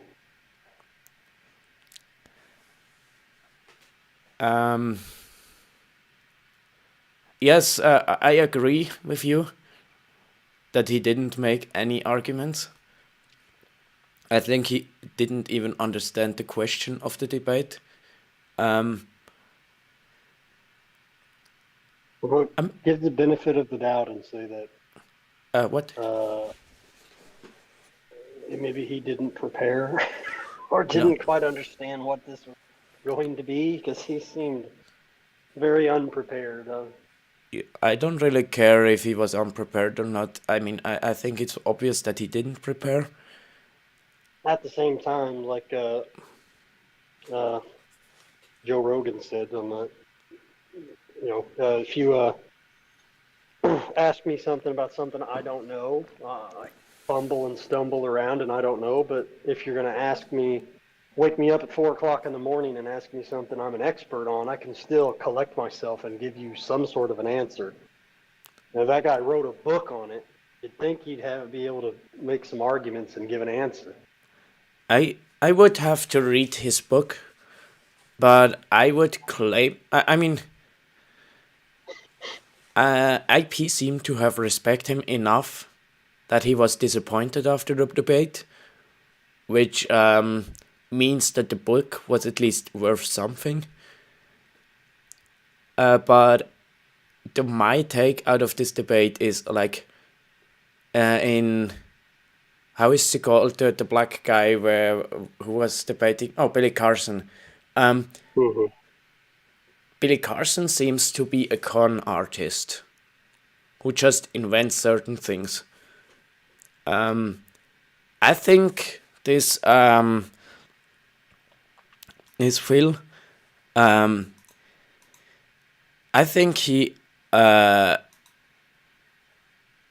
is not a con artist. I think he believes this. This is just his level of knowledge and understanding. And so you can basically, I think, if you get him in his best days and here I think that there wouldn't be that much of a difference in his debate, even if he prepared himself. It's just, I mean, he doesn't understand what a bivariant analysis is, and he doesn't understand the difference between a cultural Christian and a theological Christian. I mean, he doesn't understand such simple concepts. It's not, it's just like he appeals to a certain group of atheists, and that's just there. It's a common level of understanding of science and the world, and so it's just the IP misjudged him and thought he was a perhaps Phil had a good editor or whatever, or yeah, or co-author or whatever, I don't know, or ghostwriter, who knows. But he doesn't take me as having stumbled or fumbled or being a con artist or mistakenly making statements. He comes across to me as just somebody who doesn't really understand it, but he's very confident in his views. He's at the at the very bottom of that, the Dunning-Kruger scale. Yeah, that's here. You have like this. You have there the axis competence and confidence, and then you start at nothing. You start at knowing nothing, and then here is the Mount Stupid, and then the Valley of Despair, and then slowly your confidence arises with competence. That's and yeah, I'm pretty sure Phil would think Phil probably respects IP for the research he does. He just thinks he's blind. And Phil would probably think, since you and I didn't do much research into that topic, he would probably think we are right here. And we think he is right here. And yeah.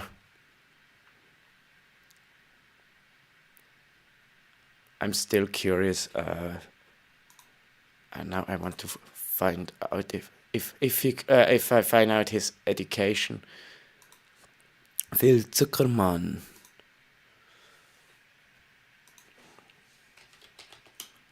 Zuckerman. With one or two R.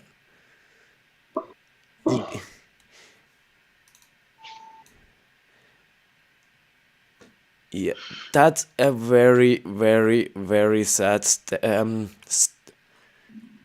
here. He is not an English teacher. I'm disappointed. In the I as University of I propose to any students going to the University of Oregon that they shouldn't study sociology there. I was waiting for it to pop up and say he was a statistician. If he were.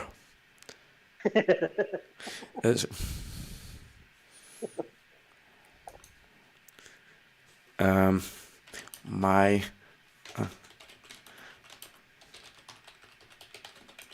here. I think you know that, probably. Yeah. That's my opinion of him being a sociology professor, and he doesn't even know what a social Christian is. I mean, yeah. But I guess we can finish this stream. I think it's been long enough. I have to check if it's even running or if it was aborted halfway through. We didn't have any comments, so that's good. Then yeah, see you later, whoever watches this until this point.